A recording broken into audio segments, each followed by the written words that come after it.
ನಿನ್ನೆಯ ದಿವಸ ಭಾಗವತದ ಮಹತ್ವವನ್ನು ಕೇಳಿಸಿಕೊಂಡಿದ್ದೇವೆ. ಭಾಗವತದ ಪ್ರಥಮ ಸ್ಕಂದದ ಆರಂಭದಲ್ಲಿ ನಾರದರು ವೇದವ್ಯಾಸದೇವರಲ್ಲಿ ಬಂದು ಪ್ರಾರ್ಥನೆಯನ್ನು ಮಾಡ್ತಾರೆ. ವೇದವ್ಯಾಸ ಅನ್ನುವುದು ಒಂದು ಭಗವಂತನ ಅವತಾರ. ಎಷ್ಟೋ ಜನ ವೇದವ್ಯಾಸ ಅನ್ನುವ ರೂಪವನ್ನು ಒಂದು ಋಷಿ ಪರಂಪರೆಗೆ ಸೇರಿಸ್ತಾರೆ. ಋಷಿಗಳು ಅಂದರೆ ದೇವತೆಗಳಿಗಿಂತ ಕಡಿಮೆಯ ಅರ್ಹತೆ ಉಳ್ಳವರನ್ನು ಋಷಿಗಳು ಅಂತ ಕರೀತಾರೆ. ಕೆಲವೊಬ್ಬರನ್ನು ಋಷಿ ದೇವತೆ, ಉದಾಹರಣೆಗೆ ನಾರದರು ದೇವತೆ, ಋಷಿಗಳಲ್ಲ. ಆದರೂ ನಾರದ ಋಷಿ ಎನ್ನುವ ಶಬ್ದ ಪ್ರಯೋಗ ಇದೆ. ವಾಸ್ತವಿಕವಾಗಿ ನಾರದರು ದೇವತೆ, ತುಂಬ ದೊಡ್ಡ ಅರ್ಹತೆ. ಮತ್ತು ನಾರದರನ್ನು ಎಷ್ಟೋ ಬಾರಿ ಯಕ್ಷಗಾನಗಳಲ್ಲೆಲ್ಲ ಒಂದು ವಿನೋದದ ರೂಪವನ್ನು ಉಪಯೋಗಿಸಿಕೊಳ್ತಾರೆ. ನಾರದರು ಬಂದರೆ ಗೇಲಿ ಮಾಡುವುದು, ಆಚೆ ಈಚೆ ಹಚ್ಚಿಡ್ತಾರೆ ಅಂತ ಮಾಡ್ತಾರೆ. ಹೌದು, ನಾರದರು ದುಷ್ಟರಿಗೆ ಅನ್ಯಾಯ ಮಾಡಲಿಕ್ಕೆ ಬೇಕಾದ ವ್ಯವಸ್ಥೆಯನ್ನು ಮಾಡ್ತಾರೆ, ಶಿಷ್ಟರಿಗೆ ಅನ್ಯಾಯ ಮಾಡಲ್ಲ. ನಾರದರಿಗೆ ಇನ್ನೊಂದು ನಾಮಾಂತರ ಇದೆ, ಕಲಹಪ್ರಿಯ ಅಂತಲೇ ನಾರದರಿಗೆ ಹೆಸರು. ಆದರೆ ಸಜ್ಜನರಿಗೆ ಹಾನಿ ಮಾಡಲ್ಲ ನಾರದರು, ದುಷ್ಟರಿಗೆ ಮಾತ್ರ ಹಾನಿಯನ್ನು ಮಾಡ್ತಾರೆ. ದೇವತಾ ಸ್ವರೂಪ ನಾರದರು, ಅವರು ಋಷಿಗಳಲ್ಲ. ಈ ಸರಿಯಾದ ದೇವತೆಗಳ ಬಗ್ಗೆ ಒಂದು ಪರಿಕಲ್ಪನೆಯನ್ನು ನೀಡುವ ಗ್ರಂಥಗಳನ್ನು ಮಧ್ವಾಚಾರ್ಯರು ರಚನೆ ಮಾಡಿಕೊಟ್ಟಿದ್ದಾರೆ. ಮೊದಲು ಭಗವಂತ, ಅವನನ್ನು ದೇವತೆ ಅಂತ ಕರಿಬಾರದು, ಅವನನ್ನು ದೈವ ಅಂತ ಕರಿಬೇಕು. ಈ ಪ್ರಾಂತ್ಯದಲ್ಲಿ ದೈವ ಅನ್ನಲಿಕ್ಕೆ ಭಯ ಆಗುತ್ತೆ. ಯಾಕೆಂದರೆ ದೈವ, ಕೋಲ, ಭೂತ ಅವುಗಳ ಕಡೆ ತಲೆ ಹೋಗುತ್ತೆ. ಅದಲ್ಲ, ಅದರ ಅರ್ಹತೆಗಳು ತುಂಬ ಕೆಳಗಿದೆ. ಇಷ್ಟಂ ದೈವಂ, ದೈವ ಅಂದರೆ ಸರ್ವೋತ್ತಮನಾದ ಭಗವಂತ, ಸುಪ್ರೀಂ, ಅವನು ಬಿಟ್ಟು ಮತ್ತಿನ್ಯಾರೂ ಇಲ್ಲ. ಆಮೇಲೆ ಒಂದು ಗುಂಪಿದೆ, ಪರಶುಕ್ಲತ್ರಯರು ಅಂತ ಕರೀತಾರೆ.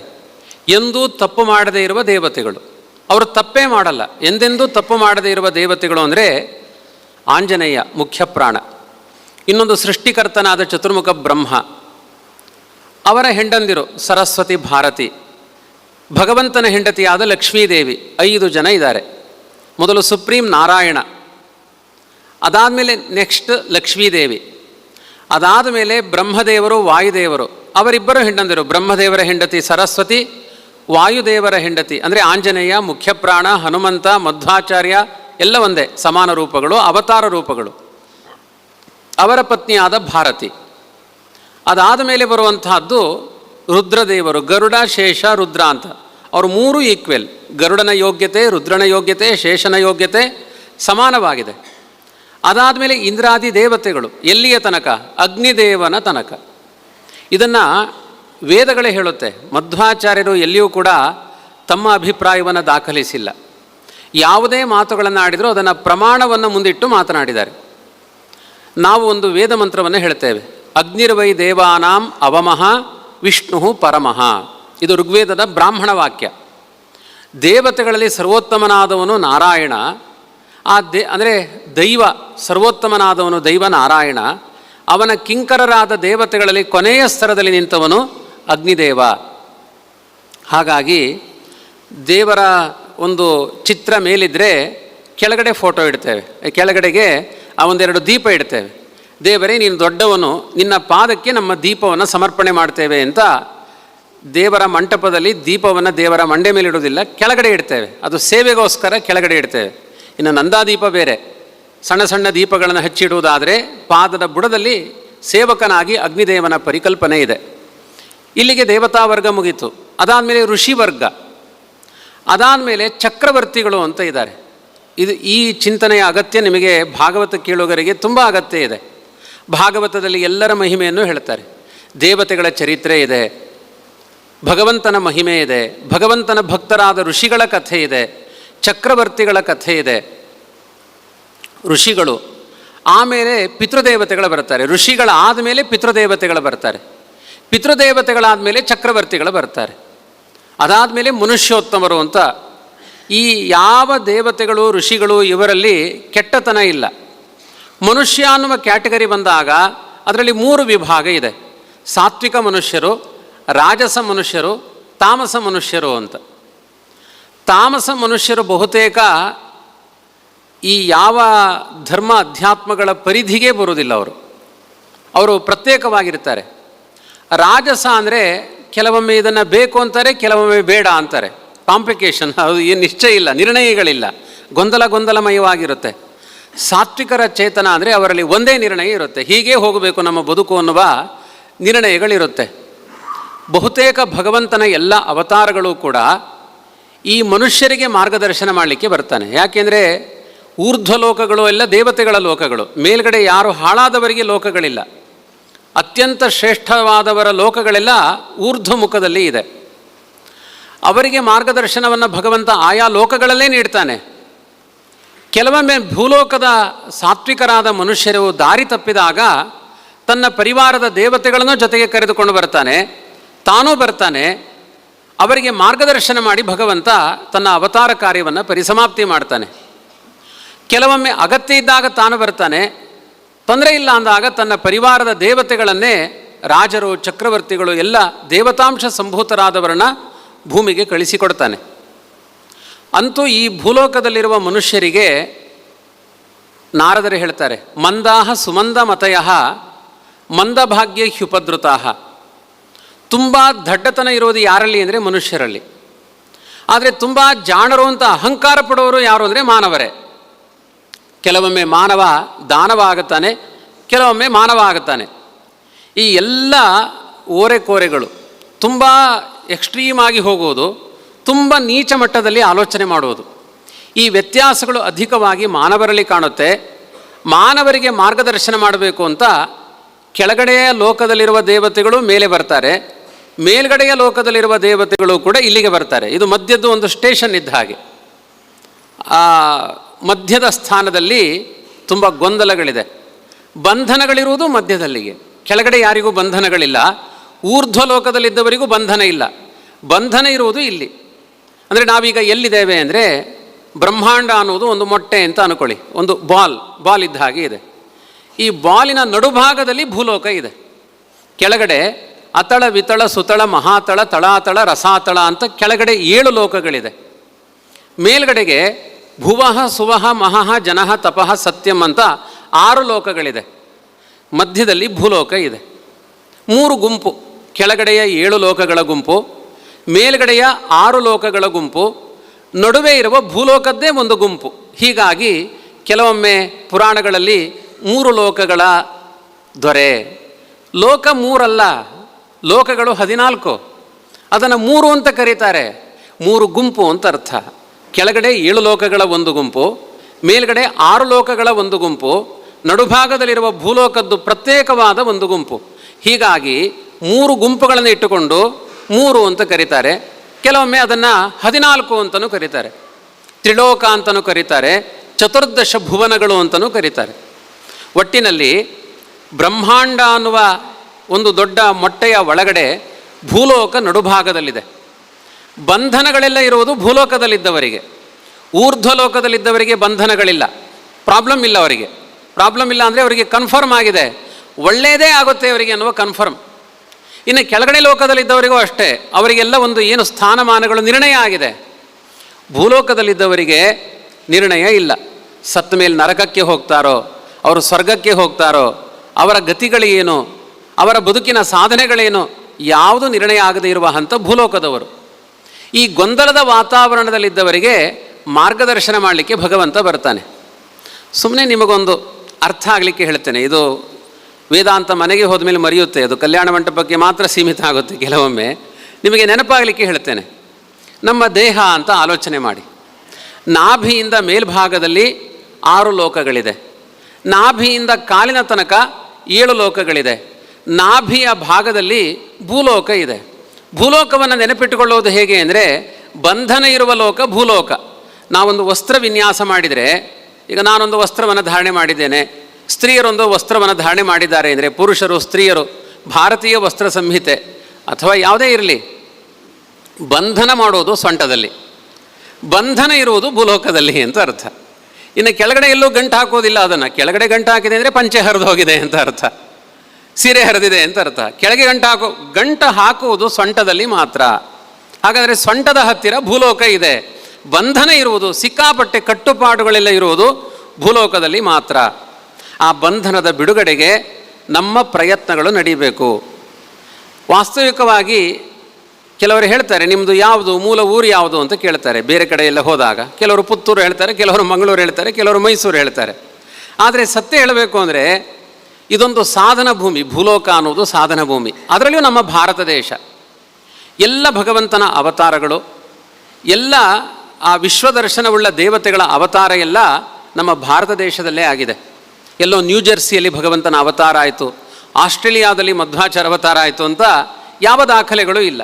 ನೀವು ಯಾವ ಪುರಾಣಗಳನ್ನು ತೆಗೆದುಕೊಳ್ಳಿ, ಯಾವ ವೇದಗಳ ವಿಭಾಗವನ್ನು ತೆಗೆದುಕೊಳ್ಳಿ, ಯಾವ ಪಂಚರಾತ್ರ ಸ್ಮೃತಿಗಳಿರಲಿ, ಆಗಮ ಭಗವದ್ಭಕ್ತಿ ಎಲ್ಲದಕ್ಕೂ ಉಗಮ ಸ್ಥಾನ ಯಾವುದು ಅಂದರೆ ನಮ್ಮ ಭಾರತ ದೇಶ. ಈ ಭಾರತ ದೇಶದಲ್ಲಿ ಭಗವಂತ ನಮ್ಮನ್ನು ಕರ್ಕೊಂಡು ಬಂದಿದ್ದಾನೆ. ಎಲ್ಲಿಂದ ಬಂದಿರ್ಬೋದು? ಕೆಲವರು ನಾಗಲೋಕದಿಂದ ಭೂಲೋಕಕ್ಕೆ ಬಂದಿರ್ಬೋದು, ಕೆಲವರು ಸ್ವರ್ಗಲೋಕದಿಂದಲೂ ಕೂಡ ಬಂದಿರ್ಬೋದು. ಅದಕ್ಕೆ ಕೆಲವರು ನೋಡಿ ಹೇಳ್ತೇವೆ, ನೀನೊಬ್ಬ ದೇವತಾತ್ಮ ಮಾರಾಯ, ಸಾಮಾನ್ಯ ಅಲ್ಲ ಅಂತ. ಇರ್ಬೋದು, ಯಾರ ಯೋಗ್ಯತೆ ಇನ್ನೂ ಗೊತ್ತಿಲ್ಲ. ಈಗೆಲ್ಲ ಬೂದಿ ಮುಚ್ಚಿದ ಕೆಂಡದ ಹಾಗೆ ನಮ್ಮ ಯೋಗ್ಯತೆಗಳು ಗೊತ್ತಿಲ್ಲ. ಅದು ಗೊತ್ತಾಗುವುದು ಹೇಗೆ? ಭೂಲೋಕದಲ್ಲಿ ನಮ್ಮ ವರ್ತನೆಗಳಿಂದ ನಮ್ಮ ಸ್ವರೂಪ ಅಭಿವ್ಯಕ್ತಿ ಆಗುತ್ತೆ ಅಂತ ಇದೆಲ್ಲ ತುಂಬ ಮಧ್ವಾಚಾರ್ಯರ ಸಿದ್ಧಾಂತದಲ್ಲಿ ಜೀವಯೋಗ್ಯತೆಗಳ ಬಗ್ಗೆ ವಿಸ್ತಾರವಾದ ಇಂಥ ನಿರೂಪಣೆಗಳನ್ನು ಮಾಡಿದ್ದಾರೆ. ಹಾಗಾಗಿ ಅವರವರ ಯೋಗ್ಯತೆ ಬದಲಾಗಲ್ಲ. ಈ ಕ್ವಾಲಿಟಿ ಅಂತಿರುತ್ತೆ. ಈಗ ಅಡಿಕೆ ಮಾಡುವ ಕೃಷಿಕರು, ನೀವು ಅಡಿಕೆಯನ್ನು ಮರದಿಂದ ತೆಗೆದ ತಕ್ಷಣ ಒಂದೇ ಕ್ವಾಲಿಟಿ ಇಲ್ಲ, ಎ ಬಿ ಸಿ ಎನ್ನುವ ಗ್ರೇಡ್ಗಳನ್ನು ಮಾಡ್ತೀರಿ. ಅಡಿಕೆಯಲ್ಲಿ ಕ್ವಾಲಿಟಿಗೆ ತಕ್ಕಂತೆ ಮಾರಾಟಗಳಾಗುತ್ತೆ. ಹಾಗೆ ಜೀವರಲ್ಲಿಯೂ ಕೂಡ ಕ್ವಾಲಿಟಿ ಇದೆ. ಅಂಗಡಿಗೆ ಹೋಗಿ, ಒಂದು ಬಟ್ಟೆ ಅಂಗಡಿಗೆ ಹೋಗಿ, ಅದರಲ್ಲಿ ಹೇಳ್ತಾರೆ ನಿಮಗೆ ಎಷ್ಟು ರೇಟಿನ ಬಟ್ಟೆ ಬೇಕು ಅಂತ ಕೇಳ್ತಾರೆ. ಒಂದೊಂದು ವೆರೈಟಿಗಳಿದೆ, ತಾರತಮ್ಯ ಇದೆ ಇದರಲ್ಲಿ. ತಾರತಮ್ಯ ಅಂದರೆ ಅವರಿಗೊಂದು ಇವರಿಗೊಂದು ಅಂತ ಅರ್ಥ ಅಲ್ಲ, ಏನು ಪಾರ್ಶಾಲಿಟಿ ಅಂತ ಅರ್ಥ ಅಲ್ಲ. ತಾರತಮ್ಯ ಅಂದರೆ ಅರ್ಹತೆಗಳು, ಒಬ್ಬೊಬ್ಬರದ್ದು ಮೇಲೆ ಕೆಳಗೆ ಅರ್ಹತೆಗಳಿರುತ್ತೆ. ಯಾವುದನ್ನೇ ತೆಗೆದುಕೊಳ್ಳಿ, ಅಲ್ಲಿ ಒಂದು ತಾರತಮ್ಯ ಇದೆ. ತಾರತಮ್ಯ ಅಂದರೆ ಅರ್ಹತೆಗಳಲ್ಲಿ ವ್ಯತ್ಯಾಸಗಳಿದೆ. ಇದನ್ನು ನಾವು ಗಮನಿಸಿಕೊಳ್ಳೇಬೇಕು. ಹಾಗೆ ಜೀವರಾಶಿಗಳಲ್ಲಿಯೂ ಒಬ್ಬೊಬ್ಬರ ಅರ್ಹತೆ ಒಂದೊಂದು ರೀತಿ ಇದೆ. ಕೆಲವರದ್ದು ದೇವತಾ ಅರ್ಹತೆ ಇರ್ಬೋದು, ಕೆಲವರದ್ದು ಋಷಿಗಳ ಅರ್ಹತೆ ಇರ್ಬೋದು, ಕೆಲವರದ್ದು ಚಕ್ರವರ್ತಿಗಳ ಅರ್ಹತೆ ಇರ್ಬೋದು, ಕೆಲವರದ್ದು ಮನುಷ್ಯೋತ್ತಮರ ಅರ್ಹತೆ ಇರ್ಬೋದು, ಕೆಲವರದ್ದು ಮನುಷ್ಯ ಅಧಮರ ಅರ್ಹತೆಗಳು ಇರ್ಬೋದು. ಅದು ನಮ್ಮ ವ್ಯಕ್ತಿತ್ವದಿಂದ, ನನ್ನ ಚಾರಿತ್ರ್ಯ, ನನ್ನ ಭಾವ, ನನ್ನ ಪ್ರಾಮಾಣಿಕತನಗಳಿಂದ ಅದೆಲ್ಲ ನಿರೂಪಣೆ ಆಗುತ್ತೆ. ಒಟ್ಟಿನಲ್ಲಿ ಆ ಅರ್ಹತೆಗಳ ನಿರೂಪಣೆಗೆ ಬೇಕಾದ ಉಪದೇಶಗಳು ಬೇಕು. ನಾನು ಹೇಳುವ ಭಾಷೆಗಳು ನಿಮಗೆ ಸ್ವಲ್ಪ ಗೊಂದಲ ಆಗ್ಬೋದು ಶಾಸ್ತ್ರೀಯವಾಗಿ. ಅದನ್ನು ಅರ್ಥ ಮಾಡಲಿಕ್ಕೋಸ್ಕರನೇ ನಾರದರು ಪ್ರಶ್ನೆ ಕೇಳ್ತಾರೆ. ವೇದವ್ಯಾಸದೇವರೇ 18 ಪುರಾಣಗಳನ್ನು ರಚನೆ ಮಾಡಿದ್ದೀರಿ, 1,00,000 ಶ್ಲೋಕಾತ್ಮಕವಾದ ಮಹಾಭಾರತ ಗ್ರಂಥವನ್ನು ರಚನೆ ಮಾಡಿದ್ದೀರಿ, ವೇದಗಳನ್ನೆಲ್ಲ ವಿಭಾಗ ಮಾಡಿದ್ದೀರಿ. ಆದರೆ ಮನುಷ್ಯರಿಗೆ ನಿಮ್ಮ ಸಾಹಿತ್ಯಗಳ ರುಚಿ ಹುಟ್ಟಲಿಲ್ಲ. ಇನ್ನೂ ಅವರ ಅಭಿರುಚಿಗಳು ಬೇರೆಯೇ ಇದೆ. ಇವತ್ತಂತೂ ಮೊಬೈಲ್ ಯುಗದಲ್ಲಿ ಈ ಪುರಾಣಗಳ ಅಭಿರುಚಿಗಳಿಗಿಂತ ಬೇರೆ ಅಭಿರುಚಿಗಳೇ ಹುಟ್ಟುತ್ತಾ ಇದೆ. ಆದರೆ ಬಂದದ್ದು ಅದಕ್ಕೋಸ್ಕರ ಅಲ್ಲ. ಮಗನನ್ನು ಅಪ್ಪಯ್ಯ ಕಳಿಸಿದ್ದಾನೆ, ಬೆಂಗಳೂರಿನಲ್ಲಿ ಕೆಲಸ ಮಾಡಿಕೊಂಡು ಬಾ ಅಂತ. ಮಗ ಹೇಳ್ತಾನೆ, ಅಪ್ಪ ಕೇಳ್ತಾನೆ, ಬೆಂಗಳೂರಿಗೆ ಹೋದ ಕೆಲಸ ಎಲ್ಲ ಆಯಿತಾ? ಎಲ್ಲ ಆಯಿತು, ಎಲ್ಲ ಬೆಂಗಳೂರನ್ನು ಸುತ್ತಾಡಿ ಬಂದೆ, ಮೆಜೆಸ್ಟಿಕ್ ನೋಡಿದೆ, ಕಬ್ಬನ್ ಪಾರ್ಕಿಗೆ ಹೋದೆ, ಲಾಲ್ಬಾಗಿಗೆ ಹೋದೆ. ವಿಧಾನಸೌಧದ ಕೆಲಸ ಏನಾಯಿತು? ಅದೊಂದು ಮಾತ್ರ ಮಾಡಲಿಲ್ಲ ಅಪ್ಪಯ್ಯ. ಅಲ್ಲಯ್ಯ, ನಿನ್ನನ್ನು ಕಳಿಸಿದ್ದ ಅದಕ್ಕೋಸ್ಕರ, ಅದನ್ನು ಬಿಟ್ಟು ಎಲ್ಲ ಮಾಡಿದರೆ ಎಂತ, ನೀನು ಹೋಗಿದ್ದೆ ಯಾಕೆ? ದೇವರು ನಮ್ಮನ್ನು ಭೂಮಿಗೆ ಕಳಿಸಿದ್ದಾನೆ, ಅವನ ಉದ್ದೇಶ ಬೇರೆ ಇದೆ. ಅದನ್ನು ಅರ್ಥ ಮಾಡಿಕೊಳ್ಳದೇನೆ ನಾವು ರೀಲ್ಸ್ ನೋಡ್ತಾ ಕೂತ್ರೆ ನಮ್ಮ ಬದುಕು ವ್ಯರ್ಥ ಆಗುತ್ತೆ. ನಾವು ಯಾಕೋಸ್ಕರ ಭೂಮಿಗೆ ಬಂದಿದ್ದೇವೆ, ನಮ್ಮ ಬದುಕಿನ ಗುರಿ ಏನು, ಉದ್ದೇಶ ಏನು, ಇದನ್ನು ಅರ್ಥ ಮಾಡಿಕೊಳ್ಳುವುದೇ ಜೀವನದ ಮೌಲ್ಯಗಳು ಅಂತ ಭಾಗವತ ವ್ಯಾಖ್ಯಾನ ಮಾಡುತ್ತೆ. ಈ ಅರ್ಥದಲ್ಲಿ ನಾರದರು ಕೇಳ್ತಾರೆ, ತುಂಬ ಸಾಹಿತ್ಯಗಳನ್ನು ಬರೆದಿದ್ದೀರಿ, ಆ ಸಾಹಿತ್ಯಗಳಲ್ಲಿ ಓದುಗರಿಗೆ ಸಾಕಷ್ಟು ಗೊಂದಲಗಳಿದೆ. ಅದರಲ್ಲಿ 3 ಭಾಷೆಗಳಿದೆ, ಸಮಾಧಿ ಭಾಷೆ, ಗುಹ್ಯ ಭಾಷೆ, ದರ್ಶನ ಭಾಷೆ, ಹೀಗೆಲ್ಲ ಒಂದು ಸ್ವಲ್ಪ ಕಾಂಪ್ಲಿಕೇಶನ್ ನಿರೂಪಣೆಗಳಿದೆ. ಸರಿಯಾಗಿ ಅರ್ಥ ಆಗಲ್ಲ ಅವರಿಗೆ. ಮೊದಲೇ ದಡ್ಡರು ಮನುಷ್ಯರು, ಅವರಿಗೆ ಅರ್ಥ ಆಗದೇ ಇರುವ ಭಾಷೆಯಲ್ಲಿ ಹೇಳಿದರೆ ಅನರ್ಥದ ಕೂಪದಲ್ಲಿ ಬೀಳ್ತಾರೆ ಅವರು. ಹಾಗಾಗಿ ಅರ್ಥ ಆಗುವ ಭಾಷೆಯಲ್ಲಿ ಒಂದು ಸಾಹಿತ್ಯವನ್ನು ರಚನೆ ಮಾಡಿ ಜಗತ್ತಿಗೆ ಕೊಡು. ವೇದವ್ಯಾಸದೇವರಲ್ಲಿ ಕೇಳ್ತಾರೆ. ವೇದವ್ಯಾಸದೇವರಲ್ಲಿ ಕೇಳಿದಾಗ ಪ್ರತಿಯಾಗಿ ವ್ಯಾಸರು ಕೇಳ್ತಾರೆ, ನೀನು ಯಾರು ಅಂತ ಕೇಳ್ತಾರೆ. ವೇದವ್ಯಾಸ ಅನ್ನೋದು ಒಂದು ಸರ್ವೋತ್ತಮನಾದ ಭಗವಂತನ ರೂಪ. ಈಗ ನೋಡಿ, ನಾರಾಯಣನೇ ದಶಾವತಾರಗಳಿಂದ ಬಂದಿದ್ದಾನೆ. ಹೇಗೋ ನಾರಾಯಣನ ಮತ್ತೊಂದು ರೂಪ ಪರಶುರಾಮ, ರಾಮ, ಕೃಷ್ಣ ಇದ್ದ ಹಾಗೆ ವೇದವ್ಯಾಸ ಅಂತ ಒಂದು ರೂಪ. ಯಾಕೆ ವೇದವ್ಯಾಸದೇವರನ್ನು ಸಾಮಾನ್ಯ ಋಷಿಗಳು ಅಂತ ಹೇಳಬಾರ್ದು ಅಂದರೆ, ಮಹಾಭಾರತದ ಎಲ್ಲ ಘಟನಾವಳಿಗಳನ್ನು 600 ವರ್ಷ ಮೊದಲು ಬರೆದಿಟ್ಟಿದ್ದಾರೆ ವೇದವ್ಯಾಸದೇವರು. ಘಟನೆ ನಡೆಯೋಕ್ಕಿಂತ 600 ವರ್ಷ ಮೊದಲು ಕಥೆ ಬರೆದಿಟ್ಟಿದ್ದಾರೆ. ಈಗ ನಾವು ಹೇಳುವ ಎಲ್ಲ ಮಹಾಭಾರತದ ಕಥೆಗಳು ಕೃಷ್ಣನ ಕಾಲದ ಕಥೆಯನ್ನು ನಾವು ಹೇಳ್ತೇವೆ, ಆದರೆ ಬರೆದದ್ದು ಕೃಷ್ಣನ ಕಾಲದಲ್ಲಿ ಅಲ್ಲ. ಕೃಷ್ಣ ಅವತಾರ ಮಾಡೋಕ್ಕಿಂತ 600 ವರ್ಷ ಮೊದಲು ವೇದವ್ಯಾಸದೇವರು ಬರೆದಿಟ್ಟ ಕಥೆಗಳನ್ನೇ ಈಗ ಹೇಳ್ತೇವೆ. ಆದರೆ ಅವರು ಹೇಗೆ ಬರೆದಿಟ್ಟಿದ್ದಾರೋ ಹಾಗೇ ನಡೆದಿದೆ. ಇವತ್ತು ದುರ್ಯೋಧನ ಹುಟ್ಟುತ್ತಾನೆ ಅಂದರೆ ಅವತ್ತೇ ಹುಟ್ಟಿದ್ದಾನೆ. ಅವನು ಹುಟ್ಟಿದಾಗ ಹೇಗೆ ಸೌಂಡ್ ಮಾಡ್ತಾನೆ ಅಂತ ವೇದವ್ಯಾಸದೇವರ 600 ವರ್ಷ ಮೊದಲು ಬರೆದಿಟ್ಟಿದ್ದಾರೆ. ಹುಟ್ಟಿದಾಗ ದುರ್ಯೋಧನ ನರಿ ಹಾಗೆ ಕೂಗುತ್ತಾನೆ ಅಂತ, ಹಾಗೆ ಕೂಗಿದ್ದಾನೆ ಅವ, ಸ್ವಲ್ಪವೂ ವ್ಯತ್ಯಾಸ ಆಗಲಿಲ್ಲ. ಹಾಗಾಗಿ ಸೃಷ್ಟಿಕರ್ತನಾದ ದೇವನೇ ವೇದವ್ಯಾಸರಾಗಿ ಬಂದು ತಾನು ಮುಂದೆ ಯಾವ ಕ್ರಮದ ಸೃಷ್ಟಿ ಪ್ರಪಂಚವನ್ನು ವಿಸ್ತಾರ ಮಾಡ್ತೇನೆ ಎನ್ನುವುದನ್ನು ನಿರೂಪಿಸುವಂತಹ ವ್ಯವಸ್ಥೆಯನ್ನೇ ಮಹಾಭಾರತ ಅಂತ ಕರೆದಿದ್ದಾರೆ. ಇದನ್ನೇ ಮಹಾಭಾರತದಲ್ಲಿಯೇ ಹೇಳ್ತಾರೆ, ಕೋಹ್ಯನ್ಯ ಪುಂಡರೀಕಾಕ್ಷಾತ್ ಮಹಾಭಾರತ ಕೃದ್ಭವೇತ್. ಸರ್ವಜ್ಞನಾಗದೇ ಇರುವ ಒಬ್ಬ ಸಾಮಾನ್ಯ ಋಷಿಗೆ ಇಂತಹ ಮಹಾಭಾರತ ಗ್ರಂಥವನ್ನು ರಚನೆ ಮಾಡಲಿಕ್ಕೆ ಸಾಧ್ಯವೇ ಇಲ್ಲ. ಹಾಗಾಗಿ ವೇದವ್ಯಾಸ ಅನ್ನೋದು ಒಬ್ಬ ಸಾಮಾನ್ಯ ಋಷಿ ಅಂತ ತಿಳ್ಕೊಳ್ಬೇಡಿ. ವೇದವ್ಯಾಸ ಅಂದರೆ ಕೃಷ್ಣ ಹೇಗೋ, ರಾಮ ಹೇಗೋ, ಸಾಕ್ಷಾತ್ ಶ್ರೀಮನ್ನಾರಾಯಣ ಹೇಗೋ, ವಿಷ್ಣು ಹೇಗೋ ಅದೇ ರೀತಿ ವೇದವ್ಯಾಸ. ಸಮಗ್ರ ಗ್ರಂಥವನ್ನು ಉಪದೇಶ ಮಾಡುವ ವೇದವ್ಯಾಸದ ಬಗ್ಗೆ ಇಷ್ಟು ಸರಿಯಾದ ಮಾಹಿತಿಯನ್ನು ಮೊದಲು ಪಡೆಯಬೇಕು. ಅದನ್ನು ನಾರದರು ನಿರೂಪಣೆ ಮಾಡಿದ್ದಾರೆ. ಪ್ರತಿಯಾಗಿ ನಾರದರ ಬಳಿ ವಿಷ್ಣು ಕೇಳ್ತಾನೆ, ಅಂದರೆ ವೇದವ್ಯಾಸರು ಕೇಳ್ತಾರೆ, ನೀನು ಯಾರು ಅಂತ. ನಾರದರು ಹೇಳ್ತಾರೆ, ನಾರದರು ತಮ್ಮ ಆತ್ಮಚರಿತ್ರೆಯನ್ನು ಭಾಗವತದಲ್ಲಿ ಹೇಳಿಕೊಳ್ತಾರೆ. ನಾನೊಬ್ಬ ದಾಸಿ ಪುತ್ರ. ದಾಸಿ ಅಂದರೆ ಅಪ್ಪ ಯಾರೋ ಗೊತ್ತಿಲ್ಲ, ದೇಹವನ್ನು ಮಾರಿಕೊಂಡು ಜೀವನ ನಿರ್ವಹಣೆ ಮಾಡುವ ಒಂದು ವೈಶ್ಯ ಜಾತಿಯ ಒಂದು ಅತ್ಯಂತ ಹೀನ ವೇಶ್ಯ ಜಾತಿಯ ಅತ್ಯಂತ ಹೀನವಾದ ಒಂದು ವ್ಯವಸ್ಥೆಯಲ್ಲಿದ್ದವಳು ನನ್ನ ತಾಯಿ. ಮತ್ತು ಈಗ ನೀನು ನಾರದನಾಗಿದೆಯಲ್ಲ, ಅದಕ್ಕೆ ಅವರು ಆತ್ಮಚರಿತ್ರೆ ಹೇಳಿಕೊಳ್ತಾರೆ. ನನ್ನ ತಾಯಿ ಯಾವುದೋ ಒಬ್ಬ ಸನ್ಯಾಸಿಗಳು ಚಾತುರ್ಮಾಸ್ಯ ವ್ರತದಲ್ಲಿ ದೀಕ್ಷಿತರಾಗಿದ್ದರು. ಪ್ರಾಮಾಣಿಕರಾದ ಅವರ ಸೇವೆಯನ್ನು ಅತ್ಯಂತ ನಿಷ್ಠೆಯಿಂದ ಮಾಡ್ತಾ ಇದ್ಲು. ಬಾಲ್ಯದಲ್ಲಿ ನಾನು ಮಗನಾಗಿದ್ದೇನೆ, ಅಪ್ಪ ಯಾರು ಅಂತ ಗೊತ್ತಿಲ್ಲ. ಈ ವಿಷಮ ಸ್ಥಿತಿಯಲ್ಲಿ ತಾಯಿ ನನ್ನನ್ನು ರಕ್ಷಣೆ ಮಾಡಿಕೊಂಡು ಆ ಸಂತರ ಅಂಗಣವನ್ನು ಕಸಗುಡಿಸಿಕೊಂಡು ಅವರ ಸೇವೆ ಮಾಡಿಕೊಂಡು ಅವರು ಕೊಟ್ಟ ಪ್ರಸಾದವನ್ನು ತಿಂದುಕೊಂಡು ಬದುಕ್ತಾ ಇದ್ಲು. ಸಾಯಂಕಾಲದ ಹೊತ್ತು ಆ ಸಂತರು ಸಮಾಜವನ್ನು ಉದ್ದೇಶಿಸಿಕೊಂಡು ಒಂದಷ್ಟು ನೀತಿ ಉಪದೇಶಗಳನ್ನು ಮಾಡ್ತಾಯಿದ್ರು, ಭಾಗವತದ ಕಥೆಗಳನ್ನು ಹೇಳ್ತಾಯಿದ್ರು. ಅದನ್ನು ಕೇಳಿಕೊಂಡು ನನ್ನ ತಾಯಿ ಕಾಲ ಕಳೀತಾ ಇದ್ಲು. ಅವರ ಜೊತೆಗೆ ನಾನು ಸೇರಿಕೊಂಡಿದ್ದೆ. ಪ್ರತಿದಿನ ಕಥೆ ಕೇಳಬೇಕಾದ್ರೆ ಅಮ್ಮ ನನ್ನನ್ನು ಕರ್ಕೊಂಡು ಹೋಗ್ತಾ ಇದ್ಲು, ಬಾ ದೇವರ ಕಥೆ ಕೇಳೋಣ, ಬಾ ಆ ಸಂತರು ಸನ್ಯಾಸಿಗಳು ಪ್ರವಚನ ಮಾಡ್ತಾರೆ ಕೇಳೋಣ ಅಂತ ಕರ್ಕೊಂಡು ಹೋಗ್ತಾ ಇದ್ಲು. ಅವರ ಜೊತೆಗೆ ಹೋಗ್ತಾ ಇದ್ದೆ. ನಾನು 5 ವರ್ಷದ ಬಾಲಕ. ಹಿಂದಿನ ಜನ್ಮದ ಕಥೆ ಹೇಳುವುದು ನಾರದರು. ನಾನು 5 ವರ್ಷದ ಬಾಲಕ. ಇನ್ನೇನು ಚಾತುರ್ಮಾಸ್ಯ ಮುಗಿಬೇಕು.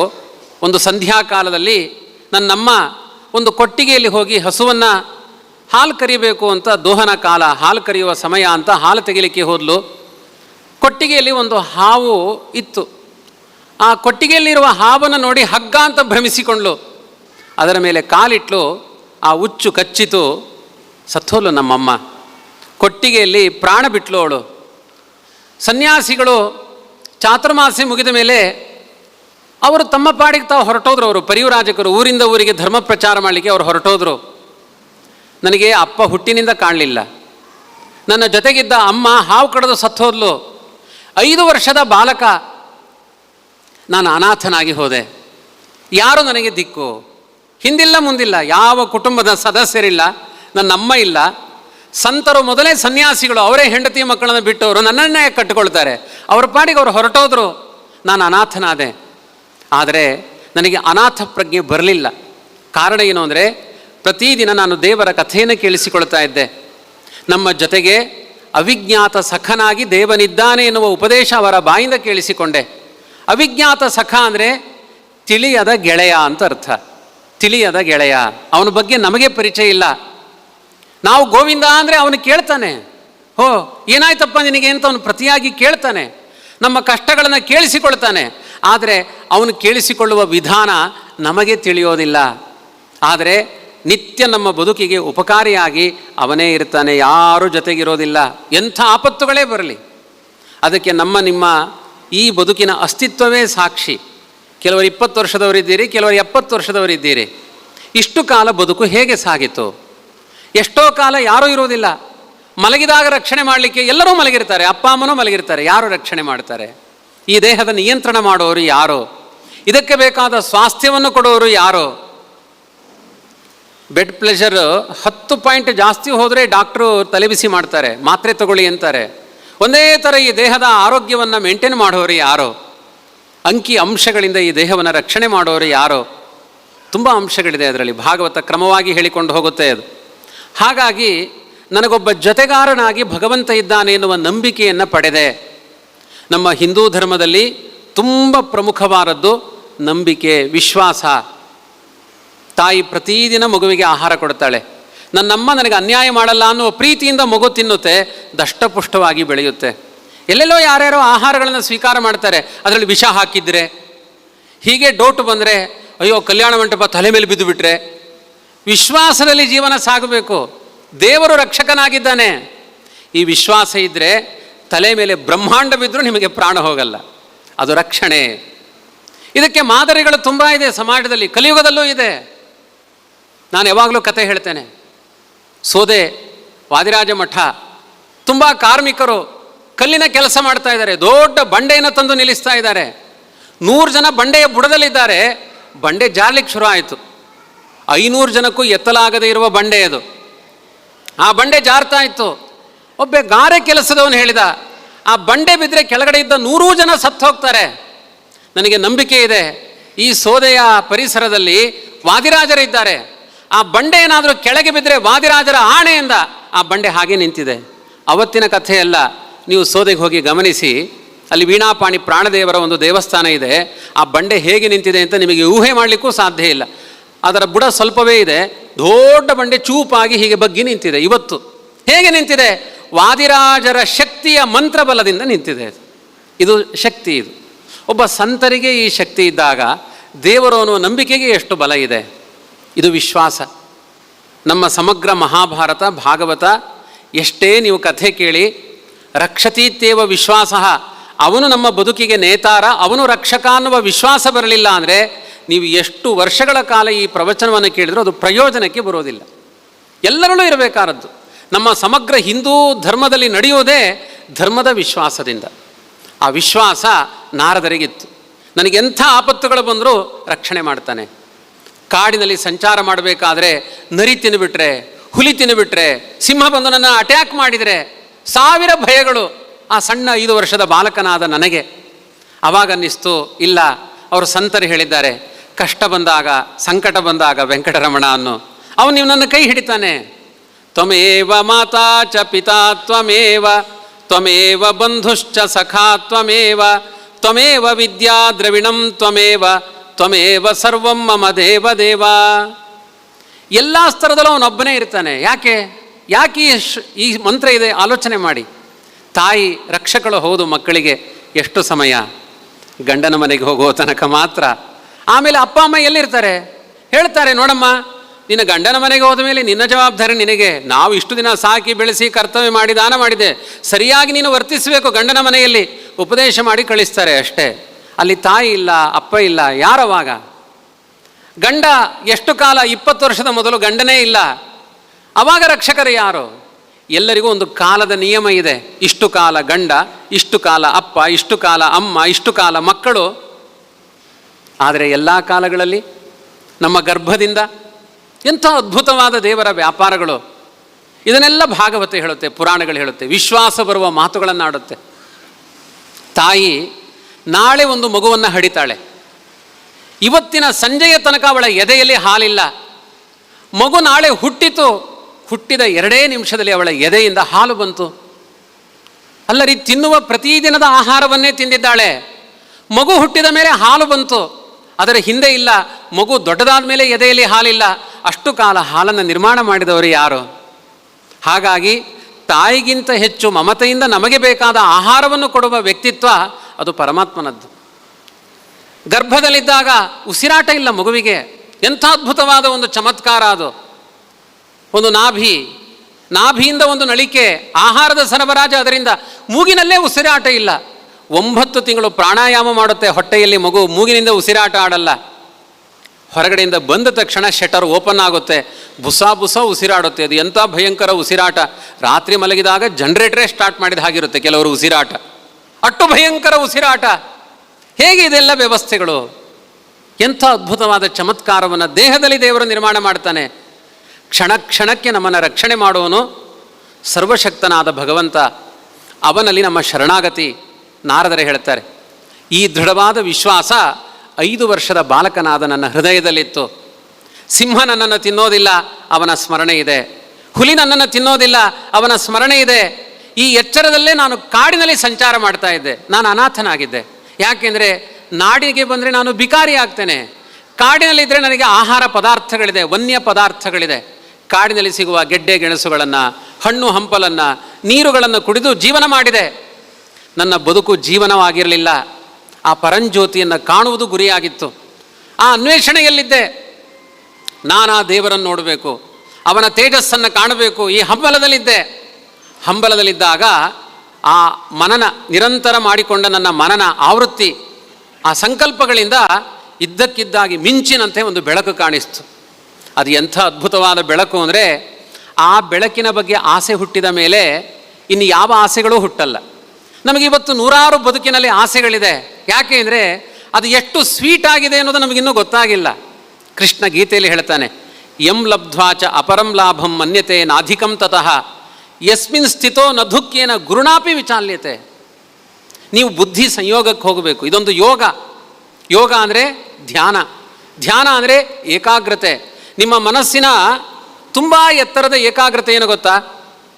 ಯಾವ ಸುಖವನ್ನು ಪಡೆದ ಮೇಲೆ ಇನ್ನೊಂದು ಸುಖವಾದ ಬಯಕೆ ಹುಟ್ಟೋದಿಲ್ಲ, ಅಂಥ ಸುಖವನ್ನು ಪಡಿಬೇಕು.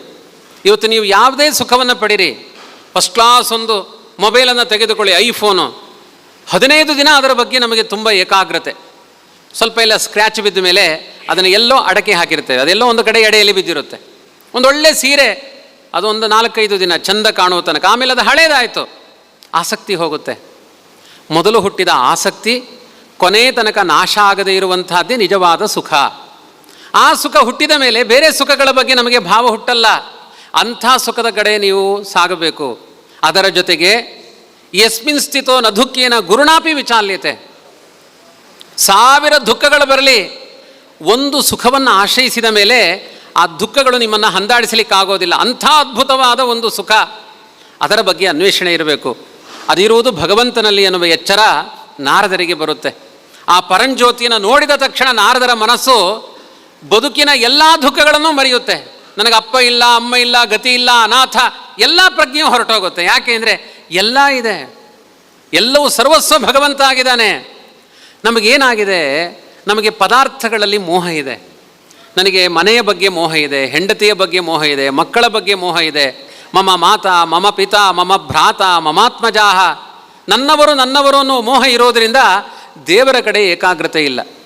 ಒಂದು ಖಾಲಿ ಪೇಪರನ್ನು ಕೊಟ್ಟು ನಿಮಗೆ ಇಷ್ಟವಾದದ್ದನ್ನು ಬರೀರಿ ಅಂದರೆ ತುಂಬ ಪಟ್ಟಿ ಮಾಡಿ ಬರಿತೇವೆ. ನಮಗೆ ಬೇಕಾದ ಸೀರೆಗಳು, ನಿಮಗೆ ಬಹುಮಾನ ಕೊಡ್ತೇವೆ. ಯಾವುದು ಇಷ್ಟ ಅಂತ ಬರೆದರೆ ಬಹುಮಾನ ಕೊಡ್ತೇವೆ ಅಂದರೆ ಜಗತ್ತಿನ ಎಲ್ಲ ಪದಾರ್ಥವನ್ನು ಬರಿತೇವೆ. ಯಾವುದನ್ನು ಬರಿಬೇಕೋ ಅದನ್ನು ಮರೆತಿರ್ತೇವೆ.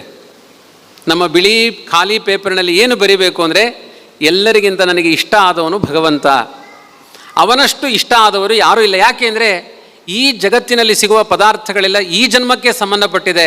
ಪ್ರತಿ ಜನ್ಮಗಳಲ್ಲಿ ನನಗೆ ಇಷ್ಟವಾಗಿ ಸಿಗುವ ದೊರೆ ಆ ಸರ್ವೋತ್ತಮನಾದ ಭಗವಂತ ಅಂತ ಎಚ್ಚರ ಬಂದರೆ ನಮ್ಮ ಬದುಕು ಸಾರ್ಥಕವಾಗುತ್ತೆ. ಇದು ಭಾವನಾತ್ಮಕವಾಗಿ ಜೀವರನ್ನು ದೇವರ ಜೊತೆಗೆ ಸಂಬಂಧವನ್ನು ಅಂಟಿಸಬೇಕು. ಈಗೇನು ಅಂದರೆ ಇಂಜನಿಗೂ ಬೋಗಿಗೂ ಲಿಂಕ್ ತಪ್ಪಿ ಹೋಗಿದೆ. ಭಾಗವತ ಏನು ಮಾಡುತ್ತೆ ಅಂದರೆ ನಮ್ಮ ಬದುಕಿನ ಈ ಬೋಗಿಗಳಿಗೆ ಭಗವಂತನೆಂಬ ಇಂಜನ್ ಜೊತೆಗೆ ಕನೆಕ್ಟ್ ಮಾಡಬೇಕು. ಅದಕ್ಕೋಸ್ಕರ ಭಾಗವತ ಹೊರಟಿದೆ. ನಾರದರು ಹೇಳ್ತಾರೆ, ಆ ಪರಂಜ್ಯೋತಿಯನ್ನು ನೋಡಿದ ಮೇಲೆ ನನ್ನ ಮನಸ್ಸು ಅಲ್ಲೇ ಕನೆಕ್ಟ್ ಆಗಿ ಹೋಯಿತು, ಅದರ ಸಂಬಂಧವನ್ನು ಹೊಂದಿತು. ಅದೇ ಬೇಕು ಅನ್ನೋ ಅನ್ವೇಷಣೆಯಲ್ಲಿ ಕಾಡಿನ ತುಂಬ ಸಂಚಾರ ಮಾಡಿದೆ. ಆ ಪರಂಜ್ಯೋತಿಯನ್ನು ನೋಡಬೇಕು, ನನಗೆ ದೇವರು ಬೇಕು, ದೇವರು ಬೇಕು, ಹಗಲು ರಾತ್ರಿ ಅವನದ್ದೇ ಸ್ಮರಣೆ. ಅವಾಗೊಂದು ಅಶರೀರವಾಣಿಯಾಯಿತು, ಮಗುವೇ, ಈ ಜನ್ಮದಲ್ಲಿ ನಿನಗೆ ಇಷ್ಟೇ ಅರ್ಹತೆ, ಹೆಚ್ಚಿನ ಸಾಧನೆಗಳನ್ನು ಮುಂದಿನ ಜನ್ಮದಲ್ಲಿ ನೀನು ಕಾಣಬಹುದು ಅಂತಂದರು. ಸ್ವಲ್ಪ ಸಮಯ ಬದುಕು ಭೂಲೋಕದಲ್ಲಿ ನಡೀತಾ ಇತ್ತು. ನಾನು ಸತ್ತೋದೆ. ಸತ್ತ ಮೇಲೆ ನಹಿ ಕಲ್ಯಾಣಕೃತ್ ಕಶ್ಚಿತ್ ದುರ್ಗತಿಂ ತಾತಗಚ್ಚತಿ. ಕೃಷ್ಣ ಗೀತೆಯಲ್ಲಿ ಹೇಳ್ತಾನೆ, ಒಳ್ಳೆ ಕೆಲಸ ಮಾಡಿದವರಿಗೆ ಅಧಪ್ಪತನವೇ ಇಲ್ಲ, ಅವ್ರ ಕೆಳಗಡೆ ಬೀಳೋದೇ ಇಲ್ಲ. ನನ್ನ ಮನಸ್ಸಿನ ಭಾವಶುದ್ಧಿಯಿಂದ ಮಾಡಿದ ಧ್ಯಾನದ ಪರಿಣಾಮವಾಗಿ ನಾನು ಬ್ರಹ್ಮದೇವರ ತೊಡೆಯಿಂದ ಹುಟ್ಟಿದೆ. ಉತ್ಸಂಗಾತ್ ನಾರದೋ ಜಜ್ಞೆ. ಬ್ರಹ್ಮದೇವರ ಸೃಷ್ಟಿಕರ್ತನಾದ ಚತುರ್ಮುಖ ಬ್ರಹ್ಮನ ತೊಡೆಯಿಂದ ಹುಟ್ಟಿದವನು ನಾರದ. 14 ಜಗತ್ತಿಗೆ ಜ್ಞಾನೋಪದೇಶ ಮಾಡ್ತೇನೆ. ಹಿಂದಿನ ಜನ್ಮದಲ್ಲಿ ಒಂದು ದೇಹವನ್ನು ಮಾರಾಟ ಮಾಡಿಕೊಂಡು ಬದುಕುವ ವೇಶ್ಯೆಯ ಮಗ, ಈ ಜನ್ಮದಲ್ಲಿ 14 ಲೋಕಗಳಿಗೆ ತತ್ವವನ್ನು ಉಪದೇಶ ಮಾಡುವ ಬ್ರಹ್ಮನ ಮಗ. ಆದ್ದರಿಂದ ಈ ಜಾತಿಗಳು, ಈ ದೇಹಗಳು, ಈ ವ್ಯಕ್ತಿತ್ವಗಳೆಲ್ಲ ಬದಲಾಗುತ್ತೆ. ಜಾತಿ ಜಾತಿ ಈ ಜನ್ಮದಲ್ಲಿ ಮಾತ್ರ. ಜೀವನಿಗೆ ಜಾತಿ ಇಲ್ಲ. ಅವನ ಜನ್ಮಾಂತರದಲ್ಲಿ ಸ್ವರೂಪದಲ್ಲೊಂದು ಜಾತಿ ಇದೆ, ಅದು ಯಾವುದೂ ಪ್ರಯೋಜನ ಆಗಲ್ಲ. ಈ ಬಾಹ್ಯವಾದ ಈ ಎಲ್ಲ ವ್ಯಾಪಾರಗಳು ಇವತ್ತಲ್ಲ ನಾಳೆ ನಾವು ಕಳಚಿಕೊಳ್ತೇವೆ. ನಿಜವಾದ ಭಾವಕ್ಕೆ ಸಾಗಬೇಕಾಗಿದೆ. ಹಾಗಾಗಿ ಇವತ್ತು ನನಗೆ ಜ್ಞಾನ ಬಂದಿದೆ.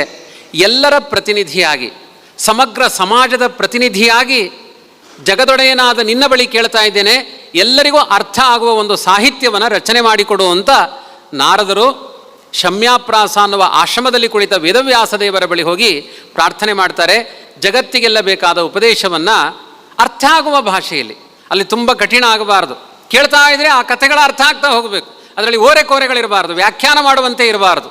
ಆ ಥರ ಉಪದೇಶ ಮಾಡಿ ಅಂತ ನಾರದರು ಕೇಳಿದಾಗ, ಸಂಸಾರಿಣಾಂ ಕರುಣಯಾ ಪುರಾಣ ಗುಹ್ಯಂ, ವೇದವ್ಯಾಸದೇವರು ಶುಕಮುನಿಗಳನ್ನು ನೆಪ ಮಾಡಿಕೊಂಡು ಎಲ್ಲ ಜೀವರಾಶಿಗಳ ದುಃಖದ ಪರಿಹಾರಕ್ಕೋಸ್ಕರ, ಶಾಶ್ವತವಾಗಿ ದುಃಖ ಪರಿಹಾರ ಆಗಬೇಕು.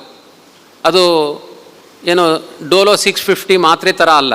ಇವತ್ತು ತೊಗೊಂಡವು, ಸಾಯಂಕಾಲ ಕಡಿಮೆ ಆಯಿತು, ನಾಳೆ ಮತ್ತೆ ತಲೆನೋವು ಶುರು ಆಯಿತು. ಆ ಥರದ ಚಿಕಿತ್ಸಾ ವಿಧಾನಗಳಲ್ಲ.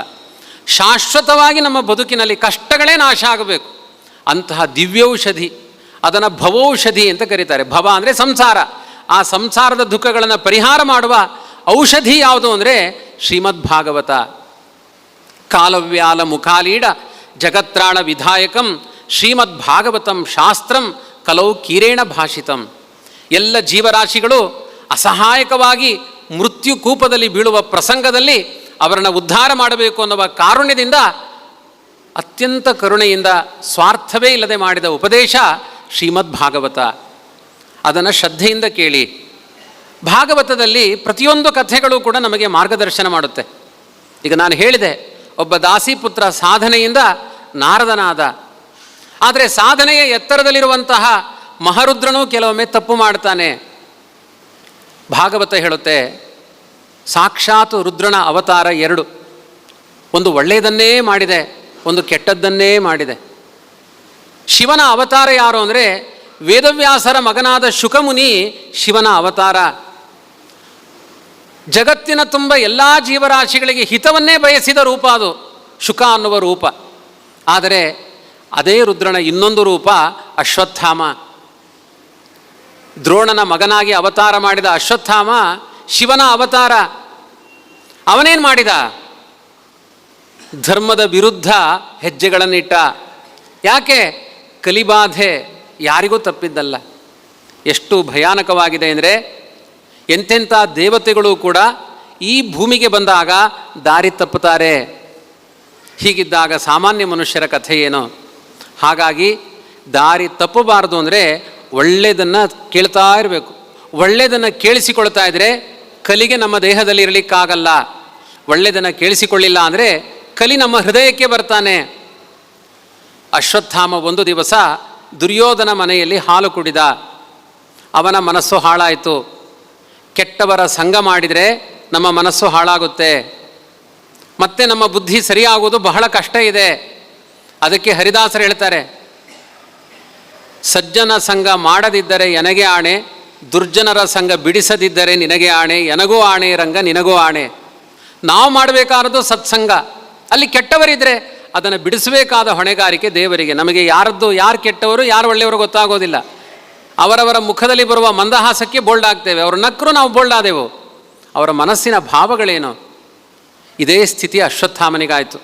ದುರ್ಯೋಧನನ ಮನೆಯ ಹಾಲನ್ನು ಪಾನ ಮಾಡಿದ ಅಶ್ವತ್ಥಾಮ ದುರ್ಯೋಧನನ ಪಕ್ಷಕ್ಕೆ ಹೋಗಿ ಸೇರಿಕೊಳ್ತಾನೆ. ಧರ್ಮದ ಪ್ರವಚನಗಳನ್ನು ಮಾಡಿದವರು ದ್ರೋಣಾಚಾರ್ಯರು. ಮಗನ ಮೋಹದಲ್ಲಿ ದ್ರೋಣಾಚಾರ್ಯರು ಕೂಡ ದುರ್ಯೋಧನನ ಪಕ್ಷಕ್ಕೆ ಸೇರಿಕೊಳ್ತಾರೆ. ಭೀಷ್ಮಾಚಾರ್ಯರು ದುರ್ಯೋಧನ ಪಕ್ಷಕ್ಕೆ ಸೇರಿಕೊಳ್ತಾರೆ. ಈಗ ಒಳ್ಳೆಯದು ಯಾವುದು, ಕೆಟ್ಟದ್ದು ಯಾವುದು? ಇವತ್ತು ಧರ್ಮದ ಗೊಂದಲಗಳು ಬಂದಾಗ ಹೀಗೆ ಆಗುತ್ತೆ. ಏನೋ ಒಂದು ವಾರ್ತೆ ಕೇಳ್ತೇವೆ, ಇವರು ಧರ್ಮಸ್ಥಾನದಲ್ಲಿದ್ದಾರೆ, ಇವರು ಅಪರಾಧಿಗಳು, ಇವರು ನಿರಪರಾಧಿಗಳು. ಎಷ್ಟು ಆಚೆ ಈಚೆ ಆಗಿಬಿಡುತ್ತೆ ನೋಡಿ, ಸಮಾಜ ಉಲ್ಲೋಲ ಕಲ್ಲೋಲ ಆಗುತ್ತೆ. ಯಾರ ಪಕ್ಷದಲ್ಲಿ ನಿಂತುಕೊಳ್ಬೇಕು ಗೊತ್ತಾಗೋದಿಲ್ಲ. ಸಾತ್ವಿಕರಿಗೂ ಈ ಗೊಂದಲ ಆಗುತ್ತೆ.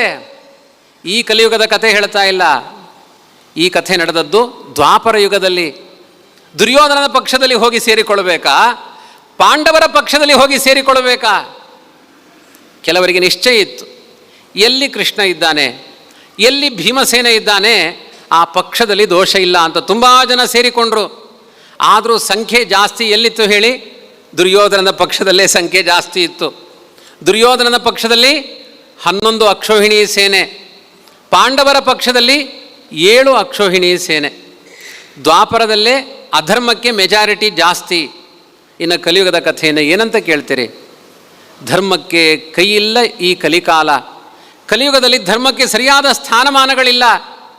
ಪ್ರಯತ್ನಪೂರ್ವಕವಾಗಿ ಸಾರಿಸಿಕೊಳ್ಬೇಕು ಅದನ್ನು. ಹೀಗೆ ಕಥೆ ನಡೀತು. ಮಹಾಭಾರತ ಯುದ್ಧವೂ ಆಯಿತು. ಪಾಂಡವರಿಗೆ ಕೃಷ್ಣನ ಅನುಗ್ರಹದಿಂದ ಜಯವೂ ಆಯಿತು, ದುರ್ಯೋಧನನ ಪತನವೂ ಆಯಿತು. ರಣರಂಗದಲ್ಲಿ ಬಿದ್ದಿದ್ದಾನೆ ದುರ್ಯೋಧನ. ಮತ್ತೆ ಕರೀತಾನೆ, ಅಶ್ವತ್ಥಾಮ ಇಲ್ಲಿ ಬಾ, ನಿನ್ನಿಂದ ನನಗೊಂದು ಉಪಕಾರ ಆಗಬೇಕು. ಏನು ಉಪಕಾರ ಆಗಬೇಕು? ನಾನು ಸತ್ತ ಮೇಲೆ ನನ್ನ ಹೆಂಡತಿಯಲ್ಲಿ ನೀನು ಸಂತಾನ ಪಡಿಬೇಕು. ಅವನು ಕುರುವಂಶದ ರಾಜ ಆಗಬೇಕು.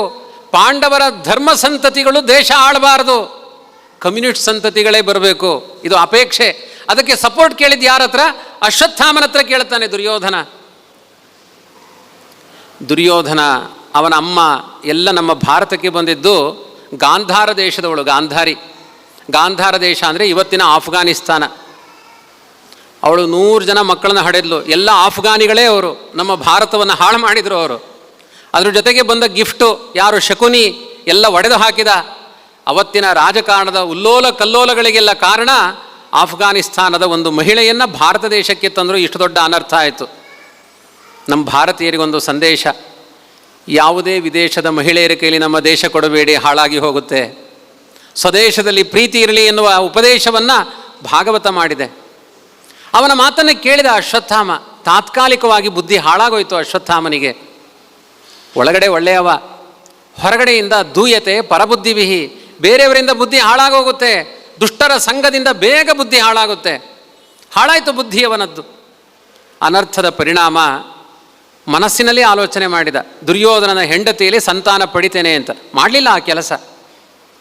ಅಷ್ಟು ಆಲೋಚನೆ ಮಾಡಿದ್ದಕ್ಕೆ ಅವನ ಬ್ರಹ್ಮಚರ್ಯ ನಾಶ ಆಯಿತು. ಅಶ್ವತ್ಥಾಮ ಮದುವೆ ಆಗಿರಲಿಲ್ಲ. ಮಾನಸಿಕ ಆಲೋಚನೆಗಳಿಂದ ಬ್ರಹ್ಮಚರ್ಯ ನಾಶ ಆಯಿತು, ಅವನ ಶಕ್ತಿ ನಾಶ ಆಯಿತು. ಅಪಾಂಡವಂ ಇಮಂ ಚಕ್ರೆ ಪ್ರತಿಜ್ಞೆ ಮಾಡಿದ ಅಶ್ವತ್ಥಾಮ, ಭೂಮಿಯಲ್ಲಿ ಪಾಂಡವರ ಸಂತಾನ ಇಲ್ಲದೆ ಇರುವ ಹಾಗೆ ಮಾಡ್ತೇನೆ ಅಂತ. ದ್ರೌಪದಿಗೆ 5 ಜನ ಮಕ್ಕಳು. ರಾತ್ರಿ ಮಲಗಿದ್ದಾರೆ. ಅಶ್ವತ್ಥಾಮ ಹೋಗಿ ಬರ್ಬರ ಹತ್ಯೆ ಮಾಡ್ತಾನೆ. ಯಾಕೆಂದರೆ ಪಾಂಡವರ ಸಂತಾನ ಬೆಳಿಬಾರದು, ಅವರಿದ್ದರೆ ಅವರು ರಾಜರಾಗ್ತಾರೆ ಅಂತ ರಾತ್ರೋರಾತ್ರಿ ಹೋಗಿ ಖಡ್ಗಪಾಣಿಯಾಗಿ 5 ಜನ ಮಕ್ಕಳನ್ನ, ಶಿಬಿರದಲ್ಲಿ ಮಲಗಿದ ಮಕ್ಕಳನ್ನು ಕೊಲ್ತಾನೆ. ಕೊಂದು ಅವರ ರಕ್ತ ಸಿಕ್ತವಾದ ದೇಹವನ್ನು ತಂದು ದುರ್ಯೋಧನನಿಗೆ ಒಪ್ಪಿಸಿ ಆ ರಕ್ತದ ತರ್ಪಣವನ್ನು ದುರ್ಯೋಧನನಿಗೆ ಕೊಡ್ತಾನೆ.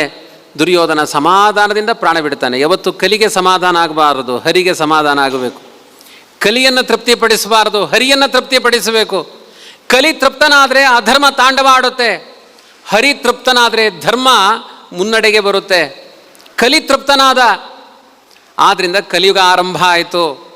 ಕಲಿ ತೃಪ್ತನಾಗಬಾರ್ದಾಗಿತ್ತು, ಕಲಿಗೆ ದಾರಿ ಆಯಿತು. ಈ ಕಲಿಯುಗದಲ್ಲಿ ಎಲ್ಲ ಧರ್ಮಗಳಿಗೆ ದಾರಿ. ಅವತ್ತು ಅಶ್ವತ್ಥಾಮ ಮಾಡಿದ ಕರ್ಮದಿಂದ ದುರ್ಯೋಧನ ತೃಪ್ತನಾದ. ಇದೆಲ್ಲ ಒಂದು ಹಂತದಲ್ಲಿ ದೇವರ ಸಂಕಲ್ಪ. ಅದನ್ನು ಮತ್ತೆ ನೋಡೋಣ. ಈಚೆ ಸಮಾಧಾನ ಆಗಲಿಲ್ಲ ಅಶ್ವತ್ಥಾಮನಿಗೆ. ಪಾಂಡವರ ಸಂತಾನ ಇನ್ನೂ ಪೂರ್ಣ ನಾಶ ಆಗಲಿಲ್ಲ. ಹುಟ್ಟಿದವರು ಸತ್ತಿದ್ದಾರೆ, ಗರ್ಭದಲ್ಲಿದ್ದವರು ಸಾಯಲಿಲ್ಲ. ಅರ್ಜುನನ ಮಗ ಅಭಿಮನ್ಯು, ಅವನ ಹೆಂಡತಿ ಉತ್ತರೆ. ಅಭಿಮನ್ಯುವಿನ ಸಂತಾನ ಉತ್ತರೆಯ ಗರ್ಭದಲ್ಲಿ ಬೆಳೀತಾ ಇದೆ. ಆ ಗರ್ಭವನ್ನು ಸಂಹಾರ ಮಾಡಬೇಕು ಅಂತ ಹೇಳಿ ಒಂದು ಬ್ರಹ್ಮಾಸ್ತ್ರ ಪ್ರಯೋಗವನ್ನು ಮಾಡಿದ. ಆ ಬ್ರಹ್ಮಾಸ್ತ್ರ ಅತ್ಯಂತ ಸುಡುವ ಬ್ರಹ್ಮಾಸ್ತ್ರ ಉತ್ತರೆಯ ಗರ್ಭದ ಮೇಲೆ ಅತಿಕ್ರಮಣ ಮಾಡಿದಾಗ ಕೃಷ್ಣ ತನ್ನ ಅವತಾರ ಕಾರ್ಯ ಎಲ್ಲ ಮುಗಿತು, ಪಾಂಡವರಿಗೆ ರಾಜ್ಯಲಕ್ಷ್ಮಿ ದೊರಕಿದೆ, ಇನ್ನು ಧರ್ಮ ಉಳಿಯುತ್ತೆ ಅಂತ ಭಾವಿಸಿ ದ್ವಾರಕೆಗೆ ಹೊರಟಿದ್ದಾನೆ. ಉತ್ತರೆ ಬೊಬ್ಬೆ ಹೊಡಿತಾ ರಥಕ್ಕೆ ಅಡ್ಡ ಬಂದು ನಿಲ್ತಾಳೆ. ತ್ರಾಹಿ ತ್ರಾಹಿ ಜಗನ್ನಾಥ ಕೃಪಯಾ ಭಕ್ತವತ್ಸಲ ಕಾಮಂ ದಹತು ಮಾಂನಾಥ ಮಾಮೇ ಗರ್ಭೋ ನೆಪಾತ್ಯತಾಂ. ದೇವರೇ, ನನ್ನನ್ನು ರಕ್ಷಣೆ ಮಾಡು, ಭಯಂಕರವಾದ ಬಿಸಿ ಬಿಸಿಯಾದ ಬ್ರಹ್ಮಾಸ್ತ್ರ ನನ್ನ ಗರ್ಭವನ್ನು ಸುಡಲಿಕ್ಕೆ ಬರ್ತಾ ಇದೆ, ನೀನೇ ರಕ್ಷಣೆ ಮಾಡಬೇಕು. ಅನ್ಯಥಾ ಶರಣಂ ನಾಸ್ತಿ ತ್ವಮೇವ ಶರಣಂ ಮಮ, ನೀನೇ ನನಗೆ ಪರಗತಿ, ನೀನೇ ರಕ್ಷಕ. ಬೊಬ್ಬೆ ಹೊಡಿತಾಳೆ. ಕೃಷ್ಣ ಹೇಳ್ತಾನೆ, ನಾನಿರುವಷ್ಟು ಕಾಲ ಈ ಅಧರ್ಮಕ್ಕೆ ಅವಕಾಶ ಕೊಡೋದಿಲ್ಲ. ಉತ್ತರೆ, ನೀನು ಕಣ್ಣೀರು ಹಾಕಬೇಡ, ನೀನು ಒಳ್ಳೆಯ ಸಂತಾನವನ್ನೇ ಪಡಿತಿ, ನೀನು ಚಿಂತೆ ಮಾಡಬೇಡ. ನೇರ ಕೃಷ್ಣ ಹೇಳ್ತಾನೆ, ಅಶ್ವತ್ಥಾಮ ತುಂಬ ತಪ್ಪು ಮಾಡ್ತಾ ಇದ್ದಿ, ಆ ಉತ್ತರೆಯ ಗರ್ಭದ ಮೇಲೆ ಬಿಟ್ಟ ಬ್ರಹ್ಮಾಸ್ತ್ರವನ್ನು ವಿತ್ಡ್ರಾ ಮಾಡ್ಕೋ, ವಾಪಸ್ ತಕ್ಕೋ, ಹಾಳಾಗಿ ಹೋಗಬೇಡ, ತುಂಬ ಕೆಟ್ಟ ಕೆಲಸ ಮಾಡ್ತಾ ಇದ್ದಿ. ಅಶ್ವತ್ಥಾಮ ಏನು ಹೇಳ್ತಾನೆ ಗೊತ್ತೋ, ಕೃಷ್ಣ ನೀನು ದುರ್ಬಲ, ಉತ್ತರೆ ಬೊಬ್ಬೆ ಹೊಡೆದಿದ್ದಾಳೆ, ಅವಳಿಗೆ ಭಾಷೆ ಕೊಟ್ಟು ಬಂದಿದ್ದಿ, ರಕ್ಷಣೆ ಮಾಡುವ ಅದಟು ತಾಕತ್ತು ನಿನ್ನಲ್ಲಿಲ್ಲ, ನನ್ನ ಬಳಿ ಬಂದು ಪ್ಲೀಸ್ ಮಾಡ್ತಾ ಇದ್ದಿ. ನೀನು ಸರ್ವಾಂತರ್ಯಾಮಿ, ಸರ್ವಶಕ್ತ, ಸಕಲ ಗುಣಪರಿಪೂರ್ಣ ಆದರೆ ನನ್ನ ಹತ್ರ ಬಂದು ಯಾಕೆ ಪ್ಲೀಸ್ ಮಾಡಬೇಕು, ನೀನು ರಕ್ಷಣೆ ಮಾಡು. ಕೃಷ್ಣ ಹೇಳ್ತಾನೆ, ತಪ್ಪು ಮಾತನಾಡಬೇಡ, ನಿನ್ನ ಬದುಕಿನ ಸಾಧನೆಯಿಂದ ವಂಚಿತನಾಗಬೇಡ, ಮತ್ತೊಬ್ಬರಿಗೆ ದ್ರೋಹ ಎಣಿಸಬೇಡ, ಪ್ರಾಮಾಣಿಕನಾದ ಒಬ್ಬ ಬ್ರಾಹ್ಮಣ ದ್ರೋಣನ ಮಗನಾಗಿದಿ ಅಂತ ನಿನಗೆ ಬುದ್ಧಿವಾದ ಹೇಳ್ತಾ ಇದ್ದೇನೆ, ನನ್ನ ಅಸಾಮರ್ಥ್ಯದಿಂದ ಹೇಳ್ತಾ ಇಲ್ಲ. ಮತ್ತು ನೀನು ಹೀಗೆ ಪರಿಗಣಿಸ್ತೀ ಅಂತ ಆದರೆ ಪಶ್ಯಮೇ ದುರ್ಮತೆ ವೀರ್ಯಂ ಯತ್ತೇ ಶಕ್ಯಂ ಕುರುಶ್ವತತ್ ಉಜ್ಜೀವಯಾಮ್ಯಹಂ ರಾಜನ್ ಯತತಃ ಶಕ್ತಿ ತೋಪಿತೆ. ನನ್ನ ಸಾಮರ್ಥ್ಯವನ್ನು ಪರೀಕ್ಷೆ ಮಾಡುವ ಮಾತುಗಳನ್ನು ಆಡ್ತೀಯ, ತಾಕತ್ತಿದ್ರೆ ರಣರಂಗದಲ್ಲಿ ಲಕ್ಷ ಲಕ್ಷ ಜನರನ್ನು ಸಂಹಾರ ಮಾಡಿದ ಸಮರ್ಥ ನೀನು ಅಂತ ಭಾವಿಸಿದಿ.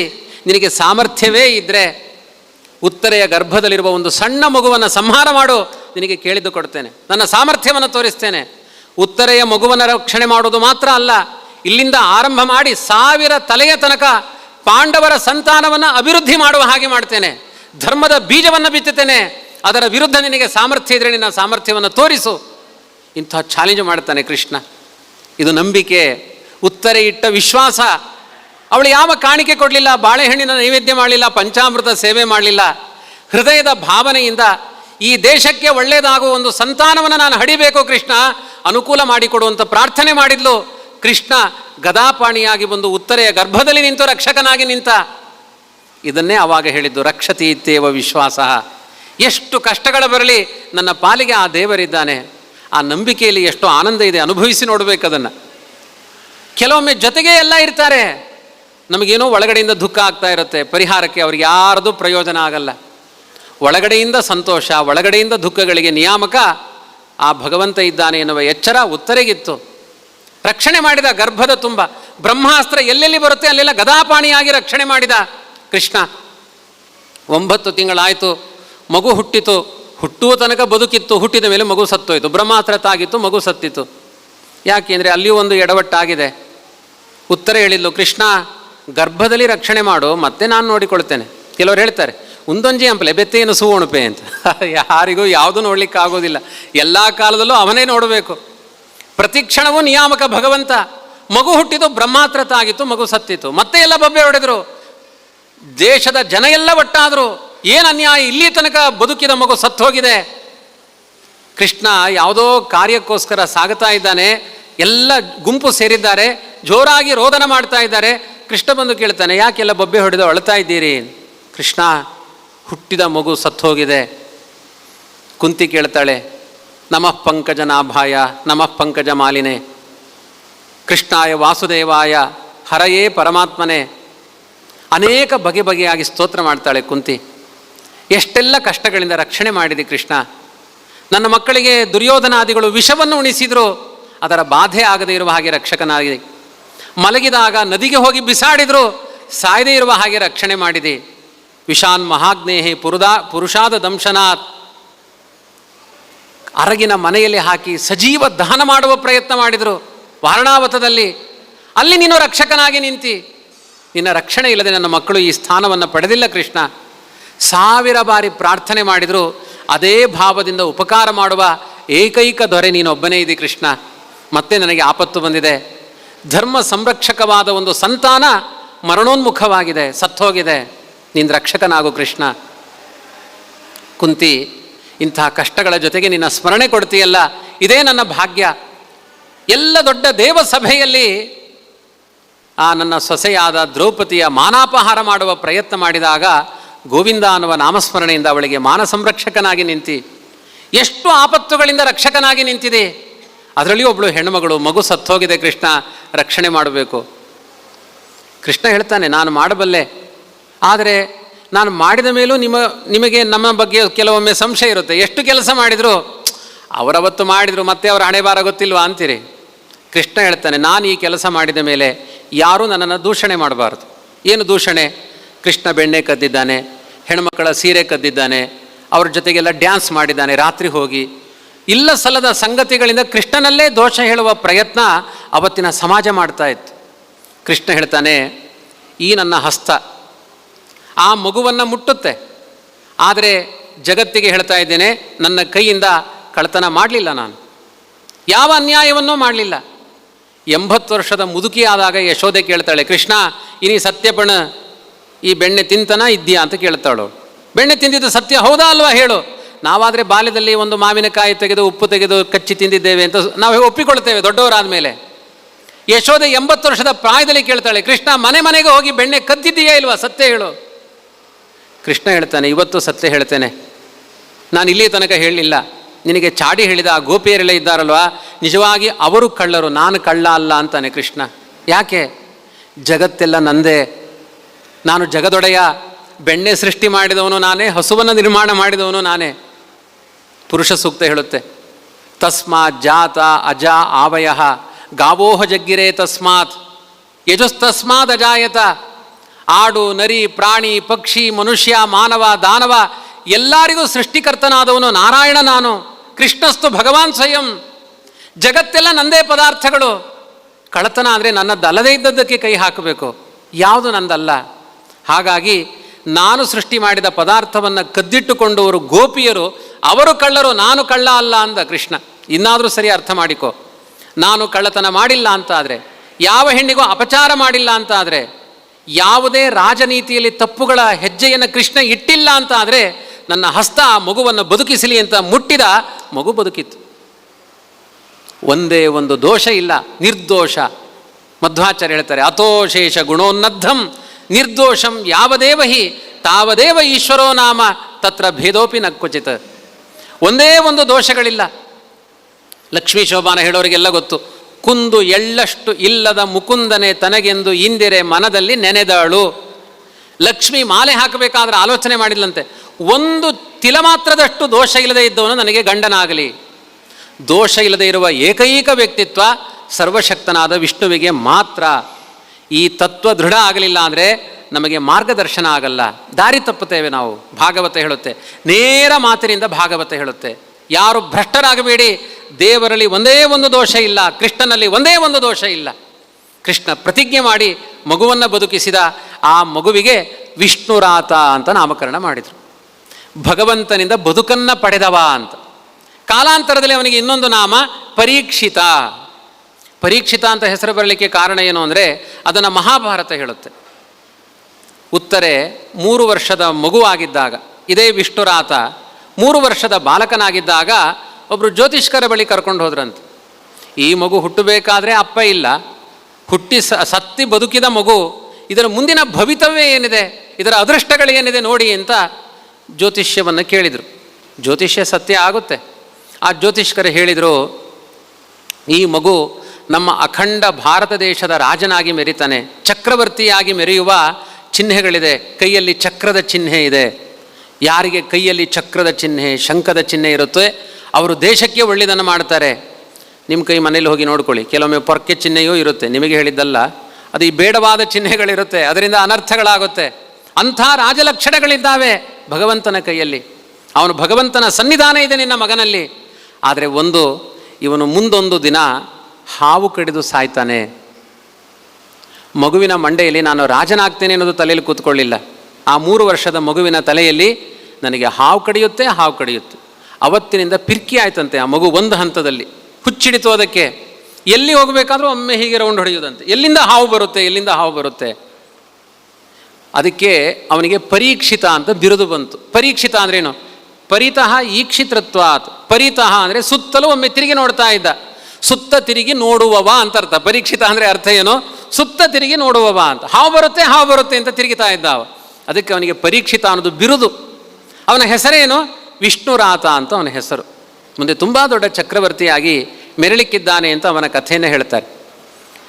ಈ ಕಥೆಯಲ್ಲಿ ನಾವು ಅರ್ಥ ಮಾಡಿಕೊಳ್ಳಬೇಕಾದದ್ದು ಕೃಷ್ಣನ ಸಾರ್ವಭೌಮ ವ್ಯಕ್ತಿತ್ವ. ಪರೀಕ್ಷಿತನ ಜನ್ಮ ಆಗಲಿಲ್ಲ ಅಂದರೆ ನಮ್ಮ ಸನಾತನ ಸಂಸ್ಕೃತಿ ಕಣ್ಮರೆಯಾಗ್ತಾ ಇತ್ತು. ದುರ್ಯೋಧನನ ಆಡಳಿತವೇ ಬರ್ತಾ ಇತ್ತು. ಇದು 1300 ವರ್ಷದ ಹಳೆಯ ಕಥೆ. ಇದು 6000 ವರ್ಷದ ಹಳೆಯ ಕಥೆ. ಇದು ಕೃಷ್ಣನ ಅವತಾರ ಆಗಿ ಸುಮಾರು 6000 ವರ್ಷ. ಅದರ ಹಳೆಯ ಕಥೆ. ಅಲ್ಲಿಂದ ಇಲ್ಲಿಯ ತನಕ ಅಧರ್ಮವೇ ತಾಂಡ ಆಡ್ತಾ ಇದ್ದು. ಕೃಷ್ಣ ಅನ್ನುವ ಒಂದು ಕುಂತಿ ಮಾಡಿದ ಸ್ತೋತ್ರ, ಉತ್ತರೆ ಮಾಡಿದ ಪ್ರಾರ್ಥನೆಯಿಂದ ಧರ್ಮದ ಬೀಜ ಬೆಳಲಿಕ್ಕೆ ಆರಂಭ ಆಯಿತು ಪರೀಕ್ಷಿತನ ಮೂಲಕ. ಎಷ್ಟು ದೊಡ್ಡ ಕರುಣೆ ಇದೆ ದೇವರದ್ದು. ಅದಾದ ಮೇಲೆ ಇಲ್ಲಿಗೆ ಕಥೆ ಮುಗಿತಾ.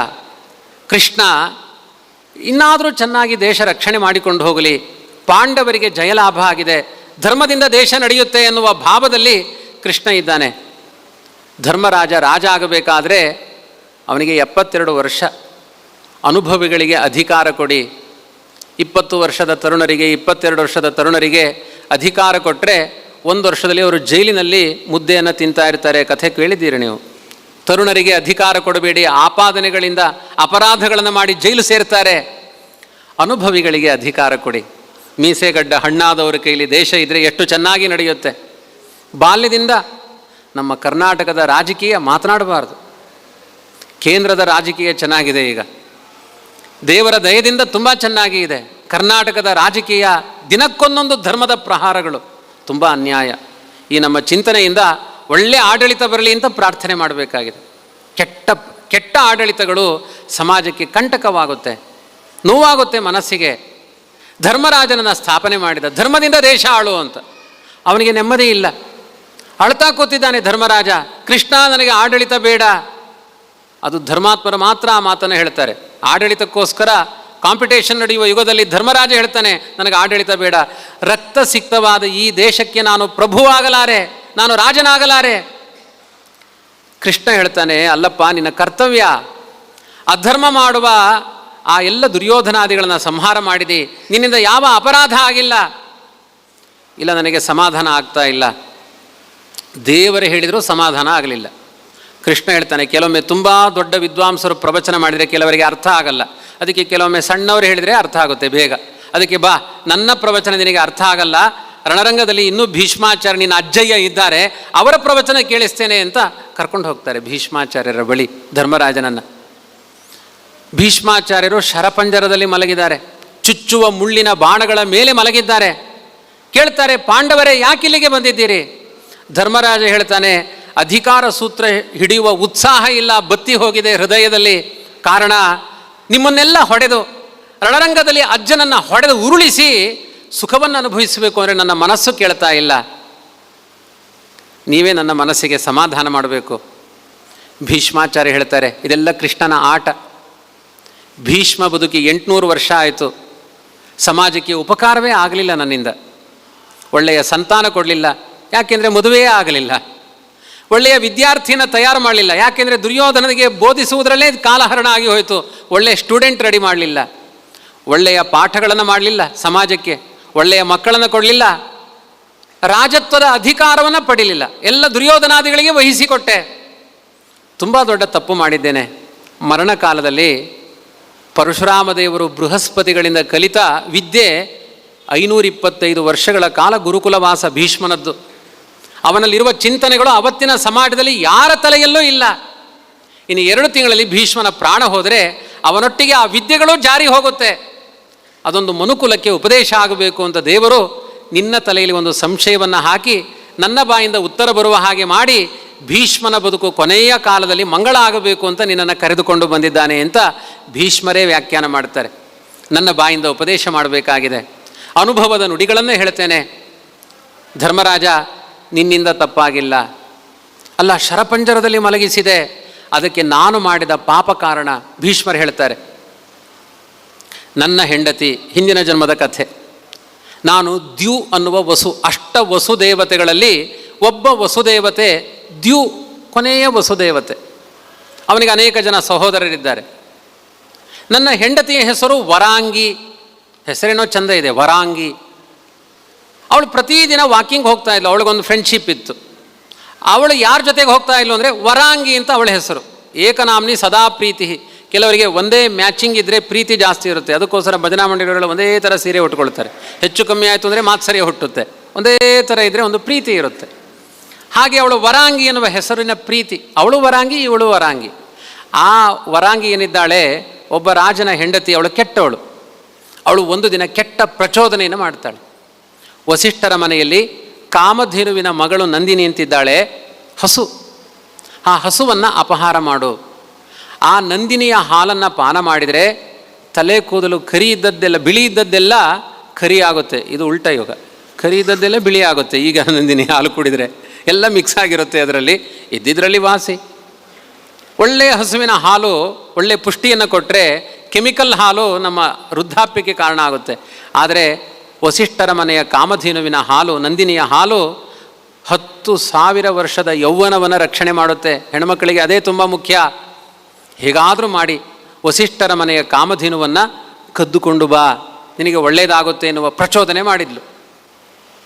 ಅದಕ್ಕೆ ಅವಳು ಬಂದೇನು ಮಾಡಿದ್ಲು, ವಸುವಿನ ಪತ್ನಿ ಆ ದೇವತೆಗೆ ಪ್ರಚೋದನೆ ಮಾಡಿದ್ಲು. ನೋಡಿ, ಕೆಟ್ಟವರ ಸಂಘದಿಂದ ಎಷ್ಟು ಒಳ್ಳೆಯವರು ಹಾಳಾಗುತ್ತಾರೆ ಅಲ್ಲಿಕ್ಕೆ ನೋಡಿ. ಪ್ರಚೋದನೆ ಮಾಡಿದ್ಲು. ಇವರಿಗೆ ಮಂಡೆ ಹಾಳಾಯಿತು. ನಮ್ಮ ಸಮಾಜವೇ ಹಾಗೆ, ಎಲ್ಲ ಹೆಂಡತಿಯರ ಮಾತನ್ನು ಕೇಳ್ತಾರೆ. ಕೇಳಬೇಕು.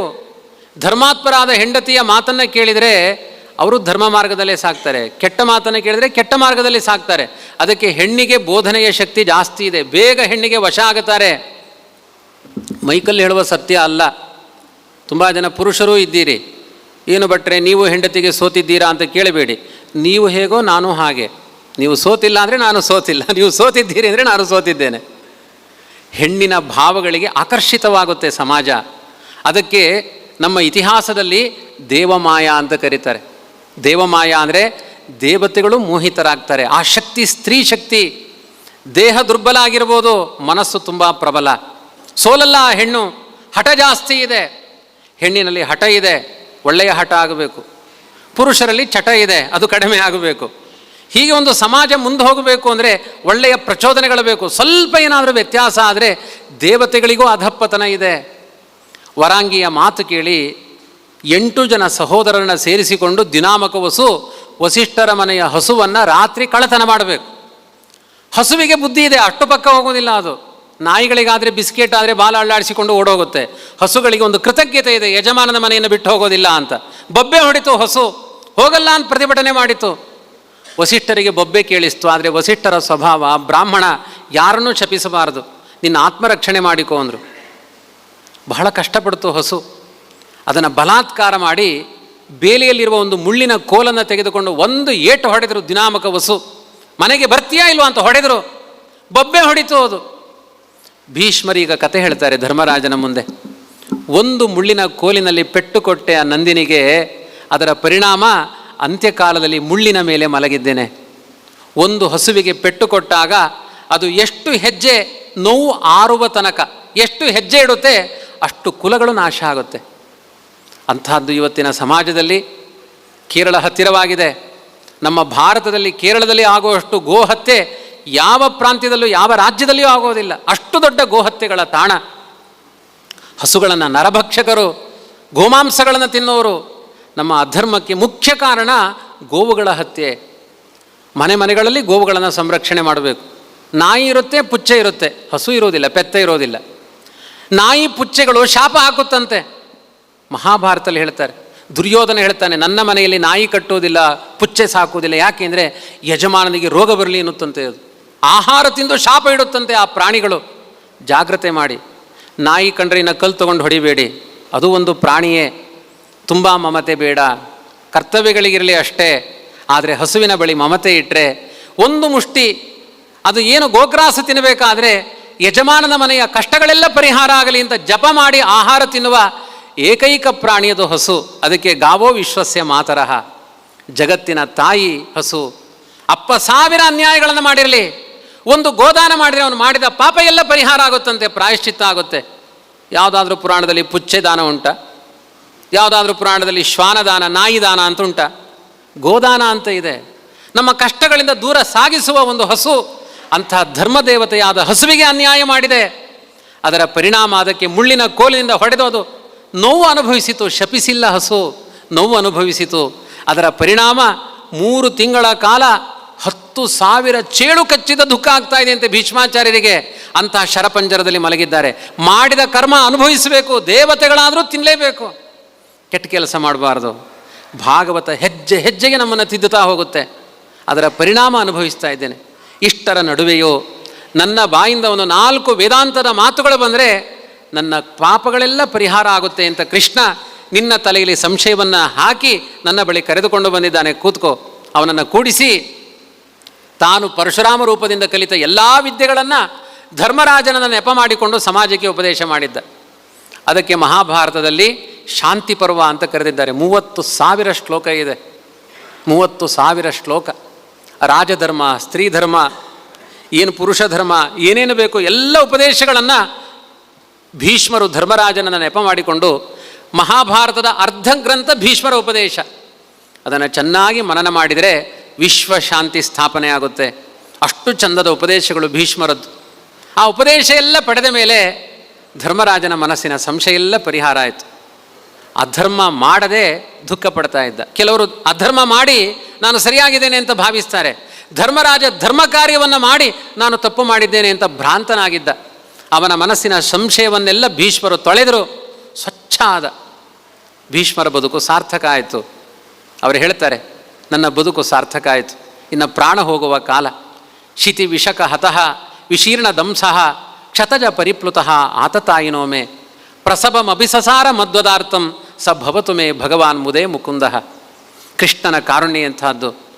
ಭೀಷ್ಮ ರಣರಂಗದಲ್ಲಿ ಒಂದು ಪ್ರತಿಜ್ಞೆ ಮಾಡಿದೆ. ಕೃಷ್ಣನ ಕೈಯಲ್ಲಿ ಶಸ್ತ್ರವನ್ನು ಹಿಡಿಸ್ತೇನೆ, ಚಕ್ರ ಹಿಡಿಸ್ತೇನೆ. ಏನು ಪ್ರಯೋಜನ ಇಲ್ಲ ಈ ಪ್ರತಿಜ್ಞೆಯಿಂದ. ಈ ಪ್ರತಿಜ್ಞೆಯಿಂದ ಏನು ಲಾಭ? ಪ್ರತಿಜ್ಞೆ ಮಾಡಿದೆ, ಆದರೆ ಹಿಡಿಸಲಿಕ್ಕಾಗಲಿಲ್ಲ. ಸೋತೆ. ಕೃಷ್ಣ, ನನ್ನ ಪ್ರತಿಜ್ಞಾ ಭಂಗ ಆಗ್ತಾ ಇದೆ, ಪ್ರತಿಜ್ಞೆ ಮಾಡಿದ್ದೇನೆ, ದಮ್ಮಯ್ಯ ರಕ್ಷಣೆ ಮಾಡು ಅಂದರೆ ಕೃಷ್ಣ ನನಗಾಗಿ ಚಕ್ರ ಹಿಡಿದ. ಭೀಷ್ಮನ ಪ್ರತಿಜ್ಞೆ ಸುಳ್ಳಾಗಬಾರ್ದು.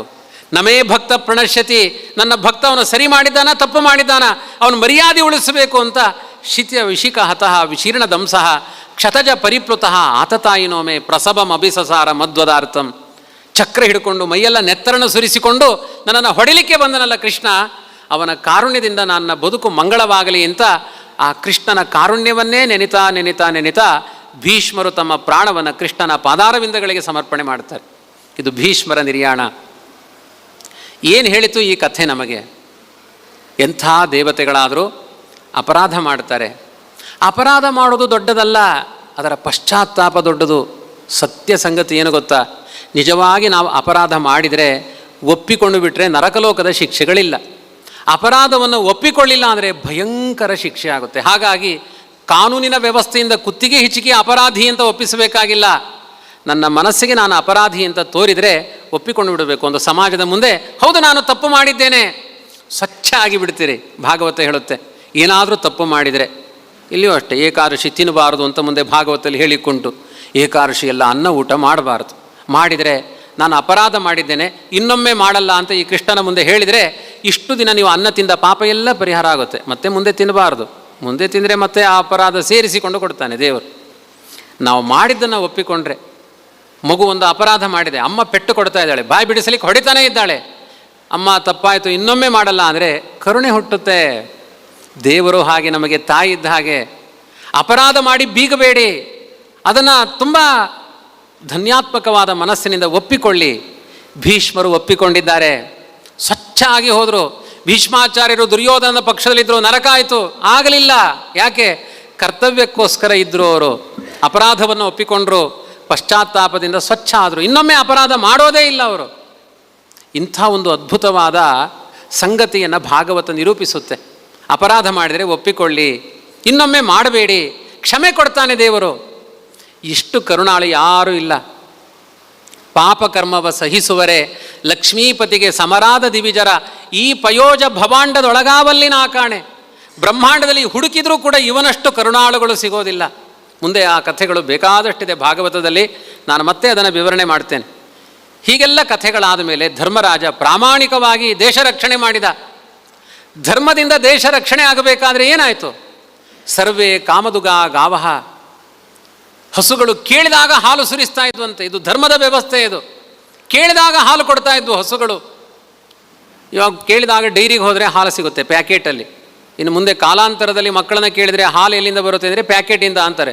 ಹಸುವನ್ನು ಸಾಕಲಿಲ್ಲ ಅಂದರೆ ಗೊತ್ತೇ ಆಗಲ್ಲ ಆ ಮಕ್ಕಳಿಗೆ. ಆ ಹಸುಗಳು ಸಮೃದ್ಧವಾದ ಹಾಲನ್ನು ಕೊಡ್ತಾ ಇದ್ವು. ಎಷ್ಟು ಹಾಲು ಅಷ್ಟೇ ಮೊಸರು, ಎಷ್ಟು ಮೊಸರು ಅಷ್ಟೇ ಬೆಣ್ಣೆ, ಎಷ್ಟು ಬೆಣ್ಣೆಯೋ ಅಷ್ಟೇ ತುಪ್ಪ. 1 ಲೀಟ್ರ್ ಹಾಲಿಗೆ 1 ಲೀಟ್ರ್ ಬೆಣ್ಣೆ ಬರ್ತಾ ಇತ್ತಂತೆ, 1 ಲೀಟ್ರ್ ತುಪ್ಪ ಬರ್ತಾ ಇತ್ತಂತೆ. ಎಂಥ ಕಾಲ ಅದು. ಇವತ್ತು 5 ಲೀಟ್ರ್ ಹಾಕಿ ಮಜ್ಜಿಗೆ ಕಡಿದ್ರೆ ಇಷ್ಟು ಸಣ್ಣ ಬಾಲಿನ ಹಾಗೆ ಬರುತ್ತೆ ಬೆಣ್ಣೆ. ಶಕ್ತಿ ಕಡಿಮೆ ಆಗಿದೆ, ಧರ್ಮದ ಶಕ್ತಿ ಕುಂಠಿತ ಆಗಿದೆ. ಧರ್ಮ ಅಭಿವೃದ್ಧಿ ಆದರೆ ಸಮೃದ್ಧಿ ಜಾಸ್ತಿ ಆಗಬೇಕು. ಅಂಥ ಸಮೃದ್ಧವಾದ ದೇಶವನ್ನು ನಿರ್ಮಾಣ ಮಾಡಿದ ಭೀಮಸೇನ, ದ್ರೌಪದಿ, ಪಂಚ ಪಾಂಡವರೆಲ್ಲ ಸೇರಿ ಎಲ್ಲ ಕಡೆ ಧರ್ಮ ಸ್ಥಾಪನೆ ಮಾಡಿದರು.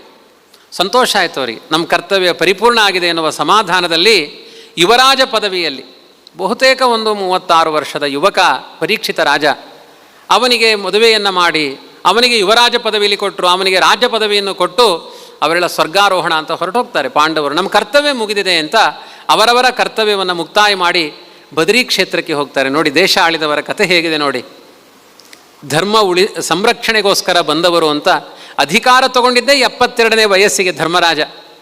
ಅವನೊಂದು 30-36 ವರ್ಷ ಧರ್ಮ ಸಂರಕ್ಷಣೆಯನ್ನು ಮಾಡಿ ಆ ಅಧಿಕಾರವನ್ನು ಮುಂದಿನ ಧರ್ಮದ ಪೀಳಿಗೆಗೆ ಕೊಟ್ಟು ಗಂಗಾ ನದಿಯಲ್ಲಿ ಸ್ನಾನ ಮಾಡಿ ಒಂದು 10 ಜನ ಋಷಿಮುನಿಗಳ ಜೊತೆಗೆ ಪ್ರತಿದಿನ ಪ್ರವಚನ ಕೇಳಿಸಿಕೊಂಡು ಇವತ್ತಿನ ಬದರಿ ಕ್ಷೇತ್ರದ ಅಲಕನಂದೆಯಲ್ಲಿ ಹೋಗಿ ಸ್ನಾನ ಮಾಡಿ ದೇಹವನ್ನು ಪವಿತ್ರ ಮಾಡಿಕೊಂಡು ಸತೋಪಂತ್ ಅಂತ ಇದೆ, ಇವತ್ತು ತುಂಬ ಜನ ಹೋಗ್ತಾರೆ ಅಲ್ಲಿಗೆ. ಆ ಮಾರ್ಗದಲ್ಲಿ ಸ್ವರ್ಗದ ಕಡೆ ಹೊರಟು ಬಿಟ್ಟರು. ಸ್ವರ್ಗಾರೋಹಣ ಪರ್ವ ಅಂತ ಮಹಾಭಾರತಲ್ಲೇ ಕಥೆ ಇದೆ. ಸ್ವರ್ಗದ ಕಡೆ ತೆರಳಿದರು. ಅವರೆಲ್ಲ ಹೋದ ಮೇಲೆ ದೊಡ್ಡ ಹೊಣೆಗಾರಿಕೆ ಪರೀಕ್ಷಿತ ರಾಜನಿಗೆ ಬಂತು. ಈ ದೇಶವನ್ನು ರಕ್ಷಣೆ ಮಾಡಬೇಕು. ಹೇಗೆ ರಕ್ಷಣೆ ಮಾಡಬೇಕು? ಧರ್ಮದಿಂದ ಸಂರಕ್ಷಣೆ ಮಾಡಬೇಕು. ಅವನ ಆಲೋಚನೆ ಮಾಡಿದ, ಎಲ್ಲಿಯೂ ಕಲಿ ಪ್ರವೇಶ ಆಗಬಾರ್ದು, ನನ್ನ ದೇಶದಲ್ಲಿ ಅಧರ್ಮ ತಾಂಡವ ಆಡಬಾರದು.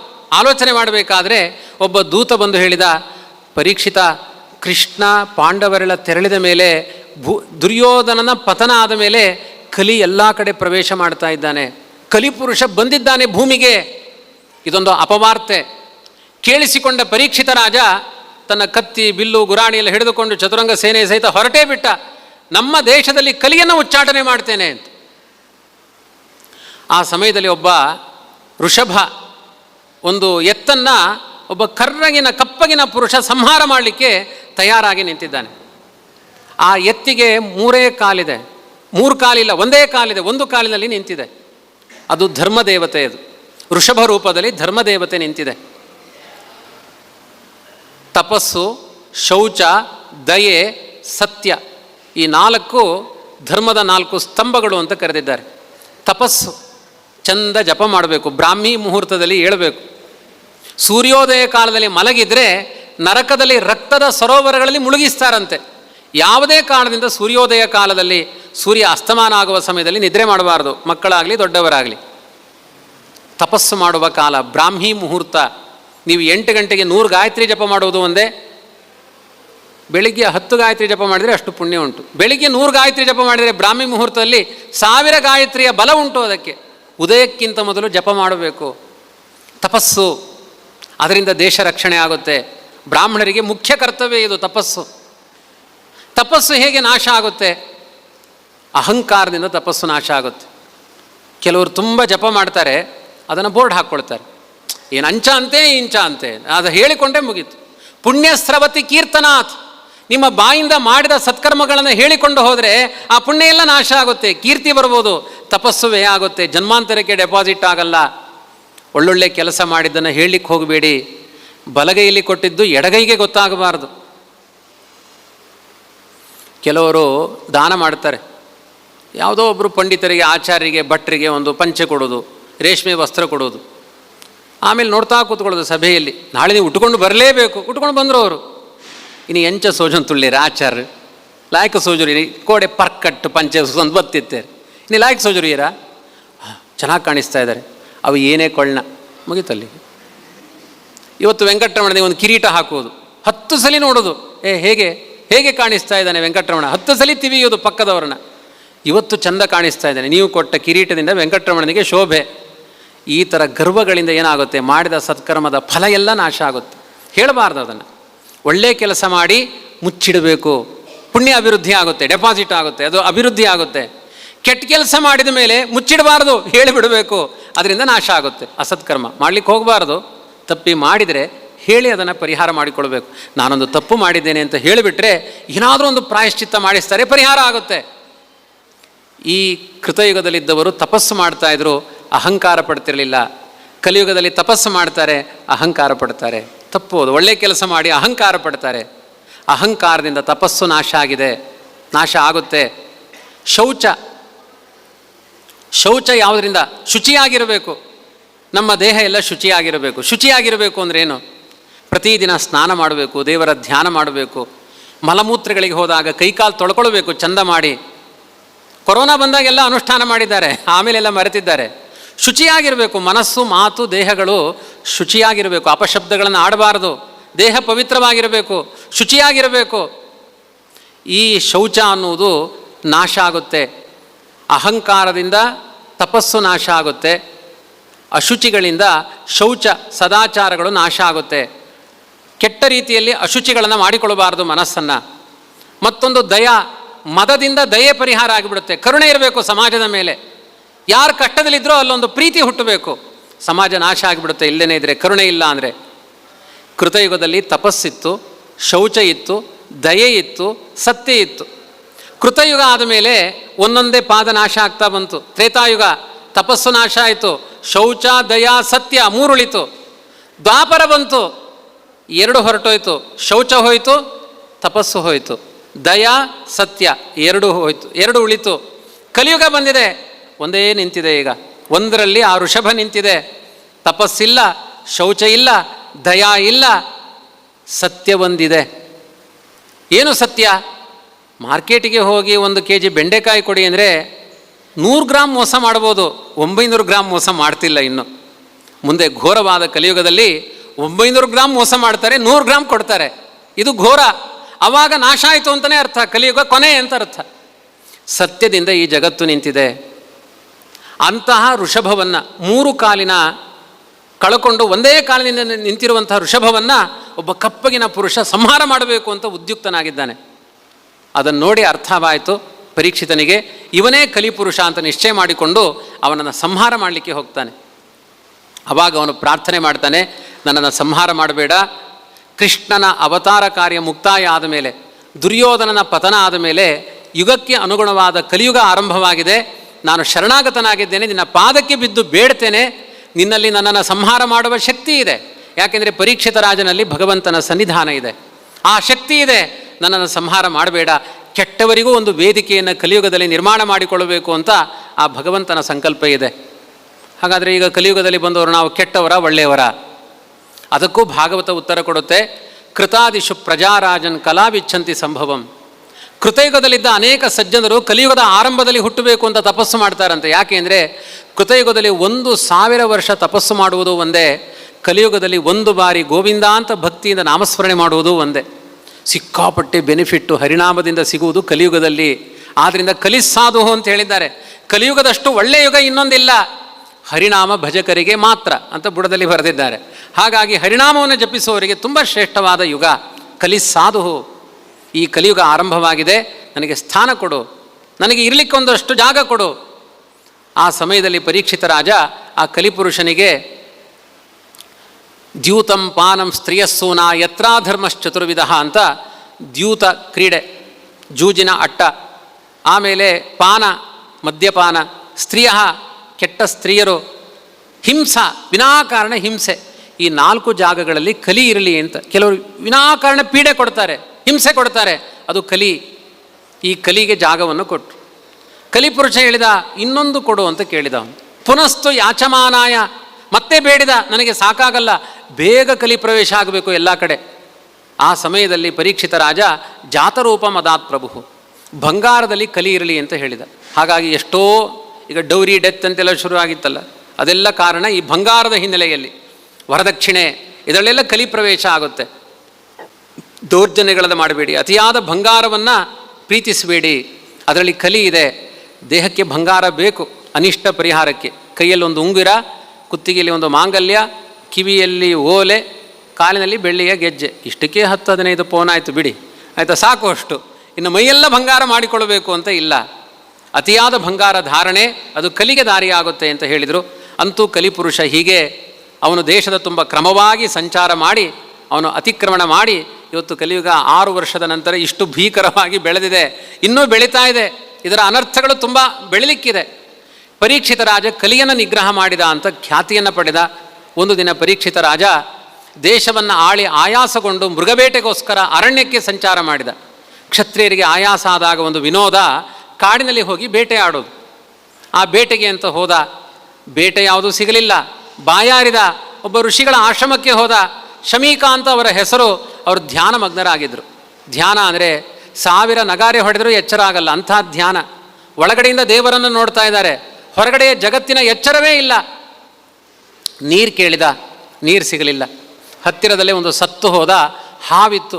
ಮೊದಲಿಂದಲೂ ಹಾವಿನ ಬಗ್ಗೆ ದ್ವೇಷ ಅವನಿಗೆ. ನಾನೊಬ್ಬ ರಾಜ, ಇವನೊಬ್ಬ ಬ್ರಾಹ್ಮಣ, ನನಗೆ ಸತ್ಕಾರ ಮಾಡಲಿಲ್ಲ. ಯಾವ ಬ್ರಾಹ್ಮಣನಾದರೂ ಹಸಿದವರಿಗೆ, ಬಾಯಾರಿದವರಿಗೆ ಅವರಿಗೆ ಶಾಂತನ ಮಾಡಬೇಕು, ಅದು ಬ್ರಾಹ್ಮಣನ ಕರ್ತವ್ಯ. ಕರ್ತವ್ಯ ಭ್ರಷ್ಟನಾಗಿದ್ದಾನೆ ಈ ಬ್ರಾಹ್ಮಣ ಅಂತ ಸತ್ತೋಗಿರುವ ಹಾವನ್ನು ತನ್ನ ಧನುಸ್ಸಿನಿಂದ ತೆಗೆದು, ಕೈಯಿಂದ ಮುಟ್ಟಲಿಲ್ಲ ಅವ. ಕ್ಷತ್ರಿಯರು ಏನು ಕೆಲಸ ಮಾಡೋದಾದರೂ ಧನುಸ್ಸಿನಿಂದಲೇ ಮಾಡಬೇಕು ಅಂತ ಆ ಧನುಸ್ಸಿನಿಂದ ತೆಗೆದು ಅವನ ಕುತ್ತಿಗೆಗೆ ಹಾಕಿದ, ಹೊರಟು ಹೋದ. ಆ ಶಮೀಕರಿಗೆ 5 ವರ್ಷದ ಒಬ್ಬ ಬಾಲಕ ಶೃಂಗಿ. ಅವನಿಗೆ ಬಾಲಕರು ಪಕ್ಕದ ಆಶ್ರಮದಲ್ಲಿದ್ದ ಹೇಳಿದರು ಸ್ನೇಹಿತರು, ನಿನ್ನ ಮಗನಿಗೆ ಯಾವನೋ ಒಬ್ಬ ರಾಜ ಅವಮಾನ ಮಾಡಿ, ನಿಮ್ಮ ಅಪ್ಪನಿಗೆ ಅವಮಾನ ಮಾಡಿ ಹೋಗಿದ್ದಾನೆ. ಶೃಂಗಿ ಬಂದು ದುಃಖ ಪಡ್ತಾನೆ. ಜಪ ಮಾಡೋ ಒಬ್ಬ ಬ್ರಾಹ್ಮಣನಿಗೆ ಒಬ್ಬ ರಾಜ ಬಂದು ವಿನಾಕಾರಣ ಅವಮಾನ ಮಾಡಿ ಹೋಗಿದ್ದಾನೆ. ಅವನಿಗೆ ಎಂಥ ರಾಜಾದಿರಾಜನೇ ಆಗಿರಲಿ, 7ನೇ ದಿನಕ್ಕೆ ಯಾವ ಹಾವಿನಿಂದ ಅವಮಾನ ಮಾಡಿದ್ದಾನೋ ಸರಿಯಾಗಿ ಇವತ್ತಿನಿಂದ 7ನೇ ದಿನಕ್ಕೆ ಹಾವು ಕಡ್ದು ಅವ್ನು ಸತ್ತು ಹೋಗಲಿ ಅಂತ ಶಾಪ ಕೊಟ್ಟ. ಆ ಜ್ಯೋತಿಷ್ಯ ಸತ್ಯ ಆಯ್ತು. ಈಗ ಹಾವು ಕಡ್ದು ಸಾಯಲಿ ಅಂತ ಶಾಪ ಕೊಟ್ಟ. ಎಚ್ಚರ ಆಯಿತು ಶಮೀಕರಿಗೆ. ಸ್ವಲ್ಪ ಹೊತ್ತಾದ ಮೇಲೆ ಅವರಿಗೆ ಆಕಾಶದಲ್ಲೇ ಎಲ್ಲ ತತ್ವಗಳುಂಟು. ಪರೀಕ್ಷಿತ ಬಂದದ್ದು, ನೀರು ಬೇಡಿದ್ದು, ಆಮೇಲೆ ತನ್ನ ಮಗ ಶೃಂಗಿ ಅತ್ತದ್ದು, ಶಾಪ ಕೊಟ್ಟಿದ್ದು ಎಲ್ಲ ಗೊತ್ತಾಯಿತು ಅವರಿಗೆ.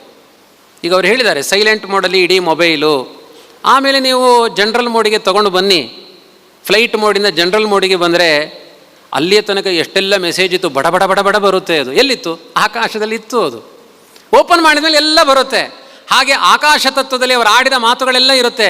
ಜ್ಞಾನಿಗಳಿಗೆ ಅದು ಕೇಳುವ ಶಕ್ತಿ ಇರುತ್ತೆ. ಅವರಿಗೆ ಮೊಬೈಲ್ ಬೇಕಾಗಿಲ್ಲ, ಹಾಗೆ ಕೇಳಿಸಿಕೊಳ್ತಾರೆ. ನಮಗೆ ಮೊಬೈಲ್ ಬೇಕಾಗುತ್ತೆ. ಆ ಥರ ಎಲ್ಲ ಕೇಳಿಸಿಕೊಂಡ್ರು ಮಗನಿಗೆ ಬೈತಾರೆ, ತುಂಬ ಅಪರಾಧ ಮಾಡಿದೆ ನೀನು. ಒಬ್ಬ ದೂತರ ಮೂಲಕ ಹೇಳಿ ಕಳಿಸ್ತಾರೆ. ಗೌರಮುಖ ಅನ್ನುವ ದೂತನ ಮೂಲಕ ಪರೀಕ್ಷಿತ ರಾಜನಿಗೆ ತಿಳಿಸು, ಬ್ರಹ್ಮಶಾಪಕ್ಕೆ ಪರಿಹಾರ ಇಲ್ಲ. ಒಂದು ಸ್ತ್ರೀ ಶಾಪ, ಒಂದು ಬ್ರಹ್ಮಶಾಪ. ಬ್ರಾಹ್ಮಣರು ಯಾರಿಗೋ ಶಾಪ ಕೊಡಬಾರದು, ಸ್ತ್ರೀಯರ ಶಾಪ ಕೊಡಬಾರದು. ಅದು ಕೊಟ್ಟರೆ ಅದಕ್ಕೆ ಪರಿಹಾರವೇ ಇಲ್ಲ. ಜ್ಯೋತಿಷ್ಕರ ಬಳಿ ಹೋಗಿ ಕೇಳಿ, ಇದು ನಿಮಗೆ ಸ್ತ್ರೀ ಶಾಪ ಉಂಟು ಅಂತಾರೆ, ಬ್ರಹ್ಮಶಾಪ ಉಂಟು ಅಂತಾರೆ. ಅದಕ್ಕೆ ಪರಿಹಾರ ಅಷ್ಟು ಸುಲಭ ಅಲ್ಲ. ಭಾಗವತ ಒಂದೇ ಪರಿಹಾರ, ಸರಿ ಕೇಳಬೇಕಷ್ಟೆ. ಆದ್ದರಿಂದ ಸ್ತ್ರೀಯರ ಶಾಪ ಕೊಡಲಿಕ್ಕೆ ಹೋಗಬೇಡಿ, ಬ್ರಾಹ್ಮಣರು ಶಾಪ ಕೊಡಬೇಡಿ. ಶಾಪ ಅನ್ನೋದು ಒಳ್ಳೆಯದಲ್ಲ, ತಪಸ್ಸು ಕ್ಷಯ ಆಗುತ್ತೆ ಅದರಿಂದ. ಪರೀಕ್ಷಿತ ರಾಜ ಮನೆಗೆ ಹೋಗಿ ನೀರು ಕುಡಿದು ಆಲೋಚನೆ ಮಾಡ್ತಾನೆ. ನನ್ನಪ್ಪ, ನನ್ನ ಅಜ್ಜ ಎಲ್ಲ ಬ್ರಾಹ್ಮಣ ಪ್ರಿಯರು. ರಾಜಸೂಯಾಗ ಮಾಡಬೇಕಾದ್ರೆ ನನ್ನ ಅಜ್ಜಯ್ಯ ಅರ್ಜುನ ಎಲ್ಲ ಬಂದ ಬ್ರಾಹ್ಮಣರ ಪಾದವನ್ನು ತೊಳೆದಿದ್ದಾನೆ ರಾಜನಾಗಿ. ತನ್ನ ರತ್ನಮಯವಾದ ಕಿರೀಟವನ್ನು ಬ್ರಾಹ್ಮಣರ ಪಾದದಲ್ಲಿ ತೊಳೆದಿದ್ದಾನೆ. ಇಂಥ ಬ್ರಾಹ್ಮಣ ವತ್ಸಲನಾದ ನನ್ನ ಅಜ್ಜ ಕೃಷ್ಣ ಅವರೆಲ್ಲ ಅನುಗ್ರಹ ಇದ್ದ ನಾನು ಎಂಥ ಕೆಟ್ಟ ನೀಚ ಕೆಲಸ ಮಾಡಿದೆ. ಧ್ಯಾನಮಗ್ನನಾದ ಒಬ್ಬ ಋಷಿಗೆ ವಿನಾಕಾರಣ ಅವಮಾನ ಮಾಡಿ ಬಂದಿದ್ದೇನೆ. ಅದ್ಯೈವ ರಾಜ್ಯಂ ಬಲರುದ್ಧ ಕೋಶಂ ನಶ್ಯತು. ನನ್ನ ಈ ಎಲ್ಲ ಮದಗಳಿಗೆ ಕಾರಣ ಈ ರಾಜ್ಯ, ಈ ಪೋಷಾಕು, ಈ ವೈಭವಗಳು ಇವತ್ತೇ ನಾಶ ಆಗಲಿ. ಯಾವತ್ತು ನಮ್ಮಿಂದ ಅಸತ್ಕರ್ಮ ನಡೆಯುತ್ತೆ ಆ ವೈಭವಗಳಿಗೆ ಅರ್ಥ ಇಲ್ಲ. ದೇವರು ಸಂಪತ್ತು ಕೊಡುವುದು ವಿನಯಕ್ಕೋಸ್ಕರ ಹೊರತು ಅಹಂಕಾರಕ್ಕಾಗಿ ಅಲ್ಲ. ನಾನು ಅಪರಾಧ ಮಾಡಿದ್ದೇನೆ ಅಂತ ತನ್ನ ರಾಜ್ಯವನ್ನೆಲ್ಲ ತೊರೆದು ತನ್ನ ಮಗ ಜನಮೇಜಯ, ಇನ್ನೂ 5 ವರ್ಷದ ಬಾಲಕ, ಮಂತ್ರಿಗಳಿಗೆಲ್ಲ ಹೇಳ್ತಾನೆ, ನೀವು ನೋಡಿಕೊಳ್ಳಿ ಈ ರಾಜ್ಯಭಾರವನ್ನು, ನಾನು ಈ ರಾಜ್ಯ ನನಗೆ ಬೇಡ. ಯಾವಾಗ ನನ್ನ ಆಡಳಿತದಲ್ಲಿ ದುರ್ಬುದ್ಧಿ ಬಂತು ನಾನು ಆಡಳಿತಕ್ಕೆ ಅರ್ಹನಲ್ಲ. ಅವತ್ತಿನ ಕಥೆ. ಇವತ್ತು ನಿಮಗೆ ಯಾವಾಗ ಆಡಳಿತದಲ್ಲಿ ದುರ್ಬುದ್ಧಿ ಬರುತ್ತೆ ಅವತ್ತು ಅಧಿಕಾರ ತಗೊಳ್ಳಿ, ಶುರು ಅವತ್ತಿನಿಂದ. ಅವತ್ತು ಬಿಡಬೇಕು, ಇವತ್ತು ಹಿಡಿಬೇಕು ಅದನ್ನು. ಹೊರಟ ಕಾಡಿಗೆ, ಗಂಗಾ ತೀರಕ್ಕೆ ಹೊರಟ.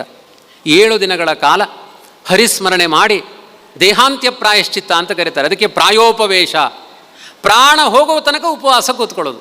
ಏನು ತಿನ್ನೋ ಹಾಗಿಲ್ಲ, ಕುಡಿಯೋ ಹಾಗಿಲ್ಲ. ಹರಿಸ್ಮರಣೆ ಮಾಡಿ ಪಾಪವನ್ನು ಪಶ್ಚಾತ್ತಾಪದಿಂದ ಪಾಪ ಪರಿಹಾರ ಮಾಡಿಕೊಳ್ಬೇಕು. ನಾವು ಮಾಡಿದ ಎಲ್ಲ ಪಾಪಗಳನ್ನು ಈ ಭೂಮಿಯಲ್ಲೇ ಪರಿಹಾರ ಮಾಡಿಕೊಂಡ್ರೆ ನರಕಲೋಕ ಆಗಲ್ಲ, ಇಲ್ಲದೇ ಭಯಂಕರ ನರಕಗಳಾಗುತ್ತೆ. ಆಲೋಚನೆ ಮಾಡಿ ಕುಳಿತ ಈ ಪಶ್ಚಾತ್ತಾಪದಿಂದ ದಗ್ಧನಾದ ಪರೀಕ್ಷಿತ ರಾಜನನ್ನು ಉದ್ಧಾರ ಮಾಡಬೇಕು ಅಂತ ಶುಕಮುನಿಗಳು ಬಂದರು. ಶುಕಮುನಿಗಳು ಅಂದರೆ ನಾನೀಗ ತಾನೇ ಕತೆ ಹೇಳಿದೆ, ಗರ್ಭದಲ್ಲಿ ಸಾಯಿಸಲಿಕ್ಕೆ ಹೊರಟ ಅಶ್ವತ್ಥಾಮನ ಇನ್ನೊಂದು ಪಾರ್ಟ್, ಡಬಲ್ ಆ್ಯಕ್ಟಿಂಗ್ ಅದು ಶುಕಾಚಾರ್ಯರು. ಆ ಕಡೆ ಹೊಡಿಲಿಕ್ಕೆ ಹೋದರು, ಈಗ ಬದುಕಿಸಲಿಕ್ಕೆ ಬಂದಿದ್ದಾರೆ ಅವನನ್ನು. ಶುಕಾಚಾರ್ಯರು ಬಂದರು, ಎಲ್ಲಿಯೂ ಕೂತ್ಕೊಳ್ಳೋರೆಲ್ಲ ಎಲ್ಲೂ ಉಪದೇಶ ಮಾಡಿ, ತುಂಬ ದೊಡ್ಡ ಜ್ಞಾನಿ, ವೇದವ್ಯಾಸನ ಮಗ.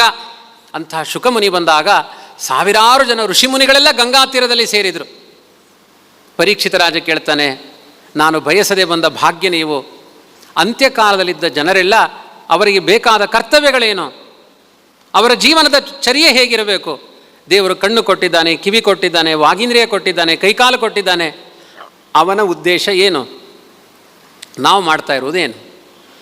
ಪರೀಕ್ಷಿತ ರಾಜನಿಗೆ ಶುಕಾಚಾರ್ಯ ಹೇಳ್ತಾರೆ, ಕಾಲು ಕೊಟ್ಟಿದ್ದಾನೆ ಯಾಕೆ ಅಂದರೆ ಪಾರ್ಕಿನಲ್ಲಿ ವಾಕಿಂಗ್ ಮಾಡಲಿಕ್ಕಲ್ಲ, ಒಂದು ದೇವಸ್ಥಾನಕ್ಕೆ ಹೋಗಿ ಅಲ್ಲಿ ನಮಸ್ಕಾರ ಮಾಡಿ ಬನ್ನಿ. ಒಂದು 4 ಕಿಲೋಮೀಟರ್ ದೂರ ಇದೆ ವಿಷ್ಣುಮೂರ್ತಿ ದೇವಸ್ಥಾನ, ಅಲ್ಲಿಂದ ನಡೆದು ಬಂದು ದೇವರಿಗೆ ಪ್ರದಕ್ಷಿಣೆ ಮಾಡಿ 10 ವಿನಾಕಾರಣ ಪ್ರಾಣಿಗಳನ್ನು ಕೊಂದ ಪಾಪ ಪರಿಹಾರ ಆಗುತ್ತೆ. ಪಾರ್ಕಿನಲ್ಲಿ ಸುತ್ತಿದರೆ ಬೊಜ್ಜು ಕರಗೋದಿಲ್ಲ, ಅಷ್ಟೇ, ಸುಮ್ಮನೆ ವ್ಯರ್ಥ ಕಾಲ. ಒಂದು ದೇವ ಮಂದಿರಕ್ಕೆ ನಡೆದುಕೊಂಡು ಹೋಗಿ, ಅದಕ್ಕೆ ದೇವರು ಕಾಲು ಕೊಟ್ಟಿದ್ದಾನೆ. ಕಿವಿ ಕೊಟ್ಟಿದ್ದಾನೆ, ದೇವರ ಕಥೆ ಕೇಳಲಿಕ್ಕೋಸ್ಕರ ಕೊಟ್ಟಿದ್ದಾನೆ ಕಿವಿಯನ್ನು. ದೇವರ ಕಥೆ ಕೇಳಿ ಈ ಕುತ್ತಿಗೆ ಮನುಷ್ಯರಿಗೆ ಕೊಟ್ಟಿದ್ದಾನೆ, ಸ್ಪ್ರಿಂಗ್ ಆ್ಯಕ್ಷನ್ ಇರಲಿ ಅಂತ. ಯಾಕೆ? ದೇವರ ಕಥೆ ಕೇಳಿ ಮಂಡೆ ತೂಗಬೇಕಂತೆ. ಆಹಾ ಎಷ್ಟು ಚೆನ್ನಾಗಿದೆ ಅಂತ.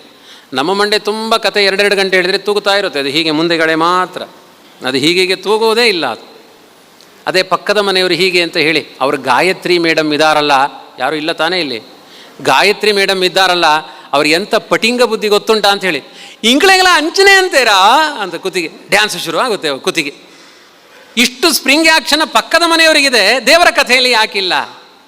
ಆಮೇಲೆ ಶುರು ಆಯಿತು ಪ್ರವಚನ, ದೇವರ ಕಥೆ ಅಂಥೇಳಿ. ಅವು ಮಂತೆ ಎಂಕ್ಳೆಗೆ ಗೊತ್ತಿದೆ, ಬಟರ್ ಲೈಫ್ ಪ್ಲೇ ಅಂತ.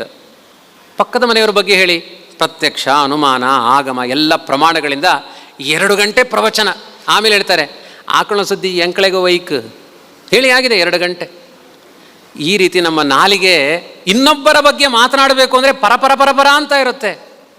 ಮಧ್ವಾಚಾರ್ಯ ಹೇಳ್ತಾರೆ, ಹೇ ಜಿಹ್ವೆ ಮಮ ನಿಸ್ನೇಹೆ ಹರಿಂ ಕಿಂ ನಾನು ಭಾಷಸೆ, ಹರಿಂ ಒಂದಸ್ವ ಕಲ್ಯಾಣಿ ಸಂಸಾರೋದದಿನವ್ರ ಹರಿಹಿ.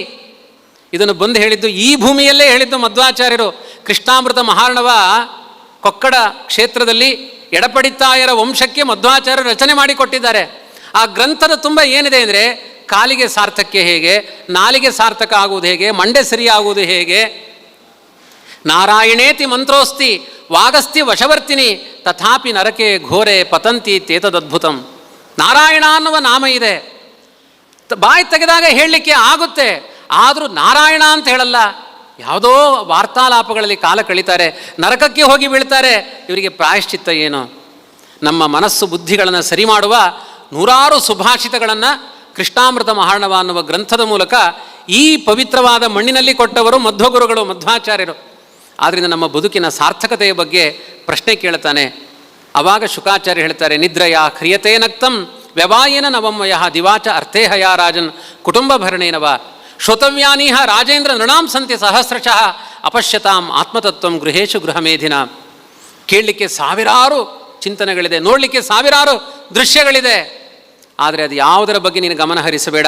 ಶ್ರೋತವ್ಯಾದಿಷು ಯಃ ಪರಃ, ಯಾವುದನ್ನು ಕೇಳುವುದರಿಂದ ಆತ್ಮನ ವ್ಯಕ್ತಿತ್ವ ಮೇಲ್ಮುಖವಾಗಿ ಸಾಗುತ್ತೋ ಅಂಥ ಕೇಳುವುದರ ಬಗ್ಗೆ ಗಮನ ಹರಿಸು.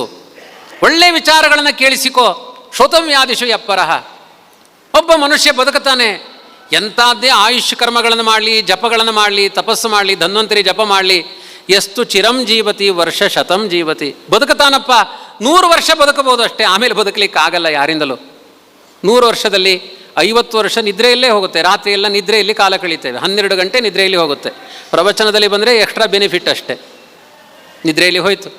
ಬಾಲ್ಯ ಎಲ್ಲ ಆಟದಲ್ಲಿ ಹೋಯಿತು, ವೃದ್ಧಾಪ್ಯ ಎಲ್ಲ ಬುದ್ಧಿಹೀನತೆಯಿಂದ ಹೋಯಿತು, ಯೌವನ ಎಲ್ಲ ಅರ್ಥ ಸಂಪಾದನೆಯಲ್ಲಿ ಹೋಯಿತು. ದಿವಾಚ ಅರ್ಥೇಹಯ ರಾಜನ್ ಕುಟುಂಬ ಭರಣೇನವ. ಮೌಲ್ಯಯುತವಾದ ಸಮಯ ಎಷ್ಟು ಸಿಕ್ತು? ಒಂದು 2000 3000 ಗಂಟೆ ಸಿಗಬಹುದಷ್ಟೇ. ಆ ಸಮಯವನ್ನು ಪಾಸ್ ಮಾಡೋದು ಹೇಗೆ? ಒಂದು ಮಧ್ಯದಲ್ಲಿ ಬಂದು ಸ್ಕ್ರೀನ್, ದೊಡ್ಡ TV ಬಂದು ಕೂತ್ಕೊಳ್ಳುತ್ತೆ, ಅದಕ್ಕೆ ಹೆಸರೇ TV, ತತ್ವ ವಿರೋಧಿ, ಅದರ ಲಾಂಗ್ ಫಾರ್ಮ್ ಟಿ ವಿ ತತ್ವ ವಿರೋಧಿ. ಭಾಗವತ ತತ್ವ ಕಂಡ್ರೆ ಆಗಲ್ಲ, ಎಲರ್ಜಿ. ಭಟ್ರು ಬಂದರೆ ಕೆಳಗೆ ಕೂತ್ಕೊಳ್ಬೇಕು, ಅದು ಮೇಲೆ ಕೂತಿರುತ್ತೆ, ನಾನೇ ರಾಜಾದಿರಾಜ ಈಗೆಲ್ಲ ಮೇಲೆ ಅದನ್ನು ಹಾಕಿರ್ತಾರೆ. ಅದಕ್ಕೆ ನಮ್ಮ ಹೆಣ್ಮಕ್ಳು ಸ್ಕ್ರೀನ್ ಎಲ್ಲ ಹಾಕುವುದುಂಟು, ಅದಕ್ಕೆ ವಸ್ತ್ರಂ ಸಮರ್ಪಯಾಮಿ ಅಂತ. ಅದಕ್ಕೆ ಕೆಲವರು ಆರತಿ ಮಾಡೋದುಂಟು, ಎರಡೆರಡು ಉಂಟು ಅದು ರಿಮೋಟು, ಅದಕ್ಕೆ ನೀರಾಜನ. ಅದಕ್ಕೆ ಕೆಲವರು ಅದರ ಮೇಲೆ ಪುಷ್ಪಂ ಸಮರ್ಪಯಾಮಿ ಅಂತ ಅಲಂಕಾರ, ನೈವೇದ್ಯ ಒಂದು ಬಾಕಿ. ಅದಕ್ಕೆ ರಾಜಾದಿರಾಜ ಅಂತ ಕೂತಿರುತ್ತೆ. ಭಟ್ರು ಬಂದರೆ ಕೆಳಗಡೆ ಕೂತ್ಕೊಳ್ಬೇಕು, ತಲೆ ಮೇಲೆ ಟಿ ವಿ, ಅದರ ಕೆಳಗಡೆ ಭಟ್ರು. ಇದಕ್ಕೆ ಜಾಗ ಇರುವುದು ನಮ್ಮ ಜೀವನದಲ್ಲಿ ಮೌಲ್ಯಯುತವಾದ ಸಮಯ ಒಂದು 3000 ಗಂಟೆ ಇರ್ಬೋದು, ಇನ್ನೆಲ್ಲ ಆಚೆ ಈಚೆ ಹೊರಟೋಗುತ್ತೆ. ಅದರಲ್ಲಿ ಟಿ ವಿಲಿ ಬರುವ ವಿಷಯ ಏನು? ಅಗ್ನಿ ಸಾಕ್ಷಿಯಾಗಿ ಹೇಳ್ತೇನೆ, ಮನೆ ಒಂದು 3 ಬಾಗಿಲು. ಸಂಸಾರ ಹಾಳಾಗುವ ವಿಚಾರಗಳೇ ಅದರಲ್ಲಿ ಬರುತ್ತೆ, ಒಳ್ಳೆಯ ವಿಚಾರಗಳು ಬರೋದಿಲ್ಲ ಅದರಲ್ಲಿ. ಹುಡುಕಬೇಕಷ್ಟೇ, ನೀವು ಅನ್ವೇಷಣೆ ಮಾಡಬೇಕು ನಮ್ಮ ಜೀವನ ಹೇಗೆ ಹೋಗ್ತಾ ಇದೆ. ಹಾಗೆ ಮಾಡಬೇಡ. ಆಯುಷ್ಯಂ ಸಾರ್ಥಕಂ ಕುರು. ಇಂಥ ಮನುಷ್ಯ ಯೋನಿ ಮತ್ತೆ ಸಿಗಲ್ಲ. ಅದನ್ನೇ ದಾಸರು ಹೇಳ್ತಾರೆ, ಮಾನವ ಜನ್ಮ ದೊಡ್ಡದೋ ಅದ ಹಾನಿ ಮಾಡಲು ಬೇಡಿ ಹುಚ್ಚಪ್ಪಗಳಿರ. ಎಷ್ಟು ಮೌಲ್ಯಯುತವಾದ ಜೀವನ ದೇವರು ಕೊಟ್ಟಿದ್ದಾನೆ, ಅದನ್ನು ನಾಶ ಮಾಡಬೇಡಿ. ತುಂಬ ಒಳ್ಳೆಯ ಚಿಂತನೆಗಳಿದೆ. ಪರೀಕ್ಷಿತ ಕೇಳ್ತಾನೆ, ಅಲ್ಲ ಶುಕಮುನಿಗಳೇ, ನಾನು ಹೀಗೆ ಕಾಲ ಕಳೆದಿದ್ದೇನೆ. ಒಬ್ಬ ಬ್ರಹ್ಮಜ್ಞಾನಿ ಜಪ ಮಾಡುವ ಅಭಿಪ್ರಾಯವೇ ನನ್ನ ಮಂಡೆಗೆ ಹೋಗಲಿಲ್ಲ. ನನ್ನ ಬದುಕಿನ ಸಾರ್ಥಕತೆ ಹೇಗೆ, ಅದನ್ನು ಹೇಳಿ. ಅದಕ್ಕೆ ಶುಕಾಚಾರ್ಯ ಹೇಳ್ತಾರೆ, ಒಬ್ಬ ಮುಹೂರ್ತಾತ್ ಸಂಗಮುತ್ಸೃಜ್ಯ ಗತವಾನ್ ಅಭಯಂ ಹರಿಂ. ಅನೇಕ ಚಕ್ರವರ್ತಿಗಳು ತಮ್ಮ ತಪಸ್ಸಿನಿಂದ ಸಾಧನೆ ಮಾಡಿಕೊಂಡು ಸಾಧನೆಯಿಂದ ಎತ್ತರ ಶಿಖರವನ್ನು ಏರಿದ್ದಾರೆ. ಖಟ್ವಾಂಗೋ ನಾಮ ರಾಜರ್ಷಿ. ಖಟ್ವಾಂಗ ಅಂತ ಒಬ್ಬ ಋಷಿ ಇದ್ದ, ದೇವತೆಗಳಿಗೆಲ್ಲ ಸಹಾಯ ಮಾಡಿದ. ಕೊನೆಗೆ ದೇವತೆಗಳು ಹೇಳಿದರು, ನಮಗಿಷ್ಟು ಉಪಕಾರ ಮಾಡಿದೆ, ನಿಮಗೇನಾದರೂ ಒಂದು ವರ ಕೊಡಬೇಕು. ಅವನು ಕೇಳ್ತಾನೆ, ನನ್ನ ಆಯುಷ್ಯ ಎಷ್ಟಿದೆ ಲೆಕ್ಕ ಮಾಡಿ ಹೇಳಿ, ಆಮೇಲೆ ವರ ಕೊಡಿ. ಅವರು ಹೇಳಿದರು, ಭೂಲೋಕದಲ್ಲಿ ನಿನ್ನ ಆಯುಷ್ಯ ಒಂದು ಮುಹೂರ್ತ 48 ನಿಮಿಷ ಇದೆ. ಆವಾಗ ಅವನು ಹೇಳಿದ, ಆ 48 ನಿಮಿಷ ದೇವರಲ್ಲಿ ಏಕಾಗ್ರತೆಯಿಂದ ಧ್ಯಾನ ಮಾಡುವ ಶಕ್ತಿ ಬರುವ ಹಾಗೆ ಅನುಗ್ರಹ ಮಾಡಿ ಅಂತ ಕೇಳಿದ ವರ. 48 ನಿಮಿಷ ಚಿತ್ತ ಏಕಾಗ್ರತೆಯಿಂದ ಅಂತ್ಯಕಾಲದಲ್ಲಿ ದೇವರನ್ನ ಸ್ಮರಣೆ ಮಾಡಿದ, ಮೋಕ್ಷಕ್ಕೆ ಹೋದ. ಸಾಧನೆ ಮಾಡಿಕೊಳ್ಳೋರಿಗೆ ಅಲ್ಪ ಸಮಯವೂ ಸಾಕು. ನಮ್ಮ ಮನಸ್ಸು ಸ್ವಲ್ಪ ಸ್ವಲ್ಪ ದೇವರಲ್ಲಿ ಏಕಾಗ್ರತೆಗೊಂಡ್ರೆ ಬದುಕಿನ 1000 ಪಾಪಗಳು ನಾಶವಾಗುತ್ತೆ, ನಮ್ಮನ್ನು ಉನ್ನತಿಯ ಕಡೆ ಸಾಗಿಸುತ್ತೆ. ಏನು ಚಿಂತೆ ಮಾಡಬೇಡ, ನಿನಗೆ 7 ದಿನ ಇದೆ. 7ನೇ ದಿನ ತಕ್ಷಕ ಕಡಿಯೋದು, 6 ದಿನಗಳ ಕಾಲ ನಿಶ್ಚಿಂತೆಯಿಂದ ದೇವರ ಕಥೆ ಕೇಳು. ಆಶಾವಾದವನ್ನು ಹುಟ್ಟಿಸಿದರು. ಇನ್ನು ನಾವ್ಯಾರೋ ಆಲೋಚನೆ ಮಾಡೋದು ಬೇಡ. ನಮಗಿನ್ನೂ ತುಂಬ ದಿನ ಉಂಟು, ನಮಗೆ ಯಾವ ಶಾಪ ಇಲ್ಲ ಅಂತ ಯೋಚನೆ ಮಾಡಬೇಡಿ. ಯಾವಾಗ ಪ್ರಾಣ ಹೋಗುತ್ತೋ ಗೊತ್ತಿಲ್ಲ, ಬದುಕಿದ್ದೇವೆ ಅನ್ನೋದು ಸತ್ಯ. ಜನನ ಡೇಟ್ ಫಿಕ್ಸ್ ಆಗಿದೆ, ಮರಣ ಖಾಲಿ ಉಂಟು, ಅದು ಯಾವಾಗ ಅಂತ ಗೊತ್ತಿಲ್ಲ. ಆದ್ದರಿಂದ ಯಾವ ಜೀವನವೂ ಶಾಶ್ವತ ಅಲ್ಲ, ತುಂಬ ಬೇಗ ನಾಶ ಆಗುತ್ತೆ ಕಲಿಯುಗದಲ್ಲಿ. ಆದ್ದರಿಂದ ಗೃಹೀತ ಇವ ಕೇಶೇಶು ಮೃತ್ಯುನಾ ಧರ್ಮಮಾಚರೇತ್. ನಮ್ಮ ಹಿಂದೆ ಮೃತ್ಯು ದೇವತೆ ಇದೆ ಎನ್ನುವ ಆಲೋಚನೆಯಲ್ಲೇ ನಮ್ಮ ಕರ್ತವ್ಯಗಳಿಗೆ ಅವಸರಪಡಿಸಿಕೊಂಡು ಮುಂದೆ ಮುಂದೆ ಹೋಗಬೇಕು. ಒಳ್ಳೆಯ ಕೆಲಸಗಳನ್ನು ಬೇಗ ಬೇಗ ಮಾಡಬೇಕು. ಒಳ್ಳೆಯ ಕೆಲಸವನ್ನು ಮುಂದೆ ತಳ್ಳುವುದಲ್ಲ. ಏನೋ ಒಂದು ಒಳ್ಳೆಯ ಪ್ರೇರಣೆ ಬಂದಿದೆ, ಭಾಗವತದ ಕಥೆ ಕೇಳಬೇಕು, ಕೂಡಲೇ ನಡಿಬೇಕು ಅದು. ಆಮೇಲೆ ಮತ್ತೆ ಅಂದರೆ ಅದು ಹೊರಟೇ ಹೋಗುತ್ತೆ ಅದು. ಇನ್ನು ಕೆಟ್ಟ ಕೆಲಸ ಏನೋ ಒಂದು ಪಿಕ್ಚರ್ ನೋಡಬೇಕು, ಎಲ್ಲೇ ಸುಖ ಅನ್ಬೇಕು, ಮತ್ತೆ ನಾಳೆ ಎಲ್ಲೇ ಸುಖ, ಮುಂದೆ ತಳ್ಳಿದರೆ ಆ ಕೆಟ್ಟ ವಿಚಾರದಿಂದ ನಿಮ್ಮ ಮನಸ್ಸು ದೂರ ಆಗುತ್ತೆ. ಶುಭಸ್ಯ ಶೀಘ್ರಂ, ಒಳ್ಳೆಯದಕ್ಕೆ ಅವಸರ ಮಾಡಿ, ಕೆಟ್ಟದ್ದಕ್ಕೆ ವಿಳಂಬ ಮಾಡಿ. ಮನಸ್ಸಿಗೆ ಕೆಟ್ಟ ಪ್ರೇರಣೆಗಳು ಬಂದರೆ ಇವತ್ತು ಬೇಡಪ್ಪ, ಇವತ್ತೆಲ್ಲ ಉಲ್ಟಾ. ಕೆಟ್ಟದ್ದಕ್ಕೆ ಬೇಗ ಟೀಮ್ ವರ್ಕ್ ನಡೆದು ಬಿಡುತ್ತೆ, ಒಳ್ಳೆಯದಕ್ಕೆ ವಿಳಂಬ. ನೋಡುವ ಧರ್ಮದಲ್ಲಿ ಉದಾಸೀನ ಮಾಡಬೇಡಿ. ಇದೆಲ್ಲ ಭಾಗವತದ ಸಂದೇಶಗಳು. ಈಗ ಒಳ್ಳೆಯದಕ್ಕೆ ಬಂದಿದೆ, ಹಗಲು ರಾತ್ರಿ ದೇವರ ಚಿಂತನೆ ಮಾಡು. ಅವನು ಹೇಳಿದ, ನಾನು ಉಪವಾಸ ಇದ್ದು ಕೇಳ್ತೇನೆ. ಶುಕಾಚಾರ್ಯ ಹೇಳ್ತಾರೆ, ನಾನು ಉಪವಾಸ ಇದ್ದು ಹೇಳ್ತೇನೆ. ಅವರಿಗೆ ಯಾವ ಪ್ರಾರಬ್ಧ ಇಲ್ಲ, ಹೇಳುವವರ ಔದಾರ್ಯ ಅದು. ಭಾಗವತದ ಮಹಿಮೆ ಅಷ್ಟು ಮಡಿಮಡಿಯಾದ ಗ್ರಂಥ ಅದು. ಭಾಗವತದ ಒಂದೊಂದು ಅಕ್ಷರಗಳಲ್ಲಿಯೂ ಕೃಷ್ಣನ ಲಕ್ಷ ಲಕ್ಷ ಮೂರ್ತಿಗಳುಂಟಂತೆ. ಭಾಗವತದ ಗ್ರಂಥವನ್ನು ಹಿಡಿದುಕೊಂಡು ಹೋಗುವ ಪುರಾಣ ಪುರುಷನ ಜೊತೆಗೆ ಹೆಜ್ಜೆ ಹಾಕಿದರೆ ಅಶ್ವಮೇಧ ಯಾಗದ ಪುಣ್ಯಗಳುಂಟಂತೆ. ಕೃಷ್ಣ ಪ್ರತ್ಯಕ್ಷವಾಗಿ ಮಾತನಾಡುವ ಗ್ರಂಥ ಅದು ಶ್ರೀಮದ್ ಭಾಗವತ. ಅದರ ಮಹತ್ವವನ್ನು ಹೇಳ್ತಾರೆ. ಪರೀಕ್ಷಿತ ರಾಜನಿಗೆ ವೈರಾಗ್ಯವನ್ನು ಉಪದೇಶ ಮಾಡ್ತಾ, ಅತ್ರ ಸರ್ಗೋ ವಿಸರ್ಗಶ್ಚ ಸ್ಥಾನಂ ಪೋಷಣ ಮೂತಯ ಮನ್ವಂತರೇಶಾನುಕಥಾ ನಿರೋಧೋ ಮುಕ್ತಿರಾಶ್ರಯ ದಶಮಸ್ಯ ವಿಶುದ್ಧ್ಯರ್ಥಂ ನವಾನಾಮಿಹ ಲಕ್ಷಣಂ ಅಂತ ಸಮಗ್ರ ಭಾಗವತದಲ್ಲಿ ಸೃಷ್ಟಿಯನ್ನು ಹೇಳಿದ್ದಾರೆ, ಮನ್ವಂತರದ ಕಥೆಗಳು ಹೇಳಿದ್ದಾರೆ, ಭಗವಂತನ ಅವತಾರಗಳನ್ನು ಹೇಳಿದ್ದಾರೆ, ವಂಶಗಳ ಚರಿತ್ರೆಯನ್ನು ನಿರೂಪಣೆ ಮಾಡಿದ್ದಾರೆ. ಭಗವಂತನ ದಶಾವತಾರಗಳ ವ್ಯಾಖ್ಯಾನ ಇದೆ. ಎಲ್ಲ ವ್ಯಾಖ್ಯಾನ ಯಾಕೋಸ್ಕರ ಅಂದರೆ ದಶಮಸ್ಯ ವಿಶುದ್ಧ್ಯರ್ಥಂ, ಮೋಕ್ಷಕ್ಕೆ ಹೋಗಬೇಕಾಗಿದೆ. ಮೋಕ್ಷ ಅಂದರೆ ಏನು? ಶಾಶ್ವತವಾದ ಸುಖ, ಕೊನೆಯಿಲ್ಲದ ಸುಖ. ಈ ಎಲ್ಲ ಸುಖಗಳು ನೀವು ಎಷ್ಟೇ ಗಳಿಸಿರಿ. ನಮ್ಮ ಮೈಸೂರಿನಲ್ಲಿ ಒಬ್ಬರು ತುಂಬ ಆಸೆ, ಅವರಿಗೆ ಬೆನ್ಸ್ ಕಾರ್ ತೊಗೊಳ್ಬೇಕು ಅಂತ ತೊಗೊಂಡ್ರು. ಮರುದಿನ ಬೆಳಿಗ್ಗೆ ಅದಕ್ಕೆ ಪೂಜೆ ಆಗಬೇಕು, ಅವರಿಲ್ಲ, ಹಾರ್ಟ್ ಅಟ್ಯಾಕ್ ಆಗೋಗಿದೆ. 60ನೇ ವರ್ಷಕ್ಕೆ ಬೆನ್ಸ್ ಕಾರ್ ರಾತ್ರಿ ಮನೇಲಿ ನಿಂತಿದೆ, ಬೆಳಿಗ್ಗೆ ಹಾರ್ಟ್ ಅಟ್ಯಾಕ್ ಆಗಿದೆ. ಈ ಥರದ ನಶ್ವರವಾದ ಈ ಜಗತ್ತಿನ ಸುಖಗಳನ್ನು ಏನು ಮೌಲ್ಯಯುತ ಅಂತ ಭಾವಿಸಿದ್ದೀರಿ? ಶಾಶ್ವತ ಸುಖ ಬೇರೆ ಕಡೆ ಇದೆ. ಈ ಸುಖಗಳಿಗೆ ತುಂಬ ಜೊಲ್ಲು ಸುರಿಸಬೇಡಿ. ದೇವರು ಕೊಟ್ಟಿದ್ದನ್ನು ಸ್ವೀಕಾರ ಮಾಡಿ, ದರಿದ್ರರಂತೆಯೂ ಬದುಕಬೇಡಿ. ಆದರೆ ಅರ್ಥ ಸಂಪಾದನೆಯೇ ಬದುಕಿನ ಗುರಿ ಆಗುವುದು ಬೇಡ.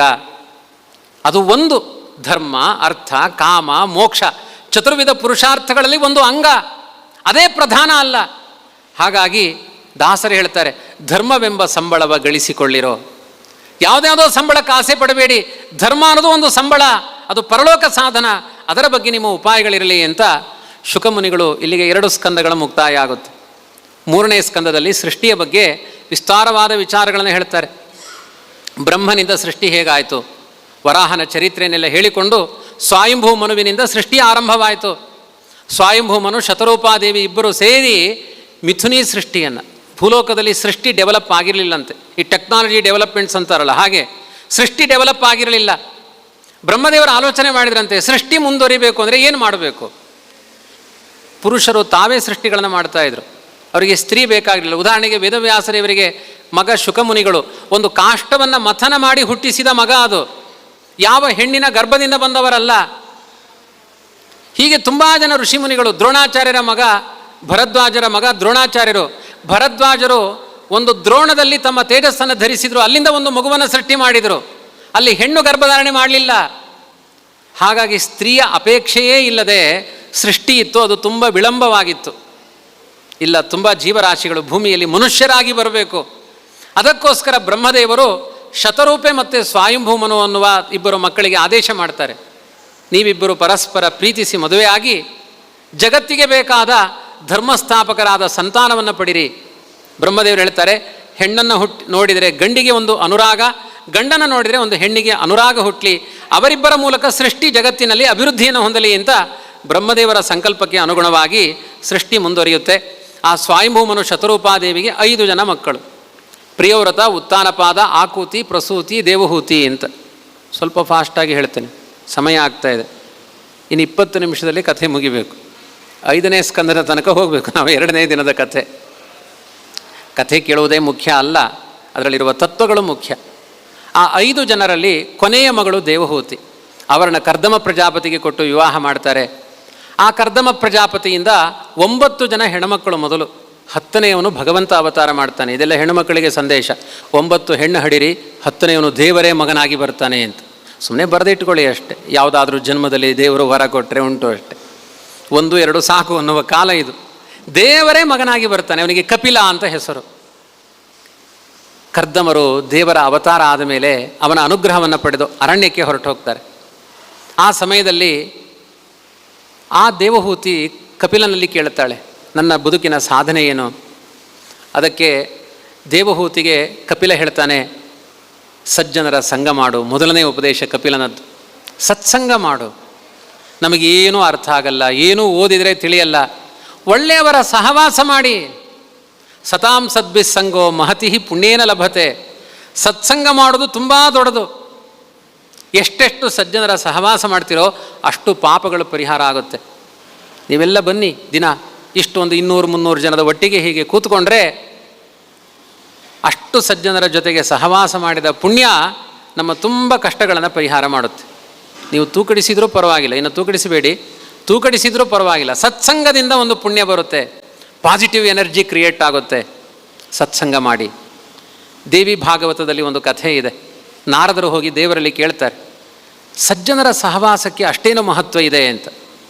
ಅದಕ್ಕೆ ನಾರದರಿಗೆ ವಿಷ್ಣು ಹೇಳ್ತಾನೆ, ಭೂಮಿಯಲ್ಲಿ ಒಂದು ಓತಿ ಕಾಟ ಅಂತ ಕರೀತಾರೆ, ಬೇಲಿ ಮೇಲೆ ಕೂತಿದೆ, ಅದರ ಬಳಿ ಹೋಗಿ ಕೇಳು. ದೊಡ್ಡ ದೊಡ್ಡ ಪ್ರಶ್ನೆಯನ್ನು ನನ್ನ ಬಳಿ ಕೇಳಿಕ್ ಬಾ, ಸಣ್ಣ ಸಣ್ಣ ಪ್ರಶ್ನೆ ನನ್ನ ಹತ್ರ ಯಾಕೆ ಕೇಳ್ತಿ? ನಾರದರು ಅದರ ಹತ್ರ ಹೋಗಿ ಕೇಳಿದರು, ಸಜ್ಜನರ ಸಂಘದ ಮಹಿಮೆ ಏನು ಅಂತ ಕೇಳಲಿಕ್ಕೆ ಹೊರಟರು. ಅವರ ನೆರಳು ತಾಗಿ ಆ ಓಂತಿ ಸತ್ತು ಹೋಯಿತು. ನಾರದರು ಹೇಳ್ತಾರೆ, ವಿಷ್ಣು ನನಗೆ ಉತ್ತರ ಹೇಳಲಿಲ್ಲ, ಓಂತಿ ಸತ್ತೇ ಹೋಯಿತು. ಅವರು ಹೇಳ್ತಾರೆ, ಹಾಗಾದರೆ ಒಂದು ಪಂಜರದಲ್ಲಿ ಗಿಳಿ ಇದೆ, ಅದರ ಹತ್ರ ಹೋಗಿ ಕೇಳು ಅಂತ ಮತ್ತೆ ಕಳಿಸಿದರು. ಮೊದಲು ನೆರಳು ಬೀಳಿಸಿದ್ರು, ಸಾಯಲಿಲ್ಲ. ಗಿಳಿರಾಯ ಗಿಳಿರಾಯ ಸತ್ಸಂಗದ ಮಹಿಮೆ ಏನು ಅಂತ ಕೇಳಿದರು. ಶಬ್ದ ಕೇಳಿದ ತಕ್ಷಣ ಅದು ಪಡಚ. ಕೆಲವರು ಪುರಾಣ ಮಂಗಳ ಶ್ಲೋಕ ಹೇಳಿದ ತಕ್ಷಣ ನಿದ್ರೆಗೆ ಜಾರುತ್ತಾರೆ ಅವರು, ಮತ್ತೆ ಹೇಳೋದು ಮುಗಿದ ಮೇಲೆ, ನಿಮಗೆ ಯಾರಿಗೂ ಹೇಳಿದ್ದಲ್ಲ. ಹಾಗೆ ಅದು ಸತ್ತೇ ಹೋಯಿತು. ಮತ್ತೆ ಬಂದರು ವಿಷ್ಣುವಿನ ಬಳಿ ನಾರದರು. 2 ಪ್ರಾಣಿಗಳು ನನ್ನಿಂದ ಹತ್ಯೆ ಆಯಿತು ದೇವರೇ, ನೀನೇ ಹೇಳು ಸತ್ಸಂಗದ ಮಹಿಮೆ ಏನು. ವಿಷ್ಣು ಹೇಳ್ತಾನೆ, ನಾನು ಹೇಳಲ್ಲ. ಭೂಲೋಕದಲ್ಲಿ ಒಬ್ಬ ರಾಜನಿಗೆ 10 ವರ್ಷದಿಂದ ಮಕ್ಕಳಾಗಿರಲಿಲ್ಲ. ಈಗ ತುಂಬ ದೊಡ್ಡ ತಪಸ್ಸು ಮಾಡಿ ಒಂದು ಗಂಡು ಮಗು ಹುಟ್ಟಿದೆ, ಅದು ನಿನಗೆ ಉತ್ತರ ಕೊಡುತ್ತೆ, ಹೋಗು. ನಾರದರು ಹೇಳ್ತಾರೆ, ಏನು ಪೋಪರಿ ಅಂತಾರೆ. ಯಾಕೆಂದರೆ 2 ಸತ್ತಿದ್ದು ಪ್ರಾಣಿಗಳು, ಕೇಸ್ ಆಗಲ್ಲ. ಈಗ ರಾಜನ ಮಗು ಸಾಯಿತು ಅಂದರೆ ನನಗೆ ಜೈಲಿಗೆ ಆಗ್ತಾನವ, ನಾನು ಹೋಗೋದಿಲ್ಲ.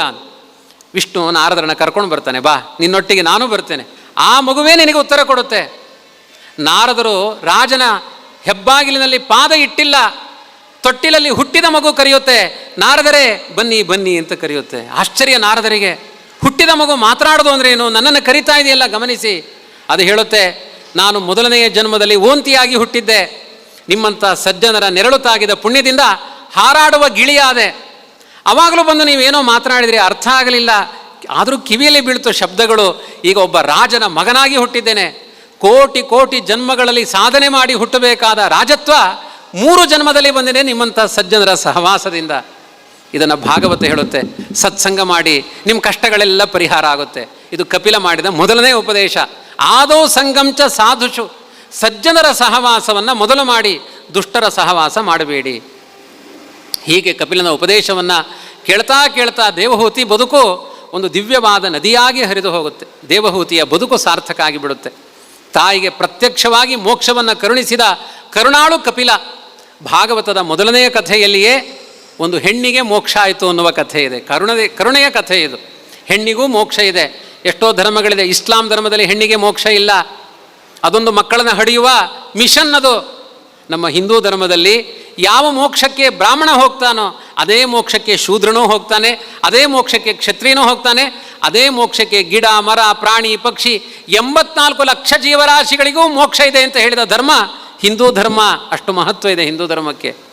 ಇಂಥ ಒಂದು ಅದ್ಭುತವಾದ ಆ ದೇವಹೂತಿಯ ಚರಿತ್ರೆಯನ್ನು ನಿರೂಪಣೆ ಮಾಡಿ ಮುಂದೆ ದತ್ತರೂಪಿಯಾದ ಭಗವಂತನನ್ನು ಅತ್ರಿ ಅನಸೂಯರ ಮಗನನ್ನಾಗಿ ಪಡಿತಾರೆ ಎನ್ನುವ ಕಥೆ ಇದೆ. ಆ ಸ್ವಯಂಭೂಮನುವಿಗೆ 3 ಜನ ಹೆಣ್ಮಕ್ಕಳು, ಆಕೂತಿ, ಪ್ರಸೂತಿ, ದೇವಹೂತಿ. ಪ್ರಸೂತಿನ ದಕ್ಷ ಪ್ರಜಾಪತಿಗೆ ಕೊಟ್ಟು ಮದುವೆ ಮಾಡ್ತಾರೆ. ಆ ಪ್ರಸೂತಿಯಲ್ಲಿ ಹುಟ್ಟಿದ ಕೊನೆಯ ಮಗಳೇ ದಕ್ಷನಿಂದ ದಾಕ್ಷಾಯಿಣಿ, ಅವಳನ್ನು ರುದ್ರದೇವರಿಗೆ ಕೊಟ್ಟು ಮದುವೆ ಮಾಡ್ತಾರೆ. ದೊಡ್ಡ ದೊಡ್ಡ ಲೋಕಪಾಲಕರೆಲ್ಲ ದಕ್ಷ ಪ್ರಜಾಪತಿಗೆ ಅಳಿಯಂದಿರಾಗ್ತಾರೆ. ಆವಾಗ ದಕ್ಷನಿಗೊಂದು ಗರ್ವ ಬರುತ್ತೆ, ನಾನು ದೊಡ್ಡ ಜನ, ರುದ್ರಾದಿ ದೇವತೆಗಳೆಲ್ಲ ಪರಿವಾರದವರು ನನಗೆ ನಮಸ್ಕಾರ ಮಾಡಲಿ. ಮಹರುದ್ರನ ಯೋಗ್ಯತೆ, ಅವನು ದೇವತೆ. ದಕ್ಷ ಪ್ರಜಾಪತಿ ಯೋಗ್ಯತೆ ಅಷ್ಟು ದೊಡ್ಡ ಯೋಗ್ಯತೆ ಅಲ್ಲ ಅವನದ್ದು. ಕೆಲವರ ಅರ್ಹತೆಗಳು ದೊಡ್ಡದಾಗಿರುತ್ತೆ. ಸುಮ್ಮನೆ ನಾವು ಒಂದು ಜಪ ಮಾಡಿದರೆ ನಾನು CM ಆಗಬೇಕು, PM ಆಗಬೇಕು, ನಮ್ಮ ಅರ್ಹತೆಗಳನ್ನು ನೋಡಿಕೊಳ್ಳಬೇಕು. ಅರ್ಹತೆಯನ್ನು ಮೀರಿ ಅಪೇಕ್ಷೆಗಳನ್ನು ಪಡ್ತಾನೆ. ರುದ್ರ ನನಗೆ ನಮಸ್ಕಾರ ಮಾಡಲಿ ಅಂತ ಬಯಸ್ತಾನೆ. ಅಹಂಕಾರಿಗಳಿಗೆ ನಮಸ್ಕಾರ ಮಾಡಬಾರದು ಅಂತ ರುದ್ರದೇವರು ಸಾಕ್ಷಾತ್ ಮಹಾಲಿಂಗೇಶ್ವರ ನಮಸ್ಕಾರ ಮಾಡಲ್ಲ ದಕ್ಷ ಪ್ರಜಾಪತಿಗೆ. ಯಾಕೆಂದರೆ ಅವನ ಮಂಡೆ ಹಾಳಾಗಿದೆ. ಕೆಟ್ಟವರಿಗೆ ನಮಸ್ಕಾರ ಮಾಡಬಾರ್ದು, ಮಂಡೆ ಹಾಳಾದವರಿಗೆ ನಮಸ್ಕಾರ ಮಾಡಬಾರ್ದು, ತಿರಸ್ಕಾರ ಮಾಡ್ತಾನೆ. ಕೋಪಗೊಂಡ ದಕ್ಷ ಪ್ರಜಾಪತಿ ರುದ್ರನ ವಿರುದ್ಧ, ನೀವು ಯಕ್ಷಗಾನ ನೋಡಿರ್ತೀರಿ, ದಕ್ಷಾಧ್ವರ ದಕ್ಷಯಜ್ಞ ಪ್ರಸಂಗ ಎಲ್ಲ ನಿಮಗೆ ಗೊತ್ತಿರುತ್ತೆ. ಭಯಂಕರವಾಗಿ ಒಂದು ಯಜ್ಞವನ್ನು ಮಾಡ್ತಾನೆ. ಅದರಲ್ಲಿ ಸತಿ ಹೋಗುತ್ತಾಳೆ, ಗಂಡನಿಗೆ ಅವಮಾನ ಆಗುತ್ತೆ ಅಂತ ತನ್ನ ದೇಹತ್ಯಾಗ ಮಾಡ್ತಾಳೆ. ಸಿಟ್ಟು ಮಾಡಿಕೊಂಡಿರುವ ರುದ್ರದೇವರು ಅವನ ತಲೆಯನ್ನೇ ಕಡಿತಾರೆ. ವೀರಭದ್ರನಾಗಿ ಬರ್ತಾರೆ. ರುದ್ರನಾಗಿ ಬಂದು ದಕ್ಷ ಪ್ರಜಾಪತಿಯ ತಲೆಯನ್ನು ಕಡೆದು ಒಂದು ಆಡಿನ ತಲೆಯನ್ನು ಅವನಿಗೆ ಜೋಡಿಸ್ತಾರೆ. ಆಮೇಲೆ ಮಂಡೆ ಸರಿಯಾಗುತ್ತೆ. ಮನುಷ್ಯರ ತಲೆ ಇರುವ ತನಕ ಅವನಿಗೆ ಸರಿಯೇ ಆಗಲ್ಲ ಮಂಡೆ. ಹೃದಯ ಮನುಷ್ಯನದ್ದು, ತಲೆ ಆಡಿನದ್ದು. ಈಗ ಕರೆಕ್ಟ್ ಆದ. ಅಹಂಕಾರ ಜಾಸ್ತಿ ಮನುಷ್ಯರ ಮಂಡೆಯಲ್ಲಿರುತ್ತೆ. ಅಹಂಕಾರ ಪಡಬೇಡಿ. ಅದರಲ್ಲಿಯೂ ರುದ್ರದೇವರಿಗೆ ಅವಮಾನ ಮಾಡಬೇಡಿ.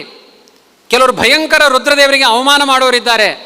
ರುದ್ರದೇವರಿಗೆ ಅವಮಾನ ಮಾಡಿದರೆ ವೈಷ್ಣವಾನಾಂ ಯಥಾಶಂಭು ಜ್ಞಾನಪ್ರದೋ ರುದ್ರ ಜ್ಞಾನಂ ಮಹೇಶ್ವರಾದಿಚ್ಛೇತ್. ರುದ್ರದೇವರಿಂದ ಒಳ್ಳೆಯ ಜ್ಞಾನ ಲಾಭ ಆಗುತ್ತೆ, ಅದೆಲ್ಲ ನಾಶ ಆಗುತ್ತೆ. ರುದ್ರನಿಗೆ ಅವಮಾನ ಮಾಡಿದವರಿಗೆ ಮೇಧಾಶಕ್ತಿ ನಾಶ ಆಗುತ್ತೆ, ಅವ್ರ ಬುದ್ಧಿ ಹಾಳಾಗುತ್ತೆ. ಭಾಗವತದಲ್ಲಿ ಅಹಂಕಾರ ಪಡಬೇಡಿ, ವಿಷ್ಣು ಭಕ್ತರಿಗೆ ಅವಮಾನ ಮಾಡಬೇಡಿ ಅನ್ನುವ ಸಂದೇಶಗಳನ್ನೆಲ್ಲ ನೀಡಿದ್ದಾರೆ. ಆಮೇಲೆ ಇದೇ ಉತ್ತಾನಪಾದ ರಾಜನ ಸ್ವಯಂಭೂಮನುವಿನ ಮಕ್ಕಳಲ್ಲಿ 2ನೇ ಮಗ ಉತ್ತಾನಪಾದ. ಅವನಿಗೆ ಧ್ರುವಕುಮಾರ ಮಗನಾಗ್ತಾನೆ. ಮಲತಾಯಿಂದ ಅಪಮಾನಿತನಾಗಿ ಕಾಡಿಗೆ ಹೋಗ್ತಾನೆ ಧ್ರುವಕುಮಾರ. ಕಾಡಿಗೆ ಹೋಗಿ ದೇವರನ್ನ ಕುರಿತು ತಪಸ್ಸು ಮಾಡ್ತಾನೆ. ನಾರದರು ಹೇಳ್ತಾರೆ, ನಮ್ಮ ಪಾಲಿಗೆ ಯಾರೂ ಇಲ್ಲದೇ ಇದ್ದಾಗ ದೇವರನ್ನು ಮೊರೆ ಹೊಕ್ಕಬೇಕು. ಎಲ್ಲರಿದ್ದಾಗಲೂ ಅವನೇ, ಯಾರಿಲ್ಲದೇ ಇದ್ದಾಗಲೂ ಅವನೇ. ಶರಣಾಗತ ವತ್ಸಲ ನಿನ್ನನ್ನು ರಕ್ಷಣೆ ಮಾಡ್ತಾನೆ, ಅಭಯದಾನ ಮಾಡ್ತಾನೆ. ಅಮ್ಮನ ಮಾತು, ನಾರದರ ಮಾತಿನಿಂದ ಪ್ರಚೋದಿತನಾದ ಧ್ರುವಕುಮಾರ 6 ತಿಂಗಳ ಕಾಲ ಅರಣ್ಯದಲ್ಲಿ ತಪಸ್ಸನ್ನು ಮಾಡ್ತಾನೆ. ಆ ಪುಣ್ಯದಿಂದಾಗಿ ಧ್ರುವಕುಮಾರನಿಗೆ ಸಾಕ್ಷಾತ್ ಭಗವಂತನೇ ವಾಸುದೇವ ರೂಪದಿಂದ ಪ್ರತ್ಯಕ್ಷನಾಗ್ತಾನೆ. ಆ ದೇವರನ್ನು ಕಂಡು ಯೋಂತಃ ಪ್ರವಿಶ್ಯ ಮಮ ವಾಚಮಿಮಾಂ ಪ್ರಸುಪ್ತಾಂ ಸಂಜೀವಯತ್ಯಖಿಲ ಶಕ್ತಿಧರ ಸ್ವಧಾಮ್ನ ಅನ್ಯಾಂಶ್ಚ ಹಸ್ತಚರಣ ಶ್ರವಣತ್ವಗಾದೀನ್ ಪ್ರಾಣಾನ್ನಮೋ ಭಗವತೆ ಪುರುಷಾಯ ತುಭ್ಯಂ. ಇದೊಂದು ಮಂತ್ರ. ಇದರ ಅರ್ಥ ಏನು ಅಂದರೆ, ನಮ್ಮ ಕಣ್ಣು, ನಮ್ಮ ಬಾಯಿ, ನಮ್ಮ ಇಂದ್ರಿಯಗಳು, ನಮ್ಮ ಕೈಕಾಲುಗಳು ಎಲ್ಲ ಆ ಒಳಗಡೆ ಭಗವಂತನಿಂದು ಅವನು ಆಪ್ರೇಟ್ ಮಾಡಬೇಕು. ಆವಾಗ ಇದೆಲ್ಲ ಕೆಲಸಗಳನ್ನು ಮಾಡುತ್ತೆ. ಇಲ್ಲದೇ ಇದ್ದರೆ ಎಲ್ಲ ಇಂದ್ರಿಯಗಳು, ಕರೆಂಟ್ ಇಲ್ಲದೇ ಇದ್ದಾಗ ಯಂತ್ರಗಳೆಲ್ಲ ಸ್ಥಗಿತ ಆಗುವ ಹಾಗೆ ಒಳಗಡೆ ಭಗವಂತನ ಅಸ್ತಿತ್ವ ಪ್ರೇರಣೆಗಳಿಲ್ಲದೆ ಕಣ್ಣು ನೋಡಲ್ಲ, ಕಿವಿ ಕೇಳಿಸಿಕೊಳ್ಳಲ್ಲ, ಬಾಯಿ ಮಾತನಾಡಲ್ಲ, ಕೈಕಾಲುಗಳು ಕೆಲಸ ಮಾಡಲ್ಲ. ನಿತ್ಯ ನಮ್ಮ ಇಂದ್ರಿಯಗಳಲ್ಲಿ ಚೇಷ್ಟಕನಾದವನು ಭಗವಂತ. ದೇವರ ಪೂಜೆ ಮಾಡಬೇಕಾದ್ರೂ ಹೇಳ್ತೇವೆ, ಭಗವತೋ ಬಲೇನ ಭಗವತೋ ವೀರ್ಯೇಣ ಭಗವತ ತೇಜಸ ಭಗವತ ಕರ್ಮಣ ಲಕ್ಷ್ಮೀನಾರಾಯಣಸ್ಯ ಪೂಜಾತ್ಮಕಂ ಕರ್ಮ ಕರಿಷ್ಯೇನ್. ಎಲ್ಲ ಅವನು ಕೊಟ್ಟದ್ದು. ಹುಟ್ಟುತ್ತೇನೋ ತರಳಿಲ್ಲ, ನಾವೇನೂ ಹಿಡ್ಕೊಂಡು ಬಂದಿಲ್ಲ. ಎಲ್ಲ ಅವನು ಕೊಟ್ಟ ವೈಭವಗಳು, ಅದು ಅವನಿಗೆ ಸಮರ್ಪಣೆ. ಈ ಭಾವದಿಂದ ದೇವರನ್ನು ಸ್ತೋತ್ರ ಮಾಡ್ತಾನೆ ಧ್ರುವಕುಮಾರ. ಅವನಿಗೆ ಭಗವಂತ ವರ ಕೊಡ್ತಾನೆ. 36,000 ವರ್ಷಗಳ ಕಾಲ ಯಾವುದೇ ಶತ್ರುಗಳ ಉಪದ್ರವವಿಲ್ಲದೆ ಇರುವ ದೇಶಕ್ಕೆ ರಾಜನಾಗು, ಧರ್ಮಸ್ಥಾಪಕನಾಗು ಅಂತ ಧ್ರುವಕುಮಾರನಿಗೆ ಉಪದೇಶ ಕೊಡ್ತಾರೆ. ಅದಾದಮೇಲೆ ನೀನು ಧ್ರುವಮಂಡಲದಲ್ಲಿ ಸಾಕ್ಷಿ ದೇವತೆಯಾಗು. ದೇವರನ್ನು ಧ್ಯಾನ ಮಾಡಿದವರಿಗೆ ಸ್ಥಾನಪ್ರಾಪ್ತಿ ಹೇಗಾಗುತ್ತೆ ಅನ್ನೋದಕ್ಕೆ ನೀನು ಸಾಕ್ಷಿಯಾಗು. ಅವನು ಧ್ರುವತಾರೆ ಅಂತಾರೆ ಇವತ್ತಿಗೂ ಕೂಡ. ಧ್ರುವತಾರೆ, ಧ್ರುವ ಅಂದರೆ ನಿಶ್ಚಲ ಅಂತ ಅರ್ಥ, ನಾಶವೇ ಇಲ್ಲ. ಇವತ್ತು ನೀವು ಆಗಸದಲ್ಲಿ ಮೇಲೆ ತಲೆ ಎತ್ತಿ ನೋಡಿದರೆ ಧ್ರುವ ನಕ್ಷತ್ರ ಕಾಣುತ್ತೆ. ದೇವರನ್ನ ಸ್ತೋತ್ರ ಮಾಡಿದವರಿಗೆ ಸ್ಥಾನ ನಿಶ್ಚಯ, ಅವರಿಗೆ ಯಾವತ್ತೂ ಸ್ಥಾನಮಾನಗಳ ನಾಶ ಆಗಲ್ಲ. ಆದ್ದರಿಂದ ಹರಿಯ ನೆನೆಯಿರೋ, ನಮ್ಮ ಹರಿಯ ನೆನೆಯಿರೋ, ದೇವರನ್ನ ಸ್ಮರಣೆ ಮಾಡಿ. ತುಂಬ ಅದ್ಭುತವಾದ ಬಲ ಇದೆ ಇದರಲ್ಲಿ ಅನ್ನೋದಕ್ಕೆ ಸಾಕ್ಷಿಯಾಗಿ ನಿಲ್ಲುವ ಕಥೆ ಧ್ರುವಕುಮಾರನ ಕಥೆ. ಆಮೇಲೆ ಇದೇ ಪರಂಪರೆಯಲ್ಲಿ ಅಂಗರಾಜ ಬರ್ತಾನೆ. ಅವನು ತುಂಬ ಕಷ್ಟಪಟ್ಟು ಒಬ್ಬ ಮಗನನ್ನು ಹುಟ್ಟಿಸ್ತಾನೆ. ಅವನು ತುಂಬ ಅಧರ್ಮಗಾಮಿಯಾದ ವೇನನ ಜನ್ಮ ಆಗುತ್ತೆ. ವೇನ ಅನ್ನೋನು ಕಡುಪಾಪಿ, ಕಲಿಯ ಅಂಶ ಅವನು. ವೇನ ತಾಮಸ ಗುಣದವನು. ಆ ಶಬ್ದಗಳೆಲ್ಲ ಅಲ್ಲಲ್ಲೇ ಹತ್ತಿರಕ್ಕಿದೆ ನೋಡಿ. ವೈನ್ ಶಾಪ್ ಅಂತಾರೆ, ಅದು ವೇನದಿಂದ ಹುಟ್ಟಿದ್ದು ವೈನ್. ಆದ್ದರಿಂದ ಅವನು ಯಾವಾಗಲೂ ನಯಷ್ಟವ್ಯಂ ನಹೋತವ್ಯಂ ನದಾತವ್ಯಂ ದ್ವಿಜಾಕ್ವಚಿತ್. ಎಲ್ಲ ಕಡೆ ಭೇರಿ ಘೋಷದಿಂದ ನಗಾರಿ ಬರೆಸಿ ಹೇಳ್ತಾ ಇದ್ದಂತೆ, ಯಾರು ಯಜ್ಞಯಾಗ ಮಾಡಬೇಡಿ, ಯಾರು ಭಾಗವತ ಕೇಳಬೇಡಿ, ಯಾರು ಧರ್ಮ ಕಾರ್ಯಗಳನ್ನು ಮಾಡಬೇಡಿ. ಕಮ್ಯುನಿಸ್ಟ್ ಸ್ಥಾಪಕ ಅವನು ವೇನ, ನಾಸ್ತಿಕ್ಯವಾದಿ. ಅವತ್ತಿನ ಬ್ರಾಹ್ಮಣರೆಲ್ಲ ಒಟ್ಟಾಗಿ ಅವನನ್ನು ಹೂಂಕಾರದಿಂದ ನಾಶಪಡಿಸಿದ್ರಂತೆ. ಇವತ್ತು ಎಲ್ಲ ಒಟ್ಟಾಗಬೇಕು. ಅಧರ್ಮಗಳೆಲ್ಲ ಒಟ್ಟಾದಾಗ ನಾವು ಎಂಕಳೆಗೋಯ್ಕ್ ಅಂತ ಈ ಸ್ಥಿತಿಯಲ್ಲಿ ಇರಬಾರ್ದು. ಅಧರ್ಮಗಳು ತಾಂಡವ ಆಗಬೇಕಾದ್ರೆ ಬ್ರಾಹ್ಮಣರೆಲ್ಲ ಒಟ್ಟಾಗಬೇಕು, ಪ್ರತಿಭಟನೆ ಮಾಡಬೇಕು. ವೇನದನ್ನು ಸಂಹಾರ ಮಾಡಿದರು. ಆವಾಗ ಬೇರೆ ಕಳ್ಳರೆಲ್ಲ ಮೇಲೆ ಎದ್ರು. ಅದು ಒಂದು ಅನ್ಯಾಯ ಆಯಿತು. ಮತ್ತೆ ವೇನನ ಶರೀರವನ್ನು ಚೆನ್ನಾಗಿ ಮಥನ ಮಾಡಿದರು. ಅದರಿಂದ ಪೃಥು ಅನ್ನುವ ಒಬ್ಬ ಬ್ರಹ್ಮಜ್ಞಾನಿಯನ್ನು ಮಂತ್ರದ ಬಲದಿಂದ ಸೃಷ್ಟಿ ಮಾಡಿದರು. ಪೃಥು ಅನ್ನುವನು ಒಬ್ಬ ಚಕ್ರವರ್ತಿ. ಅವನಿಂದ ಈ ಭೂಮಂಡಲಕ್ಕೆ ಪೃಥಿವಿ ಅಂತ ಹೆಸರು ಬಂದಿದೆ. ಅವನ ಕೈಯಲ್ಲಿ ಶಂಖಚಕ್ರಗಳ ಚಿಹ್ನೆ ಇತ್ತಂತೆ. ಭಗವಂತನ ರಾಜರಾಜೇಶ್ವರ ಅನ್ನುವ ರೂಪದ ಸನ್ನಿಧಾನ ಇತ್ತು. ಅಂಥ ಪೃಥು ಸಮಗ್ರ ಭೂಮಂಡಲದ ತುಂಬ ಸಂಚಾರ ಮಾಡಿ ಈ ದೇಶವನ್ನು ರಕ್ಷಣೆ ಮಾಡಿದ. ಪೃಥಿವಿ ಸಸ್ಯಶಾಲಿನಿ. ಅವನ ಪ್ರಾಮಾಣಿಕತನವನ್ನು ಕಂಡು ತನ್ನಲ್ಲಿ ಹುದುಗಿಸಿಕೊಟ್ಟ ಸಂಪತ್ತನ್ನೆಲ್ಲ ಭೂದೇವಿ ಹೊರಗಡೆ ದಾನ ಮಾಡಿದ್ಲಂತೆ. ಇವತ್ತು ಸಮದಟ್ಟಾದ ಭೂಮಿ, ಕೃಷಿ ಮಾಡುವ ಪದ್ಧತಿ, ದವಸ ಧಾನ್ಯಗಳನ್ನು ತಿನ್ನುವಂತಹ ವ್ಯವಸ್ಥೆ, ಇದು ಎಲ್ಲವನ್ನೂ ಆವಿಷ್ಕಾರ ಮಾಡಿದವನು ಪೃಥುಚಕ್ರವರ್ತಿ ಅಂತ ಭಾಗವತದಲ್ಲಿದೆ. ಬೆಳಿಗ್ಗೆ ಎದ್ದು ಅಂಥ ಮಹಾತ್ಮರ ಹೆಸರನ್ನು ಸ್ಮರಣೆ ಮಾಡಿಕೊಳ್ಬೇಕು. ನಾವು ತಿನ್ನುವ ಪ್ರತಿಯೊಂದು ಪದಾರ್ಥಗಳಲ್ಲಿಯೂ ಅವನ ಕರುಣೆ ಇದೆ, ಪೃಥುಚಕ್ರವರ್ತಿಯ ಕರುಣೆ ಇದೆ ಅಂತ ಉಪದೇಶ ಮಾಡಿದ್ದಾರೆ. ಕೊನೆಗೆ ಚತುರ್ಥ ಸ್ಕಂದದ ಕೊನೆಯಲ್ಲಿ ಒಂದು ಪುರಂಜನ ಉಪಾಖ್ಯಾನ ಅಂತ ಹೇಳಿದ್ದಾರೆ, ಜೀವರ ಕಥೆ. ಏನಿಲ್ಲ, ಒಂದು ಪ್ರಶ್ನೆಯನ್ನು ಕೇಳ್ತಾರೆ. ಎಲ್ಲ ಜೀವರಾಶಿಗಳು ಹುಟ್ಟುತ್ತಾರೆ, ಅದರ ಸಾರ್ಥಕ್ಯ ಏನು ಅಂತ. ಸರ್ವೇಷಾಮಪಿ ಜಂತೂನಾಂ ಸತತಂ ದೇಹಪೋಷಣೆ ಅಸ್ಥಿ ಪ್ರಜ್ಞಾ ನಿಜಾಯತ್ತ ಕೋ ವಿಶೇಷ ತಯಾಂದ್ರಣಾಂ. 84 ಲಕ್ಷ ಜೀವರಾಶಿಗಳಲ್ಲಿ ಹುಟ್ಟಿದ ಎಲ್ಲ ಜೀವರಿಗೂ ಒಂದು ಕಾಮನ್ ಸೆನ್ಸ್ ಇದೆ. ನನ್ನ ಹೆಂಡತಿ, ನನ್ನ ಮಕ್ಕಳು, ನನ್ನ ಸಂಪತ್ತು, ನನ್ನ ಮನೆ, ನನ್ನ ಸುಖ.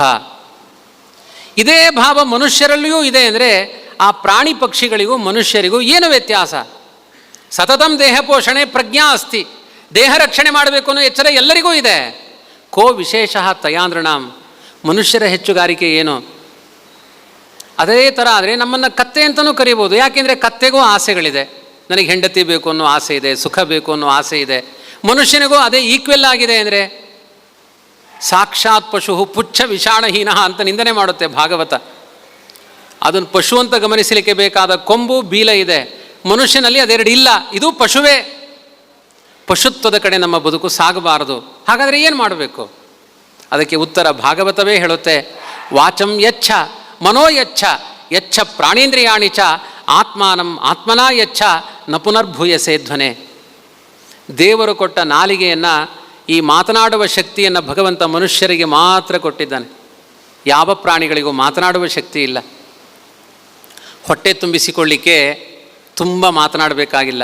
ಆನೆ ದಿನಕ್ಕೆ 400-500 kg ಆಹಾರ ತಿನ್ನುತ್ತೆ, ಮಾತಾಡಲ್ಲ, ಮೌನವಾಗಿ ತಿನ್ನುತ್ತೆ. ಅದು ಹುಟ್ಟಿಸಿದ ದೇವರು ಹುಲ್ಲು ಮೇಯಿಸೋದಿಲ್ಲ, ಆಹಾರ ಕೊಟ್ಟೇ ಕೊಡ್ತಾನೆ. ಹೊಟ್ಟೆ ಹೊರೆಯುವ ವಿದ್ಯೆಗೋಸ್ಕರ ನಿರಂತರ ಮಾತನಾಡುವ ಅಗತ್ಯ ಇಲ್ಲ. ದೇವರನ್ನ ಧ್ಯಾನ ಮಾಡಿ, ಸಂಧ್ಯಾಕಾಲಗಳು ಬಂದಾಗ ಮನೆಯವರೆಲ್ಲ ಸೇರಿ ರಾಮ ಭಜನೆ ಮಾಡಿ, ಕೃಷ್ಣನ ಸ್ಮರಣೆ ಮಾಡಿ, ದೇವರು ನಾಲಿಗೆ ಕೊಟ್ಟಿದ್ದಕ್ಕೆ ಸಾರ್ಥಕವಾಗುತ್ತೆ. ವಾಚಂ ಯಚ್ಛ ಮನೋ ಯಚ್ಛ. ಮನಸ್ಸನ್ನು ಯಾರ್ಯಾರಿಗೂ ಕೊಡಬೇಡಿ. ಕೊನೆಗೊಂದು ದಿನ ಅನಿಸುತ್ತೆ, ಎಷ್ಟೋ ಜನ 60 ವರ್ಷ ಸಂಸಾರ ಮಾಡಿ 2 ಮಕ್ಕಳಾಗಿರ್ತಾರೆ, ಆಮೇಲೆ ಡೈವೋರ್ಸ್ ನೋಟಿಸ್ ಬರಲ್ವೇ? ಮನಸ್ಸು ಯಾರಿಗೆ ಕೊಟ್ಟಿದ್ರಿ? ಹಾಗಾದರೆ ಏನರ್ಥ ಇದಕ್ಕೆ? ಬೇಡ. ಮನುಷ್ಯರಲ್ಲಿ ಅತಿ ವಿಶ್ವಾಸ. ವಿಶ್ವಸ್ತೇಪಿ ನ ವಿಶ್ವಸೇತ್, ಮಹಾಭಾರತದ ವಿದುರನ ನೀತಿ. ತುಂಬ ವಿಶ್ವಾಸ ಇಟ್ಟವರಲ್ಲೂ ಒಂದು ವಿಶ್ವಾಸದ ಕೊರತೆ ಇದ್ದೇ ಇರುತ್ತೆ. ಹಾಗಾಗಿ ಸಮಗ್ರ ನಮ್ಮ ವಿಶ್ವಾಸಕ್ಕೆ ದಾರಿ, ನಿಧಾನ ಸರ್ವೋತ್ತಮನಾದ ಭಗವಂತ. ಅವನಿಗೆ ಮನಸ್ಸನ್ನು ಕೊಡಿ. ಯಚ್ಛ ಪ್ರಾಣೇಂದ್ರಿಯಾಣಿ ಚ. ಯಾವ ಇಂದ್ರಿಯಗಳನ್ನು ಕೊಟ್ಟಿದ್ದಾನೆ, ಯಾವ ಸಂಪತ್ತುಗಳನ್ನು ಕೊಟ್ಟಿದ್ದಾನೆ, ಮೊದಲು ಅವನಿಗೆ ಸಮರ್ಪಣೆ ಮಾಡಿ. ನಮ್ಮ ಕುಲಸ್ವಾಮಿ ಇದು ದೇವರಿಗೆ ಅನ್ನುವ ಎಚ್ಚರ ಬರಲಿ. ತೋಟದಲ್ಲಿ ಒಂದು ಒಳ್ಳೆಯ ಹೂವಾದರೆ ಅದನ್ನು ಮೊದಲು ದೇವರ ಮೇಲೆ ಇಡಿ, ಆಮೇಲೆ ನಿಮ್ಮ ತಲೆಗೆ ಇಡಿ. ಮೊದಲೇ ತಲೆಗಿಡಬೇಡಿ. ಒಂದು ಒಳ್ಳೆಯ ಪದಾರ್ಥ, ಒಂದು ಸ್ವೀಟ್ ಮಾಡಿದ್ದೀರಿ, ಮೊದಲೇ ಪಟ್ಟ ಅಲ್ಲೇ ಬಾಯಿಗೆ ಹಾಕಬೇಡಿ. ಅಡಿಗೆ ಬಟ್ಟ ನಾಲಿಗೆ ಕೆಟ್ಟ, ಬಡಿಸುವ ಮೊದಲೇ ಬಾಯಿಯೊಳಗಿಟ್ಟ ಅಂತ. ಹಾಗೆಲ್ಲ ಬೇಡ. ಒಂದು ದೇವರಿಗೆ ಅರ್ಪಣೆ ಮಾಡಿ. ಅಲ್ಲಿ ಇದು ದೇವರೇ ನೀನು ಕೊಟ್ಟಿದ್ದು, ಅವನಿಗೊಂದು ಸಮರ್ಪಣೆ. ಅವನೇನು ತಿಂದು ಹೋಗೋದಿಲ್ಲ. ನಿಮ್ಮ ಮನೆ ಸೋಂಪಾಪುಡಿ ತಿನ್ಲಿಕ್ಕೆ ಬರಲ್ಲ ಅವನು ದೇವರು. ಅವನಿಗೊಂದು ಸಮರ್ಪಣಾ ಭಾವ. ಕೊನೆಗೆ ತಿನ್ನೋರು ನೀವೇ. ದೇವರಿಗೆ ಅರ್ಪಣೆ ಮಾಡಿ ಮೊದಲು. ಹರಿಯ ಕರುಣದೊಳಾದ ಭಾಗ್ಯವ ಹರಿ ಸಮರ್ಪಣೆ ಮಾಡಿ. ದೇವರೇ ಈ ಸಂಪತ್ತು, ಈ ರುಚಿ, ಎಲ್ಲ ವೈಭವ ಕೊಟ್ಟವನು ನೀನು. ಯಚ್ಛ ಪ್ರಾಣೇಂದ್ರಿಯಾಣಿಚ. ಕೊಡಬೇಕಾದ್ರೆ ತಾತ್ಸಾರದಿಂದ ಕೊಡಬೇಡಿ. ಆತ್ಮಾನಂ ಆತ್ಮನಾ ಯಚ್ಛ, ಮನಪೂರ್ವಕವಾಗಿ ಕೊಡಿ.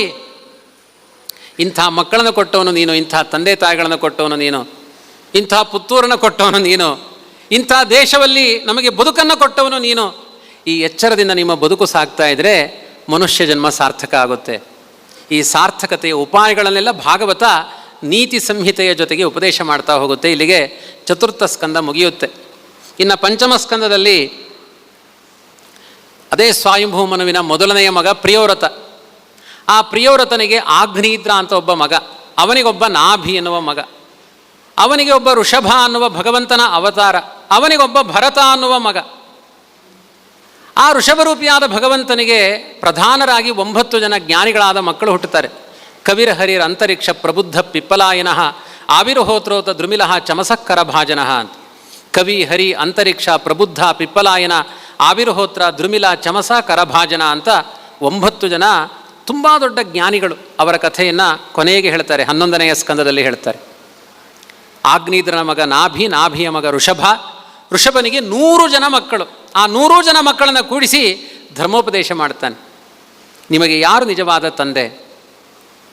ನಮ್ಮ ಬದುಕಿನ ಜನನ ಮರಣಗಳ ಬಗ್ಗೆ ಸರಿಯಾದ ವಿವೇಕವನ್ನು ಅರ್ಥ ಮಾಡಿಸಿ ನಮ್ಮ ಬದುಕಿನ ಗುರಿಯ ಕಡೆ ನಮ್ಮನ್ನು ಕರೆದುಕೊಂಡು ಹೋಗೋವನೇ ನಿಜವಾದ ತಂದೆ, ನಿಜವಾದ ತಾಯಿ, ನಿಜವಾದ ಗಂಡ, ನಿಜವಾದ ಹೆಂಡತಿ, ನಿಜವಾದ ಗುರು. ಕೇವಲ ಲೋಕದ ಸುಖಗಳ ಬಗ್ಗೆಯೇ ವ್ಯಾಖ್ಯಾನ ಮಾಡೋರು ಅವರು ನಮ್ಮ ಬದುಕಿನ ಶತ್ರುಗಳಾಗ್ತಾರೆ. ಅವನ ತಂದೆಯೇ ಇರಲಿ, ತಾಯಿಯೇ ಆಗಿರಲಿ, ಗುರುಗಳೇ ಆಗಿರಲಿ. ನಮ್ಮ ಕಷ್ಟಗಳನ್ನು, ಸಾರ್ವಕಾಲಿಕವಾದ ನಮ್ಮ ಚಿಂತೆಗಳನ್ನು, ನಮ್ಮ ಮೃತ್ಯುಗಳನ್ನು ಪರಿಹಾರ ಮಾಡುವ ವೇದಾಂತ ಉಪದೇಶವನ್ನು ಯಾರು ಮಾಡ್ತಾರೆ ಅವರೇ ನಮ್ಮ ಬದುಕಿನ ಬಂಧುಗಳು. ಈ ನಂಬಿಕೆಯಿಂದ ಧರ್ಮ ಸಂರಕ್ಷಣೆ ಮಾಡಿ, ಪ್ರಜೆಗಳಿಗೆ ಉಪದೇಶ ಮಾಡಿ ಅಂತ ಋಷಭರೂಪಿಯಾದ ಭಗವಂತ ಭರತನಿಗೆ ದೇಶವನ್ನು ಕೊಟ್ಟು ತಾನು ಎಲ್ಲಿ ನೇಪಾಳದಲ್ಲಿ ನಡೆದ ಕಥೆಗಳಿದೆಲ್ಲ ಕೊನೆಗೆ ಕುಟಜಾಚಲೋಪವನೇ ಕಾಂಕಡ ಕರ್ನಾಟಕ ದಕ್ಷಿಣ ದೇಶಾನಾಗತ್ಯ ತೌಳವ ಪ್ರದೇಶಕ್ಕೆ ಬಂದು ಕುಟಜಾದ್ರಿ, ಇವತ್ತೇನು ಕೊಲ್ಲೂರು ಅಂತ ಹೇಳ್ತೇವೆ, ಅಲ್ಲಿ ವೃಷಭಾಚಲ ಅಂತ ಇದೆ. ಅಂದರೆ ವೃಷಭರೂಪಿಯಾದ ಭಗವಂತ ಅದೃಶ್ಯನಾದ ಜಾಗ. ಅದು ಬದರಿಗೆ ಸಮಾನವಾದ ಕ್ಷೇತ್ರ ಅಂತ ಹೇಳಿದ್ದಾರೆ ಕುಟಜಾದ್ರಿಯನ್ನು. ಬದರಿಗೆ ಸಮಾನವಾದ ಪುಣ್ಯಭೂಮಿ, ಅಲ್ಲಿ ಭಗವಂತನ ಸನ್ನಿಧಾನ ಇದೆ. ಅವನ ಮಗ ಭರತ. ಭರತನಿಂದ ಈ ದೇಶಕ್ಕೆ ಭಾರತ ಅಂತ ಹೆಸರು ಬಂತು. ಇಬ್ಬರು ಭರತ ಇದ್ದಾರೆ. ಒಬ್ಬ ಚಂದ್ರವಂಶದಲ್ಲಿ ಬಂದ ದುಷ್ಯಂತನ ಮಗ ಭರತ ಇದ್ದಾನೆ, ಇನ್ನೊಂದು ಋಷಭನ ಮಗ ಭರತ ಇದ್ದಾನೆ. ಈ ದೇಶಕ್ಕೆ ಭಾರತ ಅಂತ ಹೆಸರು ಬಂದಿದ್ದು ಭರತನಿಂದ, ಭಾರತ ಅಂತ ಆಗಿದ್ದು ಋಷಭನ ಮಗನಾದ ಭರತನಿಂದ. ಈ ಪಂಚಮಸ್ಕಂದದಲ್ಲಿ ಬರುವಂತಹ ಭರತ ಚಕ್ರವರ್ತಿಯಿಂದ ಆ ಭರತನ ಕಥೆಯ ತನಕ 2ನೇ ದಿನದ ಕಥೆಯನ್ನು ಹೇಳಬೇಕು ಅಂತ ಹೇಳಿದ್ದಾರೆ. ನಿನ್ನೆಯ ಕಥೆ ಇವತ್ತಿನ ಕಥೆಯನ್ನೆಲ್ಲ ಸ್ವಲ್ಪ ಸಂಗ್ರಹ ಮಾಡಿ ಕೆಲವು ಕಥೆಗಳನ್ನೆಲ್ಲ ಸಂಕ್ಷೇಪ ಮಾಡಿ ಹೇಳಿದ್ದೇನೆ. ನಾಳೆ ನರಸಿಂಹದೇವರ ಉಪಾಖ್ಯಾನ. ನಾಳೆ ದಿವಸ 7ನೇ ಸ್ಕಂದದ ಕೊನೆಯ ತನಕ 6 ಮತ್ತು 7 ಮತ್ತು 5ನೇ ಸ್ಕಂದದ ಕೆಲವು ಕಥಾಭಾಗಗಳು, ಹೀಗೆ 3 ಸ್ಕಂದಗಳ ಕಥಾಭಾಗವನ್ನು ನಾಳೆ ಮತ್ತೆ ಸೇರಿದಾಗ ನೋಡೋಣ ಅಂತ ಹೇಳ್ತಾ, ಭಾಗವತದ ಮೌಲಿಕವಾದ ಚಿಂತನೆಗಳು ಇಷ್ಟೊತ್ತು ಕೇಳಿದ್ದೇವೆ ಅಂದರೆ ಇದು ಧ್ಯಾನ.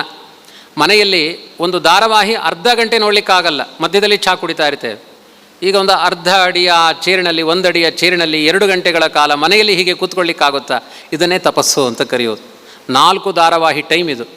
ಮಧ್ಯದಲ್ಲಿ ಯಾವುದೇ ಪಾನೀಯಗಳಿಲ್ಲ, ನಿಮಗೆ ಏಕಾಗ್ರತೆಯಿಂದ ಕೂತಿದ್ದೀರಿ. ಈ ಏಕಾಗ್ರತೆ ಉಂಟಲ್ವಾ, ಇದು ನಮ್ಮ ಬದುಕಿನ ತಪಸ್ಸು ಅಂತ ಶಾಸ್ತ್ರ ಕರೆದಿದೆ. ಈ ಏಕಾಗ್ರತೆಯನ್ನು ಹುಟ್ಟಿಸುವ ಶಕ್ತಿ ಯಾವ ಜಗತ್ತಿನ ಕಥೆಗಳಿಗೂ ಇಲ್ಲ. ಯಾವ ಪಿಕ್ಚರ್ ಆದರೂ ಅದಕ್ಕೊಂದು ಇಂಟರ್ವೆಲ್ ಇದೆ, ಮಧ್ಯದಲ್ಲಿ ಒಂದು ಕಾಫಿ ಕುಡಿಸ್ತಾರೆ ನಿಮಗೆ. ಆದರೆ ಭಾಗವತದ ಕಥೆಯಲ್ಲಿ ನಿರಂತರ ಒಂದು ಧ್ಯಾನದ ರೂಪದಲ್ಲಿ ನಡೆಯುವ ಕಥೆ. ಇದು ಸಮಾಜಕ್ಕೆ ಹಿತವನ್ನು ಮಾಡುವ ಕಥೆ. ಅದರಲ್ಲಿಯೂ ನರಸಿಂಹೋಪಾಖ್ಯಾನ ಅತ್ಯಂತ ಶ್ರೇಷ್ಠವಾದ, ನಮ್ಮ ಭಾರತ ದೇಶದ ಅನಿಷ್ಟಗಳನ್ನೆಲ್ಲ ಪರಿಹಾರ ಮಾಡಿ ಮನೆ ಮನೆಗಳಲ್ಲಿ ಕಷ್ಟಗಳನ್ನು ಪರಿಹಾರ ಮಾಡುವಂತಹ ಶ್ರೇಷ್ಠವಾದ ಕಥೆ ನರಸಿಂಹ ಉಪಾಖ್ಯಾನ. ಮತ್ತೆ ನಾಳೆ ಸೇರಿದಾಗ ಆ ಕಥಾಭಾಗದಲ್ಲಿ ಭಾಗವಹಿಸೋಣ ಅಂತ ಹೇಳ್ತಾ, ಹರಿನಾಮ ಸಂಕೀರ್ತನೆಯ ಜೊತೆಗೆ ಇವತ್ತಿನ ಚಿಂತನೆಯನ್ನು ಮುಕ್ತಾಯ ಮಾಡೋಣ. ಹರಯೇ ನಮಃ. ಶ್ರೀಕೃಷ್ಣಾರ್ಪಣಮಸ್ತು. ಹರೇ ಹರೇ ಮೇ ಹರ ಪಾತಕಾನಿ, ಹರೇ ಹರೇ ಮೇ ಕುರು ಮಂಗಳಾನಿ, ಹರೇ ಹರೇ ಮೇ ತವ ದೇಹಿ ದಾಸ್ಯಂ, ಹರೇ ಹರೇ ಮೇ ತ್ವಯಿ ಭಕ್ತಿರಸ್ತು. ಹರಯೇ ನಮಃ. ಹರಯೇ ನಮಃ. ಹರಯೇ ನಮಃ. ಶ್ರೀರಾಮ ಜಯ ರಾಮ ಜಯ ಜಯ ರಾಮ, ಶ್ರೀರಾಮ ಜಯ ರಾಮ ಜಯ ಜಯ ರಾಮ, ಶ್ರೀರಾಮ ಜಯ ರಾಮ ಜಯ ಜಯ ರಾಮ, ಶ್ರೀರಾಮ ಜಯ ರಾಮ ಜಯ ಜಯ ರಾಮ, ಶ್ರೀರಾಮ ಜಯ ರಾಮ ಜಯ ಜಯ ರಾಮ, ಶ್ರೀರಾಮ ಜಯ ರಾಮ ಜಯ ಜಯ ರಾಮ, ಶ್ರೀರಾಮ ಜಯ ರಾಮ ಜಯ ಜಯ ರಾಮ, ಶ್ರೀರಾಮ ಜಯ ರಾಮ ಜಯ ಜಯ ರಾಮ, ಶ್ರೀರಾಮ ಜಯ ರಾಮ ಜಯ ಜಯ ರಾಮ, ಶ್ರೀರಾಮ ಜಯ ರಾಮ ಜಯ ಜಯ ರಾಮ, ಶ್ರೀರಾಮ ಜಯ ರಾಮ ಜಯ ಜಯ ರಾಮ.